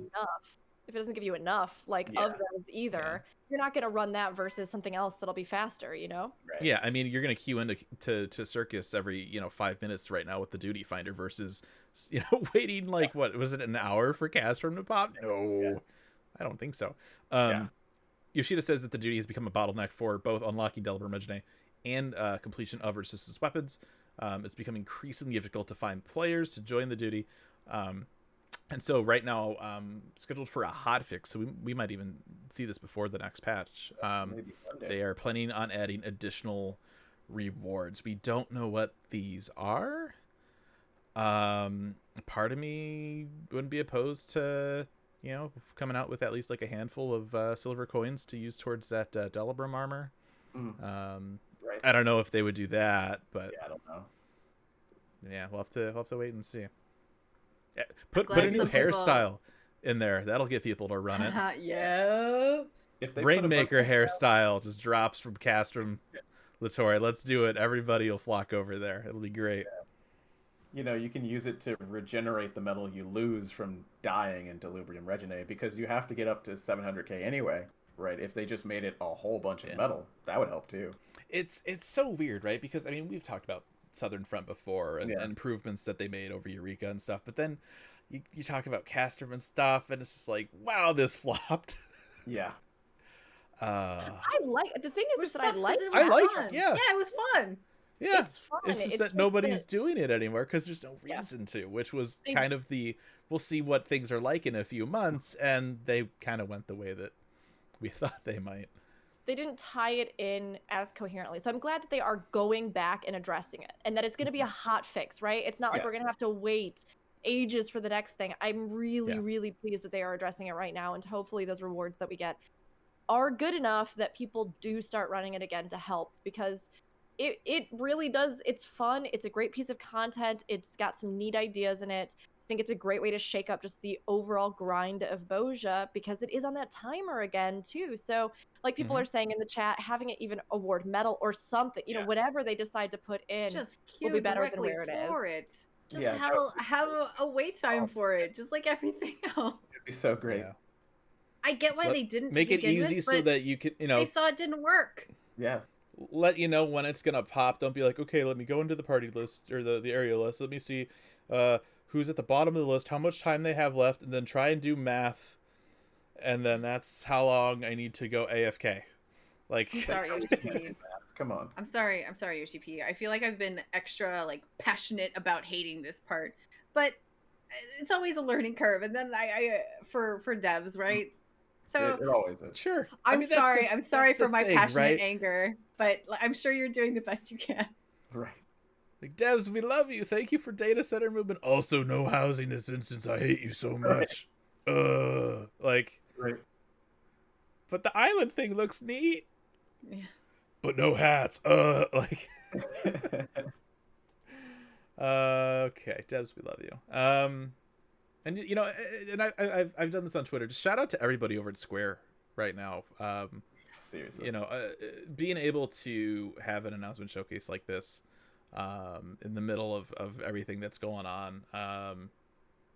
Obviously not a small undertaking. Obviously, you know, the Yeah. developers are really hard at work, you know, working from home. Community team is doing the same, getting stuff ready.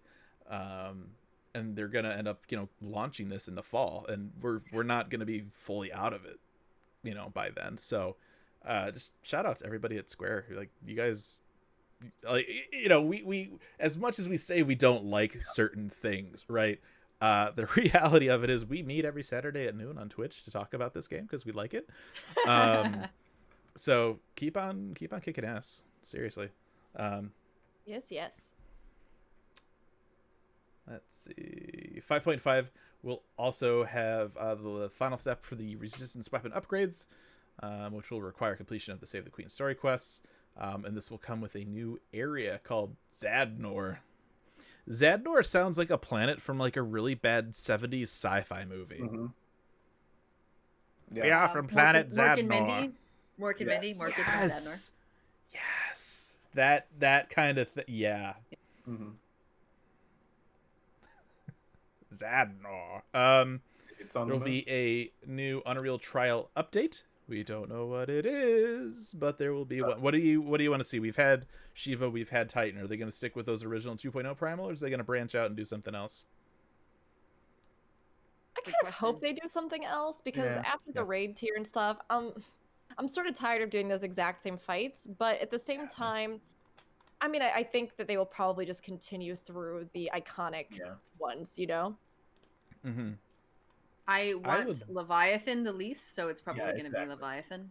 I think I would love, and this is side jumping just a bit, new arrangement album, Scions and Sinners, coming out March 24th. Pre-order it from not the Square Enix store if you want the bonus sleeve that comes with it in Japan.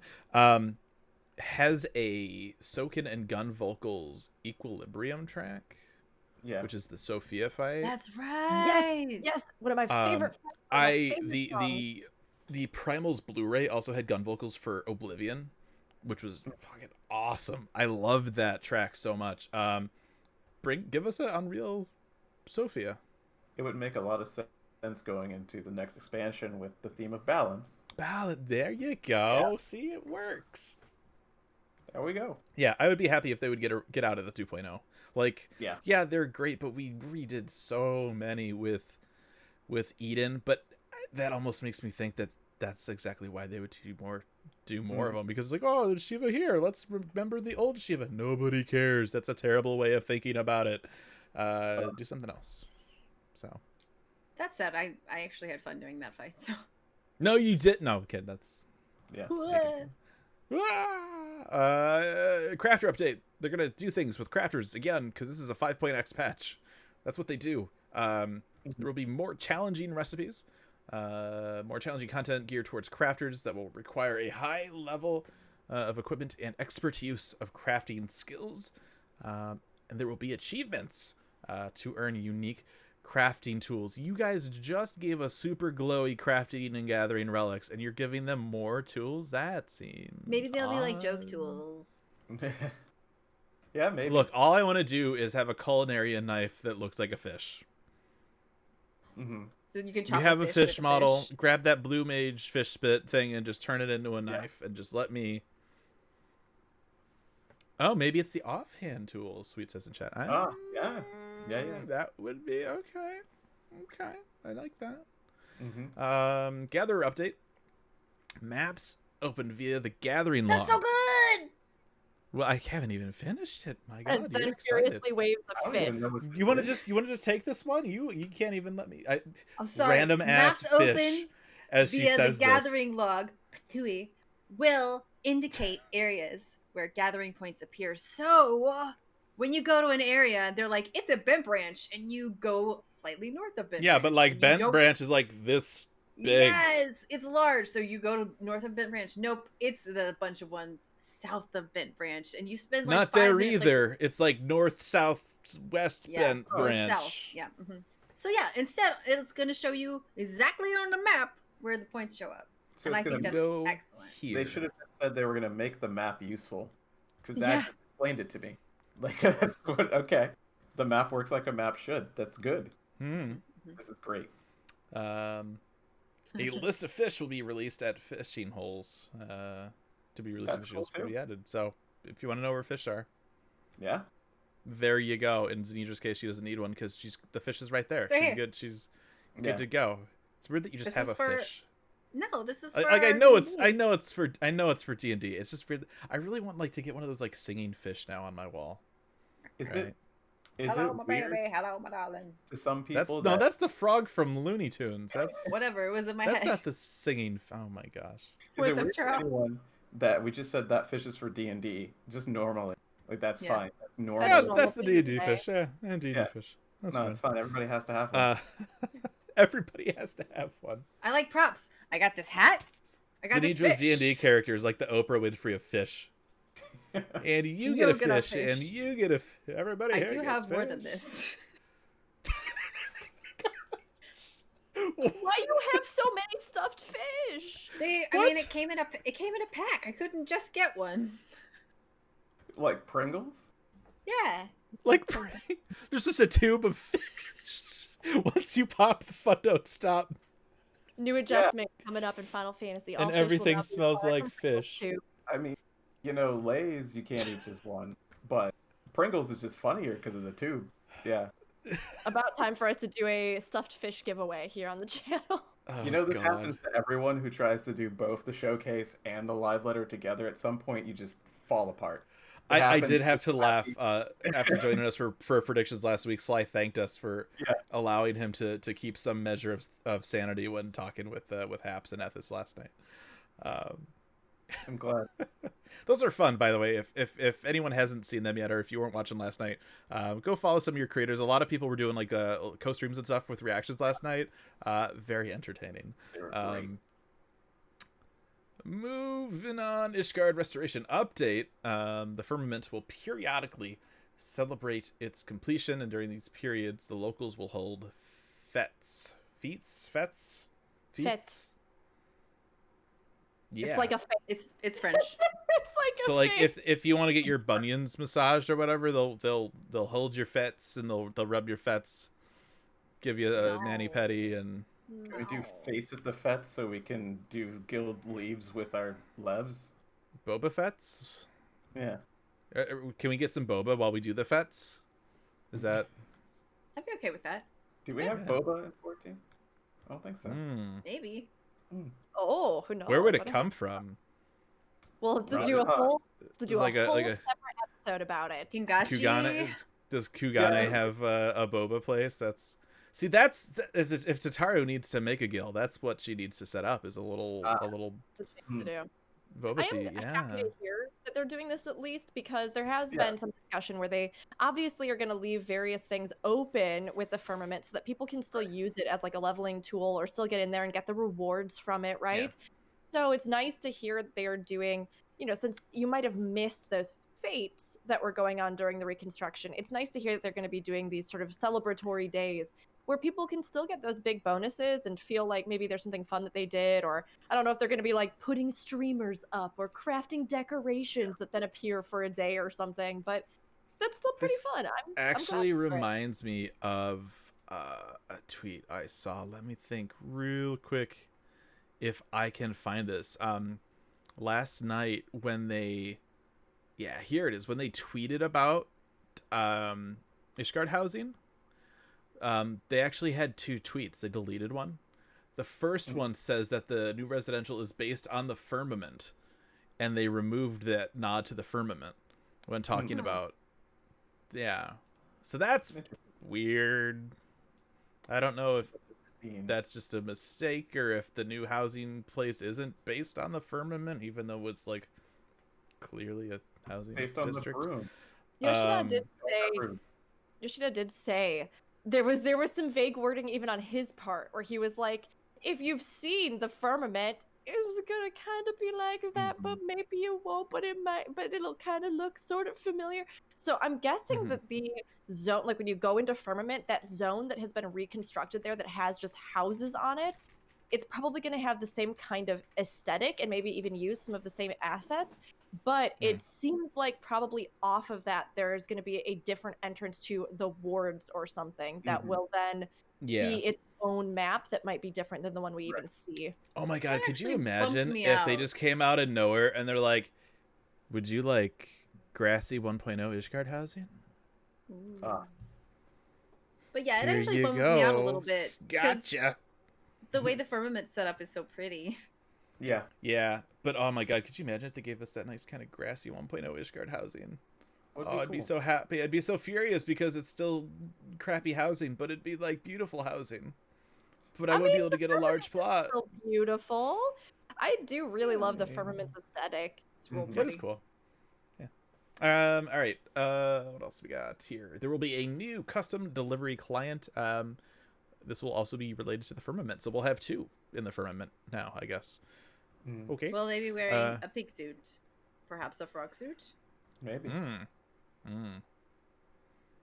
You're Maybe like, Where maybe did that come from? La What is this? Habrea eggy because suit. the last guy from Heaven's Word was in a pig suit. Big suit, yeah. That's Oh. true. And then at the end, like when you can like customize it, surprise, he was an aura the whole time. Yeah. Triple Triad update. They will be adjusting the use of 4-star cards and decks. Acquisition rates will be adjusted, and there will be a reward for obtaining all of the Triple Triad cards. Every last one of them. They didn't show us what this reward was.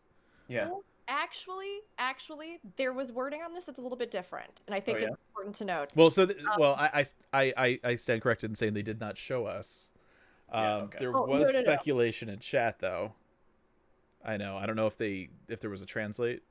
I just mean, Translated yeah, it. the translation that I saw said he made a distinction. So he said there will be rewards for various collection thresholds that you reach. But then he said, I'm not going to say all Triple Triad cards, though, because we are still adding more. So I he see. did make a distinction about that, see. where Okay. there will be like achievements based off of, I think, X amount of cards or things you've collected, but that they're still going to have stuff in the future. so- Shame on you, English slides, for being incorrect. You had one job. So yeah, there you go. I mean, and that makes sense. They have that right now with achievements for Triple Triad cards. Wherever you X amount or whatever, you'll get a new card. So to just make more of those makes sense. Yeah. You with can how it all. with how kind of they've tried to kind of repopularize it a little bit. So if you haven't, go check that out. It's pretty fun. Explorer mode update. You'll now be able to go into level 70 dungeons. Level sync and item level sync can be disabled, and instruments can now be used in Explorer mode. That's so- really cool. if you want to just like go into the Grand Cosmos and play a harp, do it. Mm-hmm. My first wanna- thought was that that'll be so great for people who have bands or, you know, little ensemble groupy kind of things. Yeah. Or they do their own recordings. I want of, to see you know, a covers. Hingashi rock band play instruments in the middle of like the on fire Doma Castle dungeon. Oh yeah. No. Grand Cosmos is a level 80 dungeon. Yeah. Yeah, Well, no, yeah. and then I went back and I said Doma Castle because I realized I hadn't Okay. said a level 70 Okay. dungeon. I was like, we're am I good. crazy? No, no. Okay. Yes, but you're right. No, yeah, that's we're good. I'm not gonna argue. Am I with you. crazy? She says with like a fish and a Am I fish nuts? and a fish. Yeah. I could just imagine going to my what was the gosh. undersea one? Oh, Shisui. She's Yeah, sweet. and playing The Little Mermaid. Don't do that because you can't play copyrighted music, so don't do that. But wouldn't that be cool? It'd be fun, yeah. That would be Okay. neat. I mean, you're not supposed to do it, but like, Don't do it. You can play something, an arrangement that you made. Yeah. Mhm. see this beautiful red button that says "Do not push." Yeah. Don't push it. Don't do it. Really, just don't. I'm like the only one. Me and Rook need to get some kind of red button to push during. Yeah, we the- need something. We need something, Fusion. I was at the store. I saw like a little fart sound box, but it's not a red button. So there's a certain you need that red button aesthetic. We'll have to figure it out. I was looking around for what the weirdest thing on my desk is, and I'm pretty sure it's this fish. But then you mentioned that button, and that's kind of weird too. Yeah. I'm like, what? I kind of have a button. We got the little baby Yoda pushing the button. Yeah. That's Cute, that's cute. a red Very, button. yeah. It doesn't make any sound though. Mm-hmm. But I got all sorts of crap on my desk. Anyway, what else? Miscellaneous updates. These are fun. You never know what these are going to be. Could be anything. It could even be new indicators for bonuses while ocean fishing.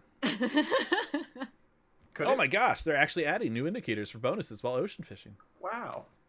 A new instrument for performance. And Bagpipes there is will- what I'm hoping for. Now that you've mentioned it, Bagpipe, Mhm. right? Just look, if you Or, can just give me accordion. if the one way you can make this lack of instance housing better is to give me an accordion and a unicycle. You know what? I'm There kidding. is I don't a want that. Give me unicycle. instance There Very is housing. a unicycle. It's a Is there a unicycle unicycle? throne. Yep. The last Oh, you're boss of No, Oh. no. I'm not talking about the weird unicycle robot with a horn a that can announce its unicycle? rider's It's presence. not really a unicycle. Also, though. how are the hands of that thing like high heels and it doesn't turn into a giant step on me robot? I'm just saying. I mean, Better request. it's still so good though, and we will have to discuss the step on me energy Yes. of that final next fight. next week Next we will be talking Delabrum Regine. Yeah. Obviously there were more important topics this week. Like new indicators for 4 bonuses while hours ocean worth. fishing. Yeah, long episode. We never go this long next week. We're starting to go this long. That's also why we're All right. getting loopy. If your podcast lasts for more than 4 hours, Fusion. We are getting so close to the one thing I really want to discuss from I this know. live letter. We're I so know. agonizingly close to it. Bring us home. we're almost there. We're almost to the project manager bit. We're almost there. It's We're coming up. so close to graphs and charts.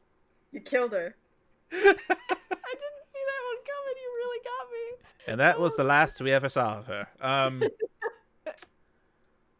A reward for obtaining all trial mounts from 5.x. It's like a robot mech dragon thing, and I need this in my life. It's a That dragon. is, yes, that is the That is cool as hell. dactyl from the Megazord that's gonna fold up and be like the chest plate. Well, now I just want a Oh, yeah. Megazord. Yeah. Fusion, I'm so glad that you love this mount. It's so I hate cool. it. I hate I'm kind of not interested as well. Yeah, Well, I've I heard got- a lot of that.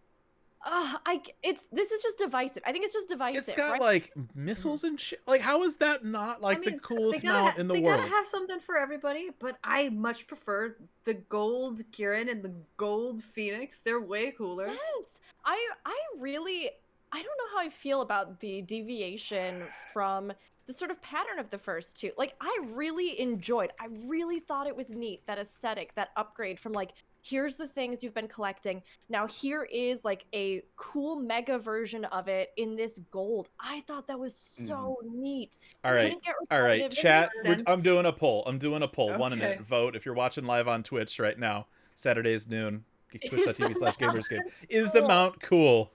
Help me out here, Twitch. Help me out, I do chat. think Yes it's or cool. no? It's not what I wanted. I think it makes sense because so many of the trials are about robots. Robots. I just didn't. I don't know.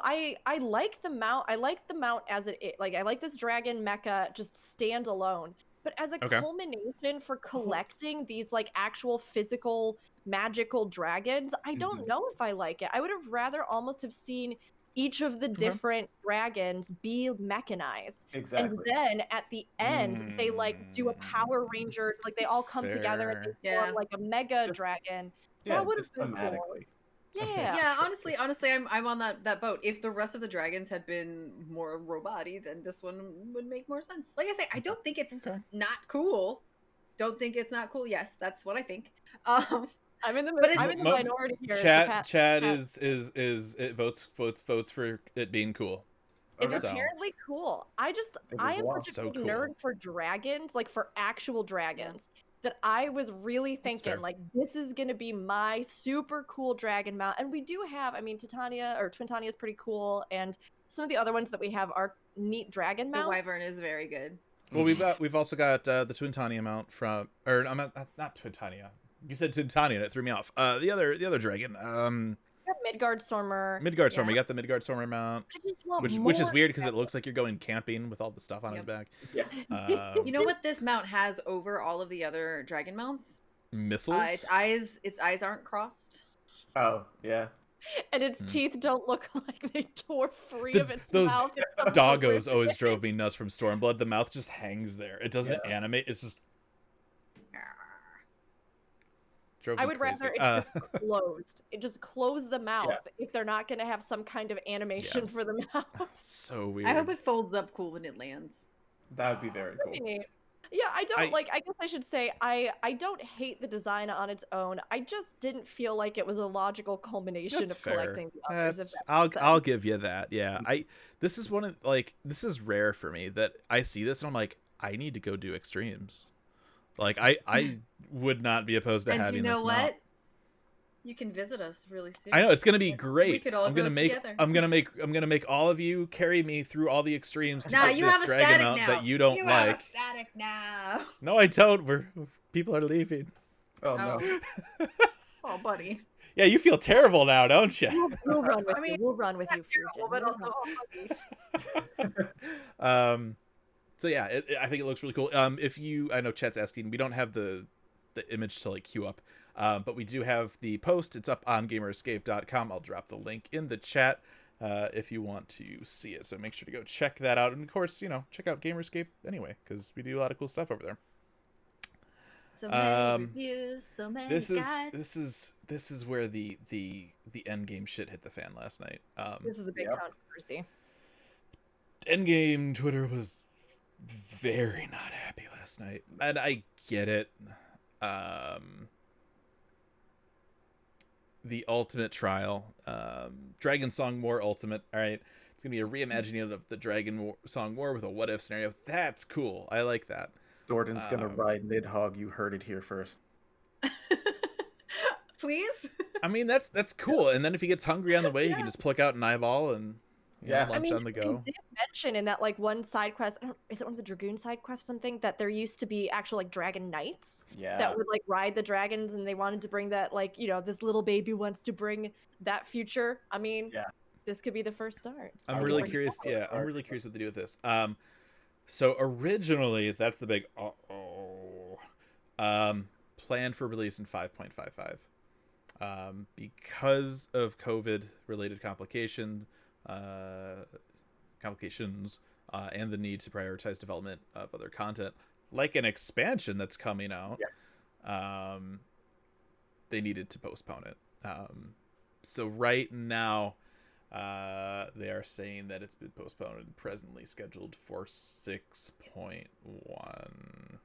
Yeah. For those who are like, oh, that doesn't seem too. That's about a year from now is what Mhm. you're looking at. Probably like December. That's rough. It's- I I get people are upset about it. Like I do. I mean, thinking about just the gap between, May and October probably, right, for the expansion. Like that's a long time to go with not having anything. Especially if rating is like your bread and butter. I get it. People last night though super super angry. Saying, "Oh, well, you're working on explorer mode instead of working on this," and different teams, different skill sets. Like that doesn't affect it at all. And I do want to, again, right, I know we've praised staff already this episode, but I want to do it again. The fact that the team shifted into a work from home environment, and the worst thing that we've had happen is a patch got delayed by a few months. This is the first, like, we just couldn't do it right now with the schedule and everything. The fact that that's like the one thing that's happened, that's amazing. That they haven't had to postpone more or cancel more types of content. Like, that's fantastic that they've still been able to put this kind of stuff out, and they're getting ready to release an expansion. Right. So I get it. People are upset. Mostly on time too, sucks, by the way. But yeah. I mean, after that kind of initial hurdle, they've been killing it. They've been on track. Yoshida said, obviously with an ultimate trial, there's a boatload of QA that needs to be done on it, because everything needs to be perfect, right? They don't want it to be unbeatable, but it can't be like there's a lot of tweaking for that. So I've seen a lot of people argue that the people who do this content are such a tiny part of the community, but they're also looking at the amount of people who beat it. There are just as many people who never beat it, who do it and enjoy it. And I mean, and another thing too, right? I mean, the kind of people that do this content are also like the very vocal, players as well. So but they're vocal, but it also, and like I would say that this is some of the most visible content in 14 that has some of the largest scale events around it, right? So like the world's first broadcasts, the races, when you think about the sheer amount of people that tune in to watch the ultimate fights be done, this is definitely something that is important to the community, even if a small group plays it. And I totally acknowledge that. Like, again, like we were talking about earlier, Aldino, like it's totally fine to be disappointed. Yeah. That's okay. It's totally all right to be like, I'm not okay about this thing, right? I was surprised though, I think just by some of the scale of the backlash and the vitriol that happened, because it was so funny to me how quickly things turned around this week, right? Tuesday, we get this Savage, version of Delibrum that comes out. And I'm seeing all sorts of people in that like endgame community saying like, this is so cool. This is one of the best additions we've had in the game. This is really, really fantastic content. And then we hit this and, we literally just got something for endgame content, which granted is not of the same level as Ultimate. I understand people it's a different difficulty, a different scale. It's Delibrum is just a weird thing. Yes, but it is still something that is made for that community, right? Yeah. So that is still something that is made for that community. And to see this turnaround so fast, that was just so intense about it. It was a little startling. I mean, it's tough because I think, you can feel however you want to feel about it. But like you were saying, Fusion, the fact that this is one of our first actual like sacrifices in place of something. I mean, there's a bigger conversation sure to be had with like, well, where does this come out in patch cycles? Is this really feasible if things like this, they're coming down to the wire for future expansions, even outside of a pandemic, to release this kind of content? If they're in the most labor intensive portion of their sort of work period for a new expansion.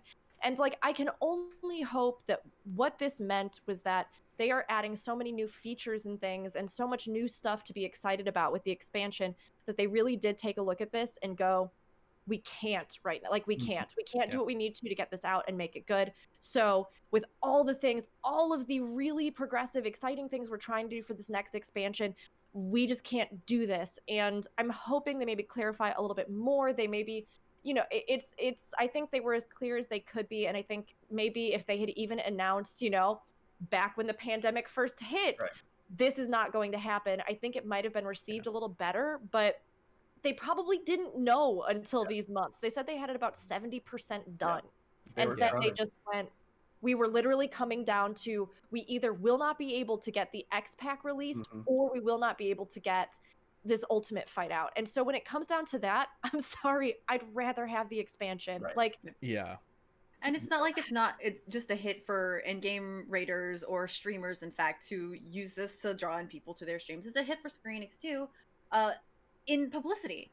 Mhm. The fact that streamers stream this and people come from out of nowhere, never having played 14, and see this content that they think is amazing, they start playing the game. It's Yeah. it's free publicity for them that they are not going to get this time around. Yeah, you know, I could tell you right now that studios are picking and choosing like this all over the place. It's Yeah. just the way that it is right now, you know, honestly. And I feel that I have a leg to stand on in that capacity because I do work in video games on AAA video games. Mhm. So like, yeah, things are being picked and choose. And I, you know, and I Moved around. get like people too, right? I mean, from a certain point of view, it's that idea of like, okay, well, we're all trapped in home. Video games are like the thing, you know, and now, you know, for some people, they're not gonna get the thing for another, you know, 10 or 12 months. And so, yeah, I mean, I get the being upset, but you guys need to practice some kind of level of sympathy and understanding as well. I mean, it's crazy People times. are saying they're gonna quit, but let's be honest, and like really serious in-game raiders quit between patches anyway. As soon as you're done, Yeah. you're like, okay, either they're doing speed runs or they're out of there. So like, I'll miss you, Yeah. but I'm gonna I'll quit. see you Okay, in a bye. year. I'll Like, see you at the expansion. Like, Yeah, yeah, there's if other you stuff quit, just coming quit. Nobody out. cares. Yeah, go play another game. mean, Yoshida care. encourages people to play between I mean, other I matches. I but- totally understand it. I've been in that mindset of a world first raider, and like to not have anything to do.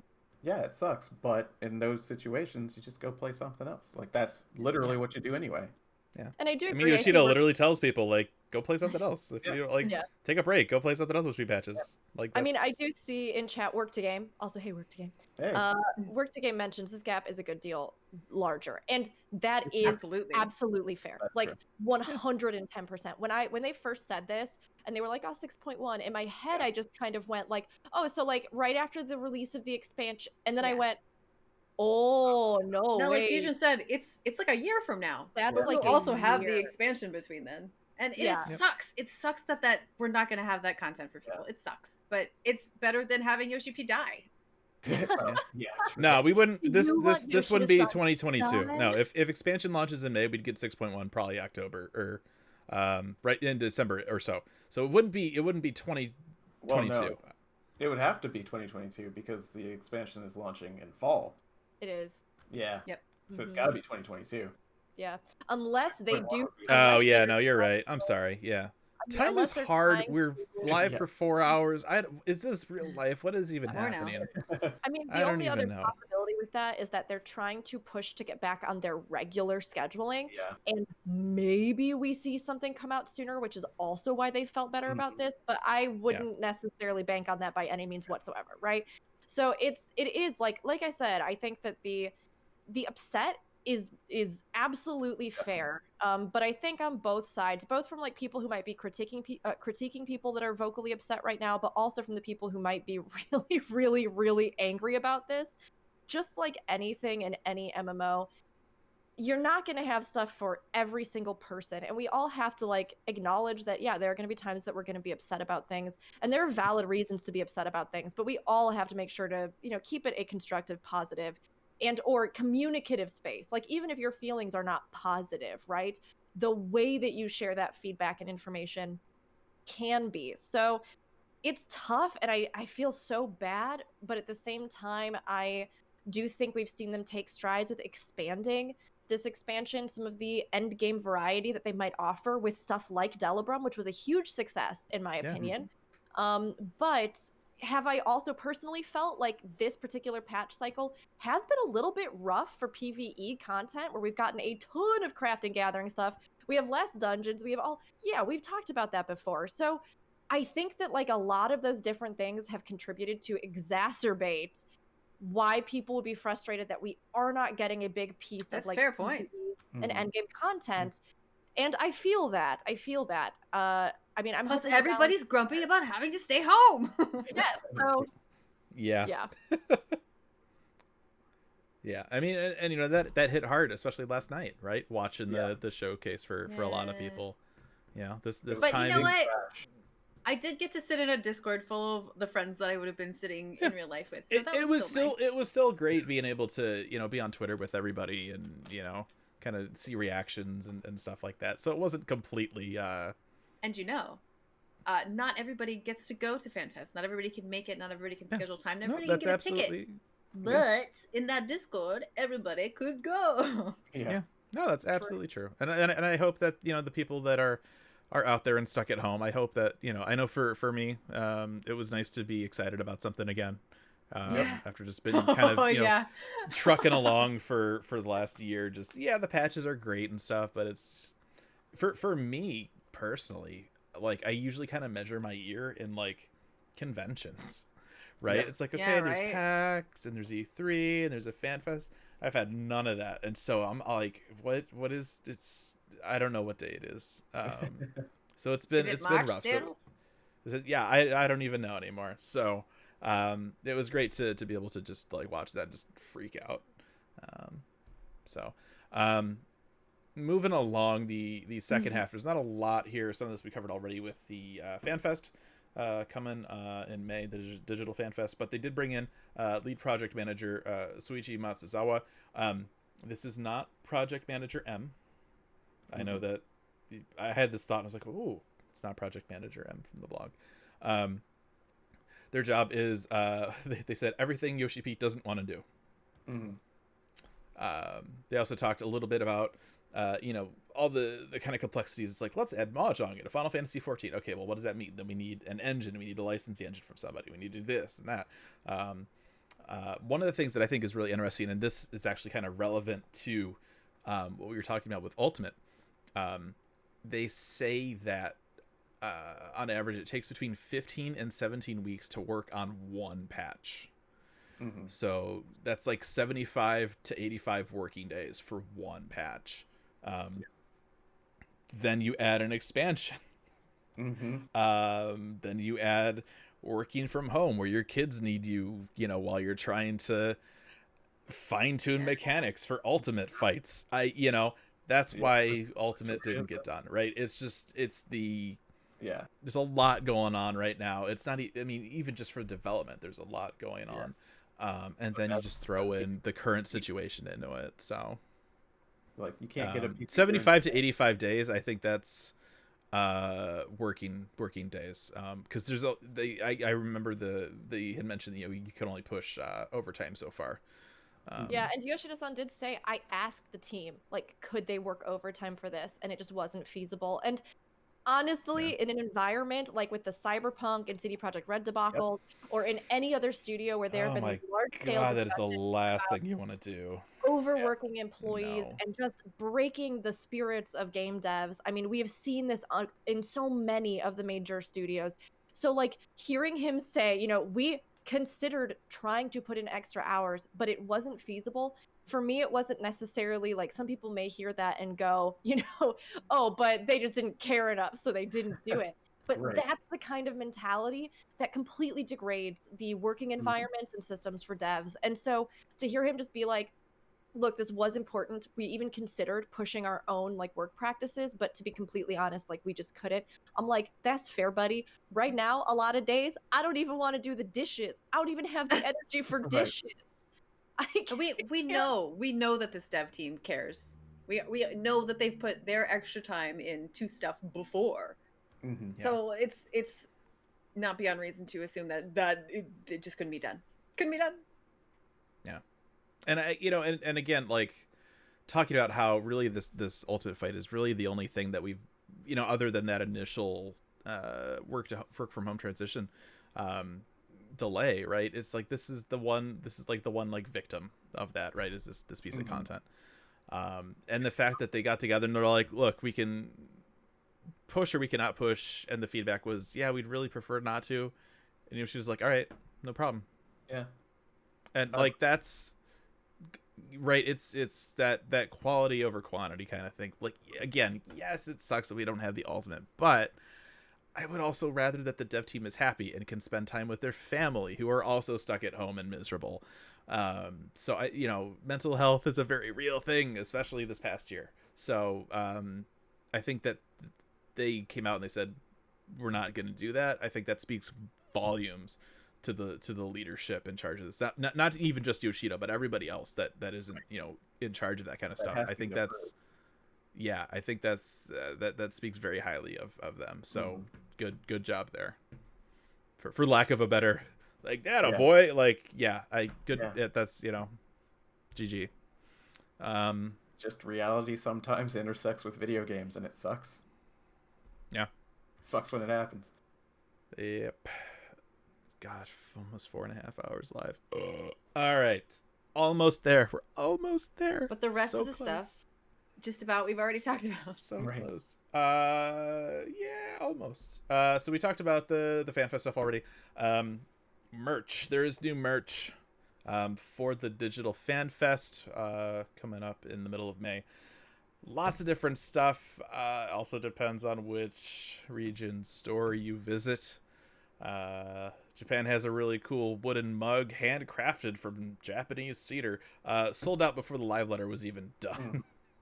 It's so Uh, cute too. Fusion was so like, "Look cute. at this! You should get it for merit." And it's the little lolly home. I sent this thing to Rook. It's got a dwarf on the inside, and she's like, "I need this." I'm like, "Let me see what I can do." And like before I could even like talk to somebody that I knew in Japan, I'm just like the live letter wasn't even done. They hadn't even shown it on the or it was like right as they were showing it on the stream. The chat was like, "Yeah, this is sold out already."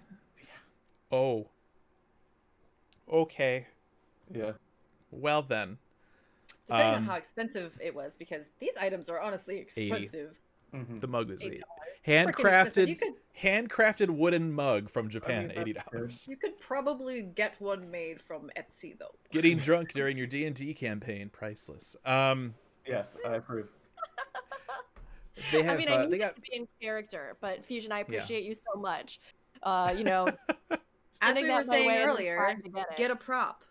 Look, Yes. I'm just keeping an eye out. I'm worried for you. You're trying to beat down cells instead of just trying the door, and I'm just they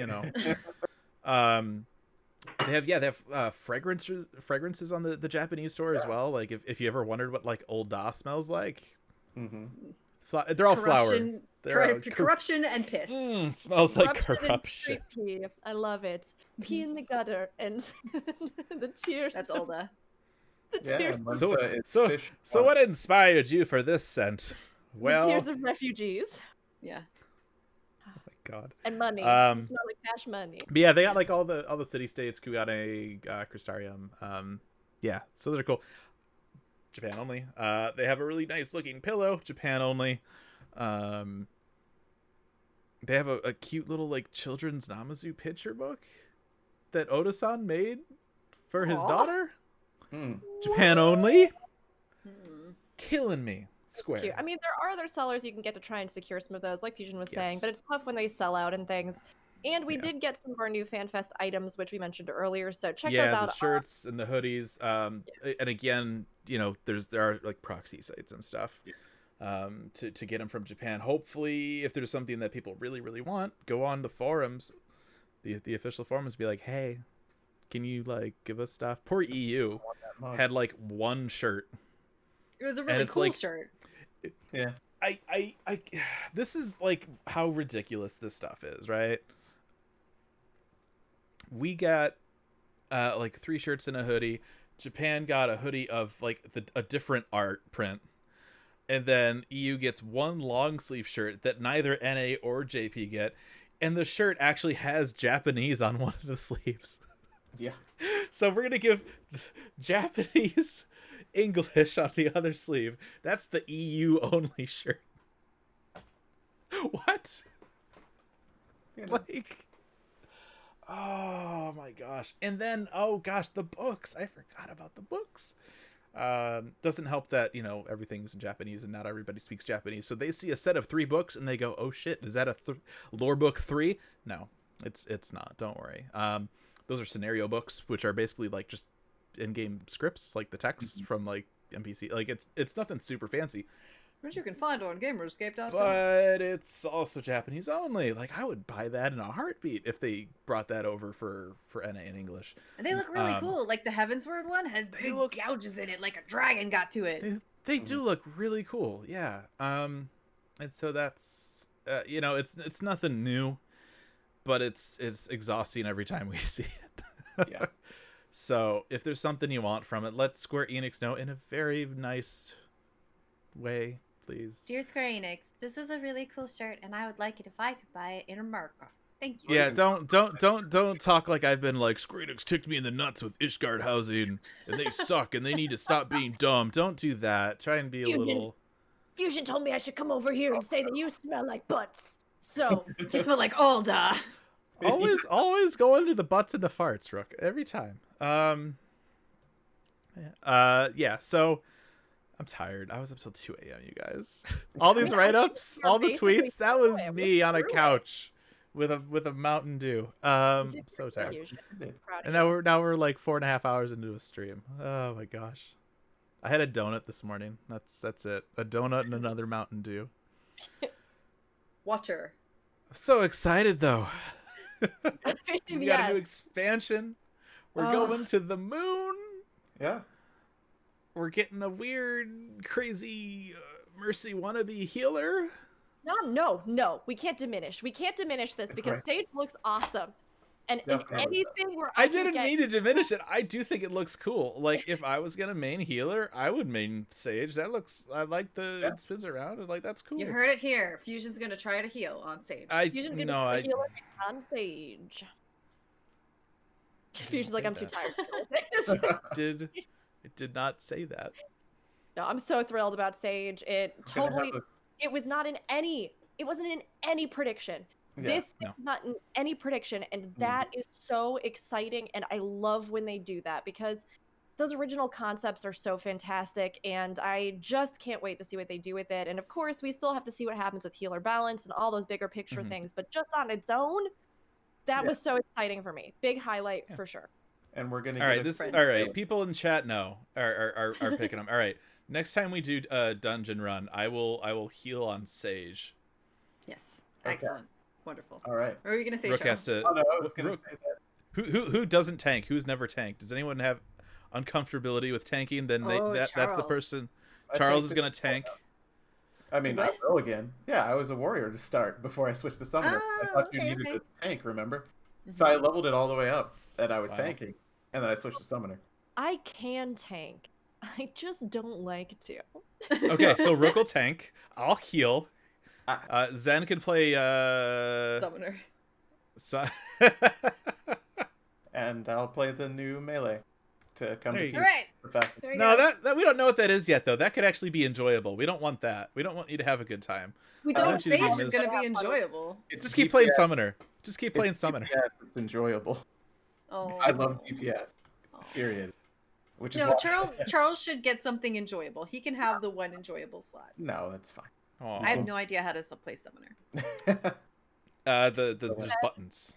Yeah, then that's to fine. finish up the run on Summoner and then turn. You do the one that gives halfway. you the little shiny bits, You and know, then the you funniest dot thing- something, and you hit the one button, and then you hit the other charge buttons. when they Okay, show the up. funniest thing. Yeah. The Zen's funniest Yeah. gonna thing is finish up. that- Oh, go ahead. Go ahead. Oh, I was gonna say Zen's gonna finish up this run as Summoner and then turn to Aldino with that look of like the cupcake dog from the cupcake dog meme, and just be like, "It all makes sense now. I am filled with an unquenchable rage."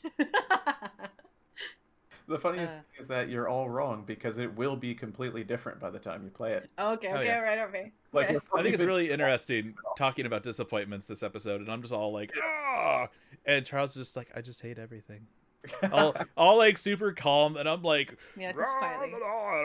and Charles is like, rage. Well, we still have the second half. Yeah, it'll be fine. Okay. Yeah, there were a lot of good Yeah. things. It's just that Aldino got the healer spot last time around in hoping for the caster DPS, but instead getting a new main. We all take our turn in the bucket. We do. Like, it's, yeah. I mean, it's usually a barrel, but it's In the summoners. I bucket. feel like it's a The bucket. the bucket of life. Yeah. So, I actually had a friend right before the broadcast, the showcase, be Yeah. like, I would really like Sage, but I know that'll never happen. Uh-huh. Right? I was like, I can't even think of what that would be. And they were like, I would like message them afterwards, be like, "So, how you doing there, buddy?" yeah, I like as soon as it showed up, I was like, ah, you know how you type and it's not real words. They were just like, well, I mean, that's not what I was imagining, but this looks really cool. Yeah. Yeah, I mean, there was some really good stuff. I really think, I'm curious, everybody, I would love to hear what your highlights were from the night. Mine, definitely Sage and the island mode. Stardew Fantasy. Definitely for me, Stardew Fantasy. those were the big ones. I Mm. mean, And data center travel. the trailer, right? Just everything in the trailer.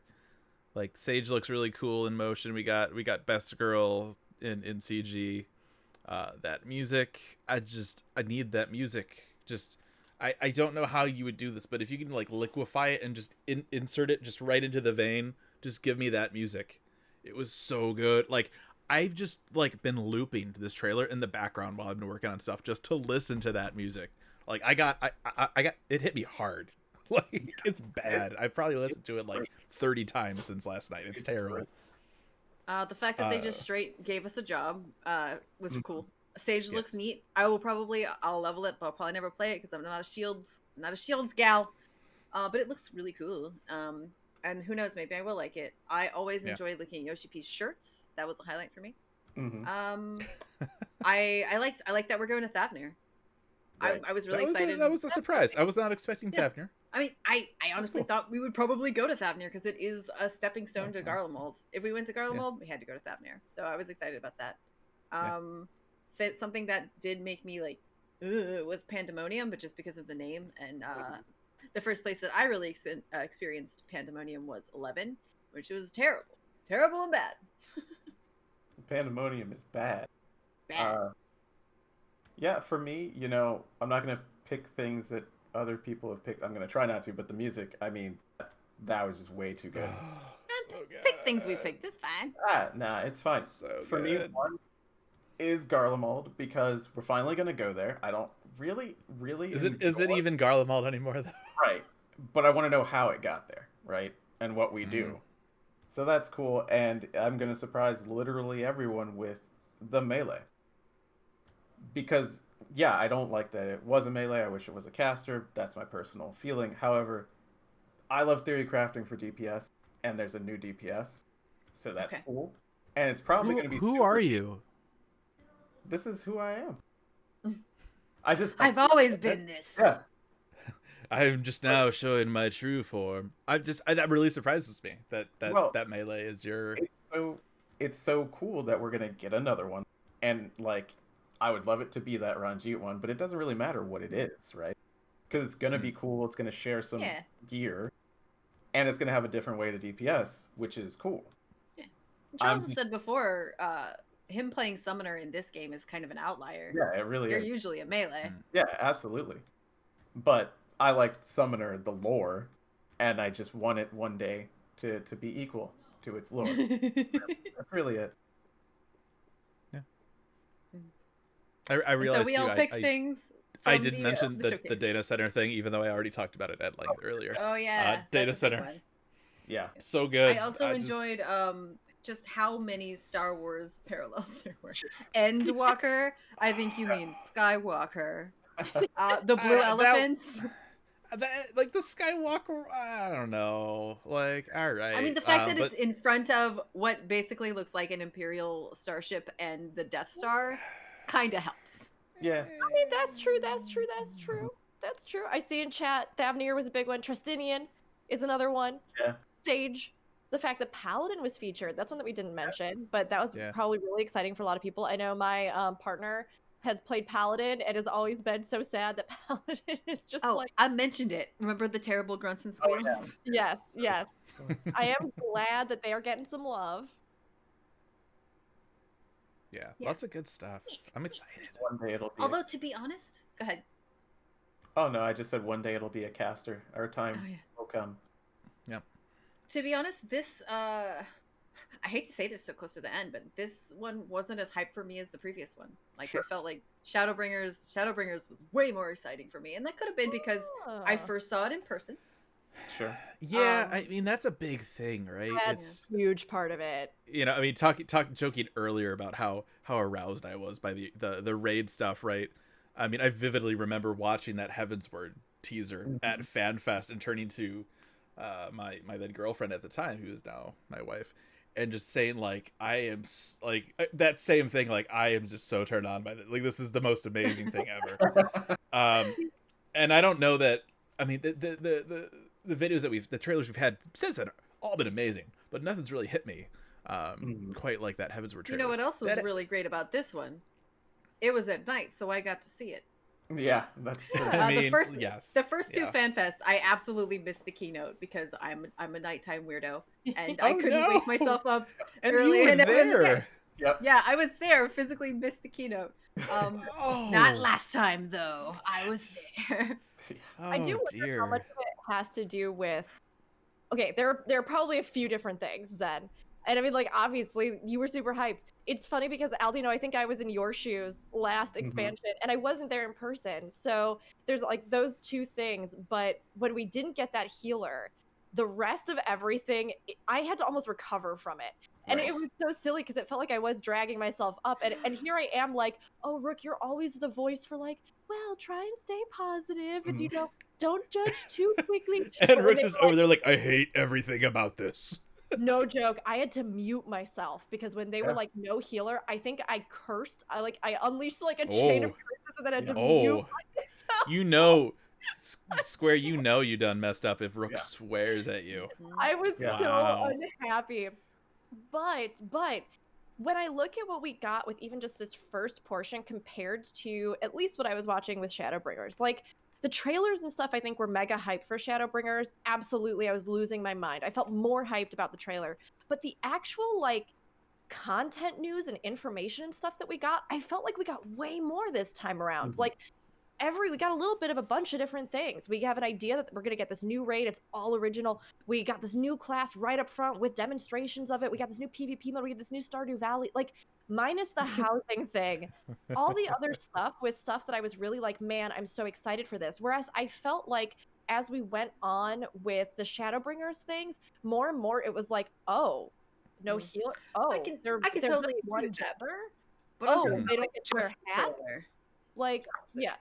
Just trailer, I think it's more hype, but overall, I feel like I'm way more excited for everything that this new expansion kind of has shown us so far. You know what's a little bit funny is last time I got my job and this time you got a healer, so that probably helps too. Although that first time they didn't tell us it was Dancer. We didn't know. Sure. Yeah, and I love ranged physical, so like afterwards I was, I actually really love Dancer. It's probably one of my favorite ranged physicals to play, but I was so expecting that healer. I was so sad when we didn't get it. Back in my day, I remember sitting there in the front row in Las Vegas and seeing that Stormblood teaser and seeing Lise dancing around on that big old stone hand and thinking, I think I even was like, Dancer! And they're like, no, it's a monk. She's just, Yeah. no, I remember. sorry. She's got That's- fancy That thing you outfit. wanted, that's not it. Mm-hmm. And I was like, oh, okay. But, Anyhow. Yeah. I'm so excited. I'm really looking forward to seeing what that new DPS is. Obviously, like, I'm DPS, right? So I'm really curious to see what it is. Obviously, I don't know. It might take a lot to pry me away from my Machinist and my Dragoon, but I'm telling you what though, everybody's saying Reaper, but Al, do you know, you talking about like Soul Eater or like some sort of soul thing that has to do with like the weapon, like that's a scythe, but it has like it's infused with some spirit that or like a soul that you draw out of it. Oh my god, I was very excited about that, and now I'm kind of you don't think that my Battle Farmer theory holds any ground? sure battle farmers. No, sure. Yeah, that's a real good idea, Fuge. That sounds good. Yeah. We'll just take this idea. We'll just put it right here on the fridge. Good job. Yeah, put a gold star on it. No, I'm with Rook on this. I think that if we get Revenant or Reaper or whatever, it could be super cool. But I think the idea of a Ranjit-esque job is way cooler. I'm just trying to figure out what is. What is Yeah. What right? you call that? I mean, if they were to take that and morph it into some kind of a Beastmaster, that's not a limited job, great. That'd be real cool. Because I don't want a limited job. I'm not a fan. Right. So if they could do not that, Yeah, I That don't would be think Blue Mage was preferred. successful enough to bother with a new limited job, but what do I know? I haven't seen this. yeah, I don't know. It's weird. If they do it, whatever. I'll try it. If it's for me, great. If it's not, I'm sure it will be for some people. So, all right. Is there anything else that we It's dinner haven't time. said in the last? Holy crap! I feel like we were just saying we were going. Can for we 4 please hours. stop? Can we please stop? It's almost 5 hours now. What? And What? we've been hyped for over 48 hours straight. Please. I ate a donut and I had a Mountain Dew, and it is now dinner time. I was up till 2 a.m. Champions. typing and pre-ordering hundreds of dollars of t-shirts and merchandise. I think we're done. I hope everybody else loved the news, though. I'm sure Fuchsia's going to say this here in a second. But, I mean, yeah, it's a huge, exciting time. I loved seeing everybody on Twitter. I love being with everybody, even if we can't be in person. So much good stuff ahead. So Mhm. much good stuff ahead.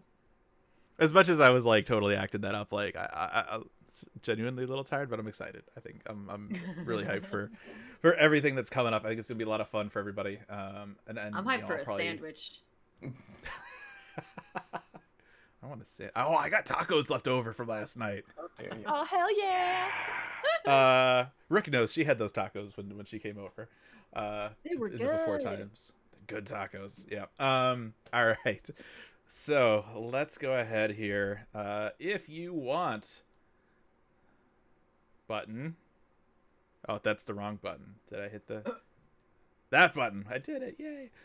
If you want, you can email us, aetheryteradio@gamerescape.com. You can tweet at us at aetheryteradio.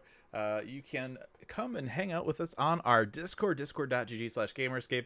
We've got an Aetheryte radio channel on there where you can talk to us about the show. We've got a 14 channel where you can talk about, if there's been any kind of big announcements lately. We opened up a WandaVision channel recently because WandaVision is a thing that exists, and therefore we need to talk about it. Zen, get on that. Well, okay, yeah. You can tell what we were talking about before we started the show today. And of course, you'd find us on Facebook and Twitter at Gamer Escape as well. That is going to do it for, is this longest episode ever? I don't know. It's close. It's very close if it's not. Thank you to everybody. Lots of new follows today. I was going to say thanks for the subs, but that was me for gifting you for having to deal with my saltiness. Glenn, thanks for the raid. I know we're wrapping up here not too long after that, but we appreciate it. Thank you for everybody for coming out. Hope you are looking forward to Endwalker. Of course, we will have all the information up on gamerescape.com as we get it. And Please look That's forward it. to it. please look look forward to it. forward to it. Next week we'll be talking about 5.45, the Gun, and Delibram Regine. So we'll see you next week. Goodbye. Goodbye.